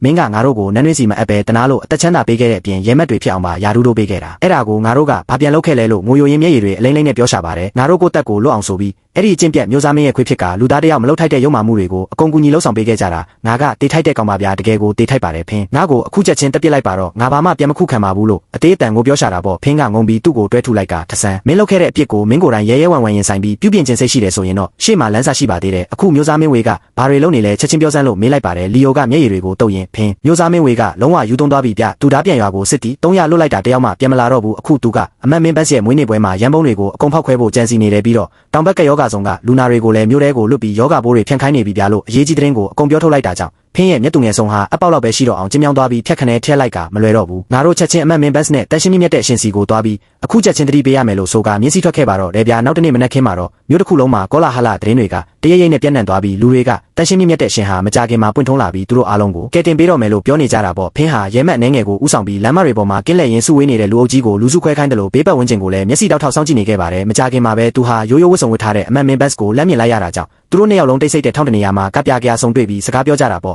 နှစ်ယောက်လုံးသဘောတူလိုက်တာကတော့မျိုးသားမင်းဝေကတော့လုံးဝကိုယူသွန်းသွားပြီဖြစ်လို့အခုချက်ချင်းအမတ်မင်းဘတ်ရဲ့နေအိမ်ကိုတန်းသွားပြီးအဲ့ဒီယူရဲ့အစီအစဉ်မှာရှိနေတဲ့ဟာကွက်အားလုံးကိုအမြန်ဆုံးပိတ်ဆို့ဖို့ဆုံးဖြတ်လိုက်ကြပါတယ်အဲ့ဒီစကားဆုံးယုံတင်ရှိတဲ့အိမ်စီတယောက်ကအမောတကောပြေးဝင်လာပြီးအရှင်မင်းကြီးဗျာ မြို့ယုံကလူတယောက်ရောက်နေပါတယ်မျိုးစားမင်းဝေကိုယ်တိုင်လာရောက်တွေ့ဆုံတာဖြစ်ပြီးအခုအိမ်ရှိတကားဝမှာစောင့်နေပါတယ်ဗျာလို့လာသတင်းပို့တာကြောင့်ဖင်းရဲ့လက်ကခါကဒါစီကိုတက်ရောက်သွားပြီးအဲ့ဒီအချင်းပြက်မြေခွေးအိုကစေတနာကောင်းနဲ့လာတာမဟုတ်ဘူးသူဘာမှမလုပ်ရသေးခင်သူ့ကွက်တွေမဆက်ရသေးခင်အခုသူခြေလမ်းပြက်နေတဲ့အချိန်မှာတင်တခါတည်းဖမ်းဆီးပြရမယ်လို့အန်ကျစ်ပြောလိုက်ပါတယ်အမတ်မင်းဘတ်ကလက်တစ်ဖက်မြောက်ပြီးသူ့ကိုတားလိုက်ကမျက်လုံးတွေကတိတ်ကိုတင်းငိမ်ပြီးအေးဆက်လို့နေပါတယ်သူကမုံသူ့မှာနန်းတွင်းကပေးထားတဲ့မျိုးစားမင်းရာလူရှိနေတော့မယ်မင်းချေလန်းစောသွားရင်ငါတို့1060မထားရသေးခင်မြေကိုတုံးနဲ့ခောက်တယ်လို့ဖြစ်ပြီးသူ့ရဲ့အကြံရုပ်တွေကိုငါတို့ကပဲအကွက်ဖော်ပေးလိုက်တယ်လို့ဖြစ်သွားလိမ့်မယ်နောက်ကိုဆုပ်လိုက်ဦးမင်းကကိုမမြင်ခဲ့ဘူးတယ်လို့မျိုးဟန်ဆောင်နေလိုက်စမ်းသူတကယ်ဘာလာလို့လဲဆိုတာငါကိုယ်တိုင်သွားပြီးအကဲခတ်ကြည့်မယ်လို့မိန့်ကြားလိုက်တာပေါ့ဖင်းတိတ်တိတ်လေးထွက်ခွာသွားပြီးတဲ့နောက်အမတ်မင်းဘတ်ဟာသူ့ရဲ့ဝတ်စုံကိုတေးသေးချာချာပြင်ဆင်လိုက်ပြီးမျက်နှာပေးကတင်းငက်တကောင်လိုထက်မြက်ခတ်ထန်သွားကအဲကမ်းမစီကိုခန့်ခန့်ညာညာလမ်းလျှောက်သွားရင်ဒီလမ်းပိတ်နေတဲ့ခွေးယူကဘားလဲကွက်တွေကြံသေးလဲကြည့်ရသေးတာပေါ့လို့တွေးလိုက်မိပါတယ်ခမ်းမထဲမှာတော့မျိုးစားမင်းဝေဟာအရင်ကနဲ့လုံးဝမတူတဲ့လူတစ်ယောက်လိုပြောင်းလဲနေတာဗျအရင်ကရှိခဲ့တဲ့ထောင်ထောက်တဲ့အရှိန်ဝါတွေအာနာပြတဲ့ပုံစံမျိုးလုံးဝမရှိတော့ပဲအဲ့ဒီထိုင်ကုန်မှာနှိမ့်ချလာတဲ့ဂျူနီယာလေးတစ်ယောက်လိုထိုင်ပြီးရေနွေးချမ်းကိုအေးလူလူတောက်နေတာကိုအမတ်မင်းဘတ်ဝင်လာတာနဲ့တင်ဝေးက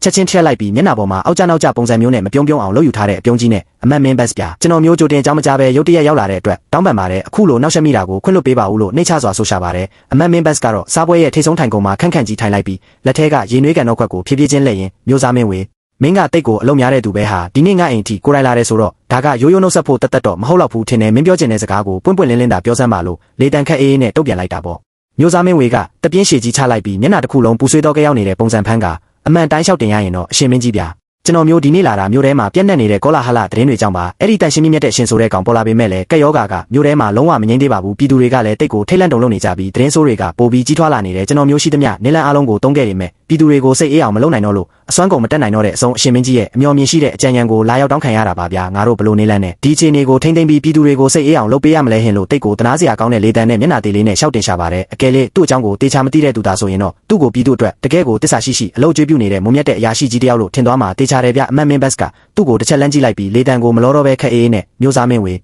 ဒီနေမြေကိုအုပ်ချုပ်ပြီးပြည်သူတွေကိုအေးချမ်းအောင်လုပ်ဖို့ဆိုတာမင်းရဲ့တာဝန်လေးငါကယာဒူးကအနားယူတာကြပြီဖြစ်လို့နန်းတွင်းရရာတွေကိုဘာမှဝင်မစွက်ဖက်ချင်တော့ဘူးငါအနေနဲ့ဝင်ပါဖို့ဆိုတာမလျော်ကန်ပါဘူးဗျာလို့ညှင်းလိုက်တာပေါ့ဒါကိုဝေးကရိုတေခန့်ညာဟန်နဲ့ဟားတိုက်ရမောလိုက်ပြီးအမတ်မင်းဘတ်မင်းကြီးကနှိတ်ချလုံးပါတယ်ဗျာမင်းကြီးရဲ့နမီကုံသတင်းကဘယ်ယာဒူးဘွဲတစ်စိတ်ထက်မဆိုပိုပြီးတန်ခိုးကြည့်တာပြည်သူတွေအတိဆုံးပဲမင်းကြီးရဲ့ပွဲတော်တစ်ခုတည်းနဲ့တင်ပြည်သူတွေရဲ့ယုံကြည်မှုကိုရရှိစေနိုင်တာမို့မင်းကြီးမျက်နှာပြလိုက်ရုံနဲ့တင်တမျိုးလုံးချက်ချင်းငြိမ်ချသွားမှာပါကျွန်တော်မှာအစီအစဉ်တစ်ခုရှိပြီးသားဗျဒီနေ့မွန်းတဲ့အချိန်ကျရင်ကျွန်တော်ကိုယ်တိုင်မင်းကြီးရဲ့အိမ်ရှိတကားဝမှာအခြေအနေတွေကိုကြီးကြပ်ပေးမယ်အဲ့ဒီကောလာဟလတွေကတကယ်လားလူအုပ်ကြီးကဘလို့ရှိလဲဆိုတာတေချာစစ်ဆေးပေးပါမယ်ပုံမင်းဖင်းနဲ့သူ့ရဲ့ရဲမက်တွေကလည်းစနစ်တကျကင်းလှည့်ပြီးစီကန်းထိန်ထိန်ပေးလိုက်မယ်အဲ့ဒီတန်ရှင်းမြတ်တဲ့ရှင်ဆိုတဲ့ကောင်ကတကယ်နဲ့ဖျားစစ်စစ်ပဲဖြစ်ဖြစ်လူလိမ်ပဲဖြစ်ဖြစ်မင်းကြီးကကျွန်တော်ကအဲ့ဒီနေရာမှာရှိနေရင်ပြည်သူတွေအတွက်အားကိုးစရာဖြစ်သွားမှာမို့ဘလို့လူရုံမှာမျိုးကမှလူတွေကိုစူပူအောင်လုပ်နိုင်တော့မှာမဟုတ်ဘူးဗျလို့ပြောရင်းနဲ့သူ့ရဲ့လေတံကဖြတ်ခနဲပြောင်းလဲသွားပြီးမျက်လုံးတွေကအမတ်မင်းဘတ်ကိုတိတ်ကိုနှဆိုင်လာတဲ့အတိတ်တွေနဲ့စိုက်ကြည့်ကဒီကိစ္စကတိတ်ကိုကြီးမားလုံးလို့ဘာမှရွေးမှအဖြစ်မခံနိုင်ပါဘူးမင်းကြီးကိုယ်တိုင်အဲ့ဒီနေရာမှာရှိနေဖို့လိုအပ်ပါတယ်မင်းကြီးတေချာပေါက်ကြလန်းပေးမယ်လို့မျှော်လင့်ပါတယ်ဗျလို့ဆိုလိုက်ပါတော့တယ်ကြည့်ရတာတော့အကူညီတောင်းခံတဲ့စကားလုံးတွေဖြစ်ပေမဲ့တကယ်တမ်းကျတော့ဒါကချင်းချောက်တာဗျမျိုးစားမင်းဝေကအမတ်မင်းဘတ်ကိုသူ့ရဲ့အစီအစဉ်ထဲမှာအရေးကြီးဆုံးအကွက်ဖြစ်ဓာစာခံဖြစ်နေမြုံငဲကိုအတင်းဆွဲသွင်းဖို့ကြံစီနေတာလေအမတ်မင်းဘတ်ကဒါကိုအဆအဆုံးအကွက်မြင်ပြီးသားဖြစ်လို့မျက်နှာပေါ်မှာဘာမူရာမှမပြပဲတီတီငိမ့်ငိမ့်နဲ့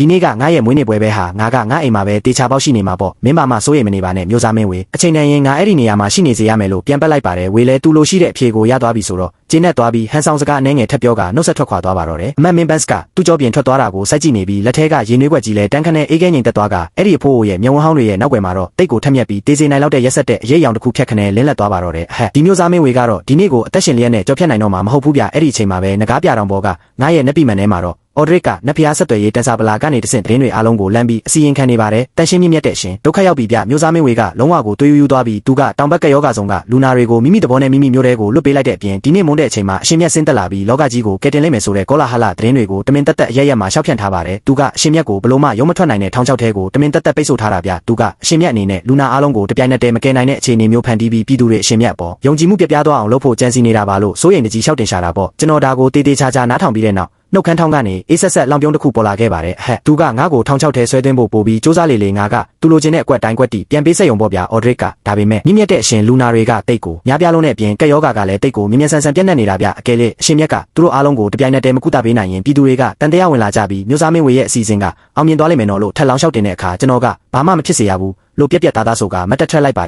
ယ်အခုလေးတင်အတစ်ဆက်ဆက်တော့ပွင့်သွားတဲ့ခွေးတစိတ်တော်ရဲ့ထာဝရအသက်ဆွမ်းအားတွေကခနာကိုယ်ရဲ့ဆဲတိုင်းစီကိုစီးဝင်သွားပြီးဘရုံးကမှမခံစားဘူးတဲ့ယုံကြည်ချက်အပြည့်နဲ့သူ့စင်မဟုတ်တဲ့စင်ပေါ်မှာတက်ပြီးကပြနေတဲ့လူပြက်တကောင်တက်ပဲဟာသူဘလို့ပဲကဘလို့ခြေလန်းတွေပဲလဲလဲဇက်သိန်းကိုတော့သူဘလို့မှပြောင်းလဲလို့ရမှာမဟုတ်ဘူးငါမင်းကိုချက်ချင်းထုတ်လိုက်စမ်း ဘုံမင်းဖင်းနဲ့မင်းရဲ့လူတွေကိုဒီနေ့မွန်းတဲ့အချိန်ကြရင်အမတ်မင်းဘတ်ရဲ့နေအိမ်ပတ်ပတ်လည်မှာလုံခြုံရေးတေချာပိတ်ဆို့ထားခိုင်းလိုက်အပြစ်မဲ့ပြည်သူတွေကိုဘာအနေနဲ့မှမဖြစ်စေနဲ့ကျန်တဲ့ကိစ္စအလုံးကိုတော့ငါကိုယ်တိုင်တယောက်တည်းဖြေရှင်းမယ်လို့အမိန့်ပေးလိုက်ပါတော့တယ်အခုဆိုရင်ခွေးတစ်စိတ်တော့ပွင့်သွားပြီဖြစ်လို့ငါကဘလို့မှတေးလို့မရတော့ဘူးလေဒီမျိုးစားမင်းဝေးတေးတေးချာချာဇညုံကင်းထားတဲ့ပြဆက်လေးကငါလူပေါင်း16000ရဲ့နှလုံးသားကိုတင်းကျုံယူဖို့အတွက်အကောင်းဆုံးပြဆက်စင်ကြီးဖြစ်လာမှာပေါ့ဗျာမွန်းတဲ့အချိန်ရောက်တဲ့အခါအမတ်မင်းဘတ်ရဲ့နေအိမ်ပြင်ဘက်ကရင်ပြင်ကျဲကြီးထဲမှာလူတွေအမြောက်များတိုးဝေပြီးပြည့်နေလာပြီးကဲ့ရောဂါခံစားနေရတဲ့လူနာတွေကကျမ်းပါတယ်ပြည်သူတွေကချင်းချင်းပုတ်တက်တိုးဝေနေကြပြီးလူတိုင်းရဲ့မျက်နှာပေါ်မှာမျောလင်းချက်မဲ့မှုတွေနဲ့အသေးအတန်မျောလင်းနေတဲ့အရေးအယောင်တွေပြည့်နေတာဗျပတ်ဝန်းကျင်တစ်ခုလုံးမှာလည်းဖျားနာမှုတွေရဲ့ညှော်နှံ့တွေအရေးပြားတဲ့အထိစိတ်ဝင်သွားမဲ့မလုံခြုံတဲ့တင်းကျပ်မှုတွေနဲ့ပြည့်နေတာပေါ့အိမ်တော်ရဲ့အတွင်းထဲမှာတော့မွေးနေ့ပွဲတော်စားပွဲကြီးကိုတေးသေးချာချာခင်းကျင်းထားပေမဲ့လည်းပတ်ဝန်းကျင်ရဲ့အခြေအနေကတော့လူတိုင်းကိုအသက်ရှူချက်မတက်မွန်းချက်လို့နေပါတော့တယ်ဗျာမျိုးစားမင်းဝေကတော့ဂုံထူးဆောင်ခုံမှာထိုင်ရင်သူ့ရဲ့မျက်နှာသေးပြုံးကြီးနဲ့အခန်းထဲကအဲ့ဒီအားလုံးကိုတယောက်ပြီးတယောက်ခွက်ချင်းလူနှုတ်ဆက်နေတာဗျအပြင်ကစူညံတန်တွေကသူ့ခြေပွားအောက်မှာဆက်တင်လှုပ်ရှားနေပြီဖြစ်တဲ့သွေးနဲ့ကြမ်းစီထားတဲ့အကွက်ကြီးကဘာမှသူ့ကိုစိုးရိမ်ပူပန်စေပုံမရပါဘူးအမတ်မင်းဘတ်ကတော့စားပွဲရဲ့ထိတ်ဆုံးမှာထိုင်နေပြီးအပြင်ပန်းမှာတင်းငိမ့်နေမဲ့မျက်ဝန်းတွေရဲ့နောက်ွယ်မှာတော့နိုးနိုးကြားကြားနဲ့တတိအပြည့်ထားတာပေါ့ဖင်းကလည်းအိမ်တော်ရဲ့ကိုတိတ်တိတ်လေးပြန်ဝင်လာခဲ့ပြီးမောင်ရိပ်ထဲမှာနေရာယူကလက်တစ်ဖက်ကဓာယိုးကိုကိုင်လျက်မျိုးစားမင်းဝေရဲ့လှုပ်ရှားမှုတိုင်းကိုမျက်စိတောက်ထောက်စောင့်ကြည့်နေခဲ့ပါတယ်သူတို့အားလုံးအချိန်တန်ပြီဆိုတာကောင်းကောင်းသိနေကြတာလေဝေကသူ့ရဲ့ရက်ခွက်ကိုချလိုက်တဲ့အချိန်မှာပဲမျက်ဝန်းထဲမှာရက်ဆက်ကြမ်းကြုတ်တဲ့အလင်းတန်းတစ်ခုဖြတ်ခနဲဖြတ်တန်းသွားပြီးစေပစီကိုမတိမတာမျက်ရည်ပြလိုက်ပါတော့တယ်မောင်ရိပ်ထဲမှာပုံအောင်နေတဲ့လူသက်သမားတွေဟာချက်ချင်းပဲမြောက်မှာမြုပ်နှံထားတဲ့ရမ်းမီးစာကြိုးတွေကိုစတင်ပြီးအိုးလိုက်ကြတာမို့ရှူးရှူးနဲ့မီးစာကြိုးလောင်ကျွမ်းတဲ့အတန်ကြီးကအဲ့ခမ်းမရဲ့တိတ်ဆိတ်မှုကိုဓာတ်တစင်းလိုမျိုးခွဲဖြတ်လို့ထွက်ပေါ်လာခဲ့ပါတယ်အဲ့ဒီတရေရှင်ရေစက္ကန့်ပိုင်းတွင်းမှာပဲကောင်းကင်ရံကြီးတစ်ခုလုံးဟာရွှေရောင်လင်းနှန်းတွေနဲ့ဝုန်းခနဲထိန်လင်းသွားပြီးလေတုတဲကိုလူတစ်ယောက်ကဝဲပြန်လို့ဆင်းသက်လာတာမို့လူတိုင်းဟာဘာမှမတွေးနိုင်တော့ပဲကောင်းကင်စီကိုမောကြည့်လိုက်ကြတာပေါ့အဲ့ဒီနေရာမှာစမ်းကြယ်ပြီးတောက်ပလာတယ်ရောင်စုံတိမ်တိုက်တွေကိုနင်းချရင်ဝတ်စုံဖြူဝတ်ဆင်ထားတဲ့လူတစ်ယောက်ကောင်းကင်ကနေဖြည်းဖြည်းချင်းလွတ်မြောဆင်းသက်လာခဲ့ပြီးအဲ့ဒီလူကတော့တခြားသူမဟုတ်ပါဘူးကျွန်တော်ကိုယ်တိုင်ပါပဲဗျာရင်ပြင်ကျဲကြီးတဲကလူအုပ်ကြီးဟာဝုန်းခနဲဆူညံသွားပြီးလူပေါင်း16000ဟာမြေကြီးပေါ်ဒူးထောက်ချလိုက်ကြကတန်ရှင်းမြင့်မြတ်တဲ့ရှင်ထွက်ပေါ်လာပြီးပြုတ်အရှင်မြတ်ကျွန်တော်တို့ကိုကယ်ပါဦးလို့တညီတညွတ်တဲ့အော်ဟစ်ပူဇော်ကြပါတော့တယ်မျိုးစားမင်းဝေကဒါကိုကြည့်ပြီးကြောက်လန့်သွားမဲ့အစာယူသွင်းပြီးပျက်စီးနေတဲ့အတန်ကြီးနဲ့ဟားတိုက်ရမောလိုက်ကမင်းနောက်ဆုံးတော့လာခဲ့ပြီပေါ့တကယ်ကိုကောင်းတယ်ဒီနေ့ငါတို့အားလုံးမိခိုးဖြစ်အတူတူပြကြကြတာပေါ့မင်းတို့အားလုံးငါနဲ့အတူနေရဲပြည်ကိုလိုက်ခဲ့ကြစမ်းလို့တွေးယူပြီးအော်ဟစ်ပါတော့တယ်ဒါပေမဲ့သူ့အသေးအတန်စောင့်မျှော်နေတဲ့ပောက်ကွဲတန်ကြီးကတော့ဘလို့မှထွက်ပေါ်မလာခဲ့ပါဘူးကျွန်တော်ဟာအိမ်တော်ရဲ့အထက်ကောင်းကင်ရံမှာဝဲပြန်နေရင်လက်တစ်ဖက်ကိုအตาအရာမြောက်လိုက်တဲ့အခါမမြင်ရတဲ့နတ်ဖျားဆွမ်းအားကြီးတစ်ခုကမြေပြင်ပေါ်ကိုဒုံခတ်နဲ့ဖိနှိပ်ဖြိုခွဲချလိုက်တာမို့အိမ်တော်ရဲ့အောက်ခြေမြေပြင်ကြီးတစ်ခုလုံးဟာအုံကြွကြွမြည်ဟဲပြီးအပေါ်ကိုဝုန်းခနဲ့ကွာကြကလေထဲမှာတန်းခနဲ့ဆွဲမြောက်ခြင်းခံလိုက်ရပါတော့တယ်ဗျာမြေအောက်မှာမြုပ်နှံထားတဲ့ရန်ပုံးတွေအားလုံးပြီးတော့မောင်ရိပ်ထဲမှာပုံနေတဲ့လူသက်သမားအားလုံးဟာလည်းလူများကြီးရဲ့မျက်စိရှိမောက်ကိုဝုန်းခနဲ့ရောက်ရှိသွားတာမို့ပုံစရာလန်းလုံးဝမရှိတော့ပါဘူးမြို့ထဲမှာရှိတဲ့ပြည်သူတွေကခမ်းမထဲကအဲ့ဒီတွေကအားလုံးဟာသူတို့မျက်စိရှိမှမြင်လိုက်ရတဲ့ဒီစမ်းကြယ်လာတဲ့အံ့ဖွယ်မှုကြီးကြောင့်အဲ့နဲ့လုံးလို့စကားတစ်လုံးမှမဟနိုင်ပဲစွန့်ကုန်ကြပြီးရင်ပြင်တစ်ခုလုံးမှာလူတွေရဲ့အမောတကောအသက်ရှူတန်ကလွဲလို့တိတ်ဆိတ်အေးခဲသွားရပါတယ်မျိုးစားမင်းဝေရဲ့မျက်နှာပေါ်ကအပြုံးကြီးဟာလည်းချက်ချင်းခဲသွားပြီးဒါမဖြစ်နိုင်ဘူးဘလို့လုပ်ပြီးငါရဲ့ရန်ပုံးတွေငါရဲ့အစီအစဉ်ဘလို့လုပ်ပျက်စီးသွားရတာလဲလို့ကြောက်လန့်တကြားညီးရွားရှာတာပေါ့ကျွန်တော်ကတော့သူ့ကိုတစ်ချက်ကလေးတောင်လက်မကြည့်ပါဘူးကျွန်တော်ရဲ့အကြည့်တွေကလူအုပ်ကြီးစီကိုဖြည်းဖြည်းချင်းရွှေ့လျားသွားပြီးကက်ယောဂါကြောင့်ပိန်ဒီချောက်ကပ်ပြီးဒုက္ခရောက်နေတဲ့လူနာတွေရဲ့မျက်နှာပေါ်မှာရက်တက်လိုက်ကစိတ်ကနေအာယုံတစ်ချက်တည်းစောက်တီလိုက်တာနဲ့မြင်းတစိတ်တော်ရဲ့ကုသချင်းစွမ်းအားတွေဟာကောင်းကင်ရံကနေရွှေရောင်မိုးပွင့်လေးတွေဖြစ်ရင်ပြင်ကျဲကြီးတစ်ခုလုံးပေါ်ကိုတဖြောက်ဖြောက်နဲ့ဖြည့်ပြီးအချင်းရွာသုံးဖြန့်ကျက်သွားပါတော့တယ်ဗျာအဲ့ဒီရွှေရောင်လင်းနှန်းတွေထိမှန်လျာအရက်တိုင်းမှာရှိတဲ့လူနာတွေရဲ့အရေးပြားပေါ်ကအနီးဆက်တွေအမာရွတ်တွေဟာမျက်စိတမိတ်အတွင်းမှာတင်လွင့်ပြောက်သွားပြီးချောင်းဆိုးတန်တွေရက်တန့်သွားကဖျားတွေလည်းချက်ချင်းကျသွားသလိုဒဏ်ရာတွေအားလုံးဟာလည်းမယုံနိုင်စရာအရှိန်ဟုန်နဲ့ချက်ချင်းအသားပြန်ဆိတ်သွားပါတော့တယ်လေတုထဲမှာရှိတဲ့အစိတ်မြူခိုးတွေပါအကုန်စင်ပြောက်ကွယ်သွားတာပေါ့လူပေါင်းများစွာဟာမိမိတို့ရဲ့ခန္ဓာကိုယ်ထဲကိုနှွေးကနေဖြစ်သွားတဲ့တန်ခိုးစွမ်းအင်တွေစီးဝင်လာတာကိုခံစားလိုက်ရပြီးပထမဆုံးမှာတော့တွေးဝေသွားကြတယ်အဲ့ဒီနောက်မှာတော့မယုံနိုင်လောက်အောင်အံ့နာသွားကြပြီးရင်ပြင်ကြီးတစ်ခုလုံးမှာငိုကြွေးတန်တွေပျော်ရွှင်ဝမ်းမြောက်စွာအော်ဟစ်တန်တွေဟာကောင်းကင်ရံကြီးတစ်ခုလုံးတုံဟိန်းသွားမတက်ထွက်ပေါ်လာကအားလုံးကျွန်တော်ရှေ့မှာဒူးထောက်ဦးချကြပါတော့တယ်ကျွန်တော်ကလေတန်ကိုခက်ပြက်ပြက်နဲ့မျိုးစားမင်းဝေမင်းရဲ့ပြစ်မှုတွေကအတိုင်းစားမရှိကြီးမားလာတယ်မင်းကဓာပြတွေနဲ့ပူပေါင်းခဲ့တဲ့အပြင်လူပေါင်း16000ရဲ့အသက်ကိုလည်းအမိုက်တရိုက်လိုသဘောထားခဲ့တယ်ဒီနေ့ဟာမင်းရဲ့တင်းနေပြစ်ဒဏ်ခံရမယ်နေပဲလို့မင်းကြားလိုက်ပါတယ်ကျွန်တော်ရဲ့လေတံကတိတ်မကျပေမဲ့လည်းရင်ပြင်ထဲမှာရှိတဲ့လူတိုင်းရဲ့နားထဲကိုတရားသေးအမိန့်တော်ကြီးတစ်ခုလိုမျိုးတောက်လျှောက်စိတ်ဝင်သွားပြီးတမျိုးလုံးမှာဟိမ့်ထွက်သွားတာပြစကားဆုံးကနဲ့လေထဲမှာဝဲပြန်နေတဲ့အဲ့ဒီရန်ပုံးတွေစီကိုလက်ညှိုးတစ်ချက်ဝေ့ရန်လိုက်တဲ့အခါရန်ပုံးအားလုံးဟာလွတ်မြောက်သွားတဲ့ငှက်ငယ်လေးတွေလိုမျိုးကောင်းကင်အမြင့်ကြီးစီကိုဝုန်းခနဲ့ပြန်တက်သွားကြပြီးအဝေးကြီးရောက်တော့မှပဲစမ်းကြယ်ပြီးတိတ်ကိုလှပလာတဲ့တိတ်ဆိတ်တဲ့မီရှူမီပန်းကြီးတွေဖြစ်ကောင်းကင်ရံမှာဖျားထွက်ပောက်ကွဲသွားကြပါတော့တယ်မျိုးစားမင်းဝေလည်းစိတ်တက်တွေလုံးဝဥကုန်ပျက်စီးသွားပြီးမြေကြီးပေါ်ကိုခွေကြကတကိုယ်လုံးဆက်ဆက်တုံရင်မရှိနိုင်တာဒါမဖြစ်နိုင်ဘူးမင်းကတကယ်ကဘာကောင်လဲပါလို့ငါဘလို့ပဲလှုပ်ဘလို့အကွက်တွေရဲ့စင်မင်းကိုဘလို့မှမနိုင်ရတာလဲလို့အသေးအတန်အော်ဟစ်ရှာပါတယ်ကျွန်တော်ကမင်းကပြည်သူတွေကိုမင်းချေပွားအောက်ကပွရွက်စိတ်တွေလို့သဘောထားခဲ့တယ်လူတက်တွေကိုလည်းဘာမှမတွေးပဲနင်းချေခဲ့တယ်ဒါဆိုရင်တော့မင်းကိုယ်တိုင်လည်းအဲ့ဒီပွရွက်စိတ်လို့တွေးဆန်တကောင်ဖြစ်ရမယ့်ခံစားချက်မျိုးကိုကောင်းကောင်းမီးစမ်းကြည့်လိုက်စမ်းလို့မင်းကြားရင်သူ့ရဲ့ရှေ့တဲ့ကိုဖြည်းဖြည်းချင်းဆင်းသက်လိုက်ကမြောက်တစိတ်တော်ရဲ့ပြောင်းလဲခြင်းစွမ်းအားတွေကိုလက်ချောင်းထိပ်မှာဝင်းခန့်နဲ့ထုတ်လွှတ်လိုက်ပါတော့တယ်ဗျာဝေရဲ့ခန္ဓာကိုယ်ဟာတစိတ်တော်ရဲ့စွမ်းအားအောက်မှာလိန်တွန့်ပြီးတေးတိမ်သွားကနောက်ဆုံးမှာတော့ညစ်ပတ်ဆုပ်ပဲ့ပြီးကြောက်လန့်တကြားအော်ဟစ်နေတဲ့ကျွတ်ဆုပ်ကြီးတစ်ကောင်ဖြစ်ဗျာအောင်လဲသွားပြီးလမ်းကြားလေးတွေကိုအသက်လူပြေးဝင်ကပျောက်ကွယ်သွားပါတော့တယ်သူဟာထာဝရကာလပတ်လုံးဒီနေရဲဝေကျွေးကိုခံစားရတော့မှာပေါ့အဲ့ဒီနေ့ကစလို့ကျင်းကျိုးခရိုင်မှာရက်ဆက်လာတဲ့မျိုးစားမင်းဝေဆိုတာမရှိတော့ပါဘူးပြည်သူလူထု16000ရဲ့အသက်ကိုရင်ထဲမှာအလေးနဲ့ထားပြီးစောင့်ရှောက်ပေးမဲ့ထိုက်တန်တဲ့တန်ခိုးစွမ်းအားတွေရှိတဲ့တန်ရှင်းမြင့်မြတ်တဲ့အရှင်သခင်ပဲရှိပါတော့တယ်နတ်ဖျားရဲ့တဝင်ယုံကြည်မှုသတင်းစကားတွေဟာလောကရဲ့မေ့လျော့ခြင်းခံထားရတဲ့ဒီထောင်လေးကနေမိဘတစလိုမျိုးအရက်ရက်ကိုတရရိပ်နဲ့ပြန့်နှံ့သွားခဲ့ပြီးတိုင်းပြည်ရဲ့ထောင်ဆုံးတိုင်းကိုရောက်ရှိသွားတဲ့အထိဘယ်ရာကမှတားဆီးလို့မရ ရတော့ပါဘူးဗျကျွန်တော်ဟာငကားပြတောင်ရဲ့ထိတ်ဆုံးမှာမမက်ရဲ့ရင်တောင်အောက်ကပွရွက်စိတ်အုပ်လိုပြင်းနေရဲ့လူပင်လေကြီးကိုငုံကြည့်နေမိပါတယ်အခုဆိုရင်ခွေးတစိတ်တော်ရဲ့ထာဝရအသက်ဆွမ်းအားတွေကခနာကိုယ်ထဲမှာအတိုင်းအဆမရှိစီးဆင်းနေပြီလေငါပထမဆုံးဒီကိုလာခဲ့တော့ကတော့ကြော်ကြားမှုရမှတ်တွေရဖို့နဲ့အေးလူလူအေးဆေးဆေးနေထိုင်ခြင်းုံတက်တက်ပဲဒါပေမဲ့အခုလူပေါင်း16000ရဲ့တက်ဝင်ယုံကြည်နေရဲ့မျက်နှာတွေကိုကြည့်ရင်ပြီးတော့ဒီအေဂျင့်တာရလာတဲ့ခစ်ကြီးရဲ့နောက်ွယ်မှာခိုးအောင်နေတယ်မောင်မိုက်တဲ့အနေရတွေကိုမြင်လိုက်ရတဲ့အချိန်မှာတော့ငါရဲ့ရင်ထဲမှာဒီထက်မကကြီးမားလာတဲ့အရာတစ်ခုကစတင်ပြီးအမြင့်တွေလှုပ်ရှားလာခဲ့ပါပြီအဲ့ဒါကတော့ငါကိုယ်တိုင်လည်းမတောင်းဆိုခဲ့ဘူးတဲ့လောကကြီးတစ်ခုလုံးကိုစိုးမိုးလို့တဲ့အရာမှစိတ်ဓာတ်စာရီမန်းချက်ကြီးတစ်ခုဟာကျွန်တော်ရဲ့ရင်ထဲမှာတရရိပ်နဲ့ကြီးထွားလာနေခဲ့ပါတော့တယ်ဗျာပြီးအဆက်မရှိတော့ဘူး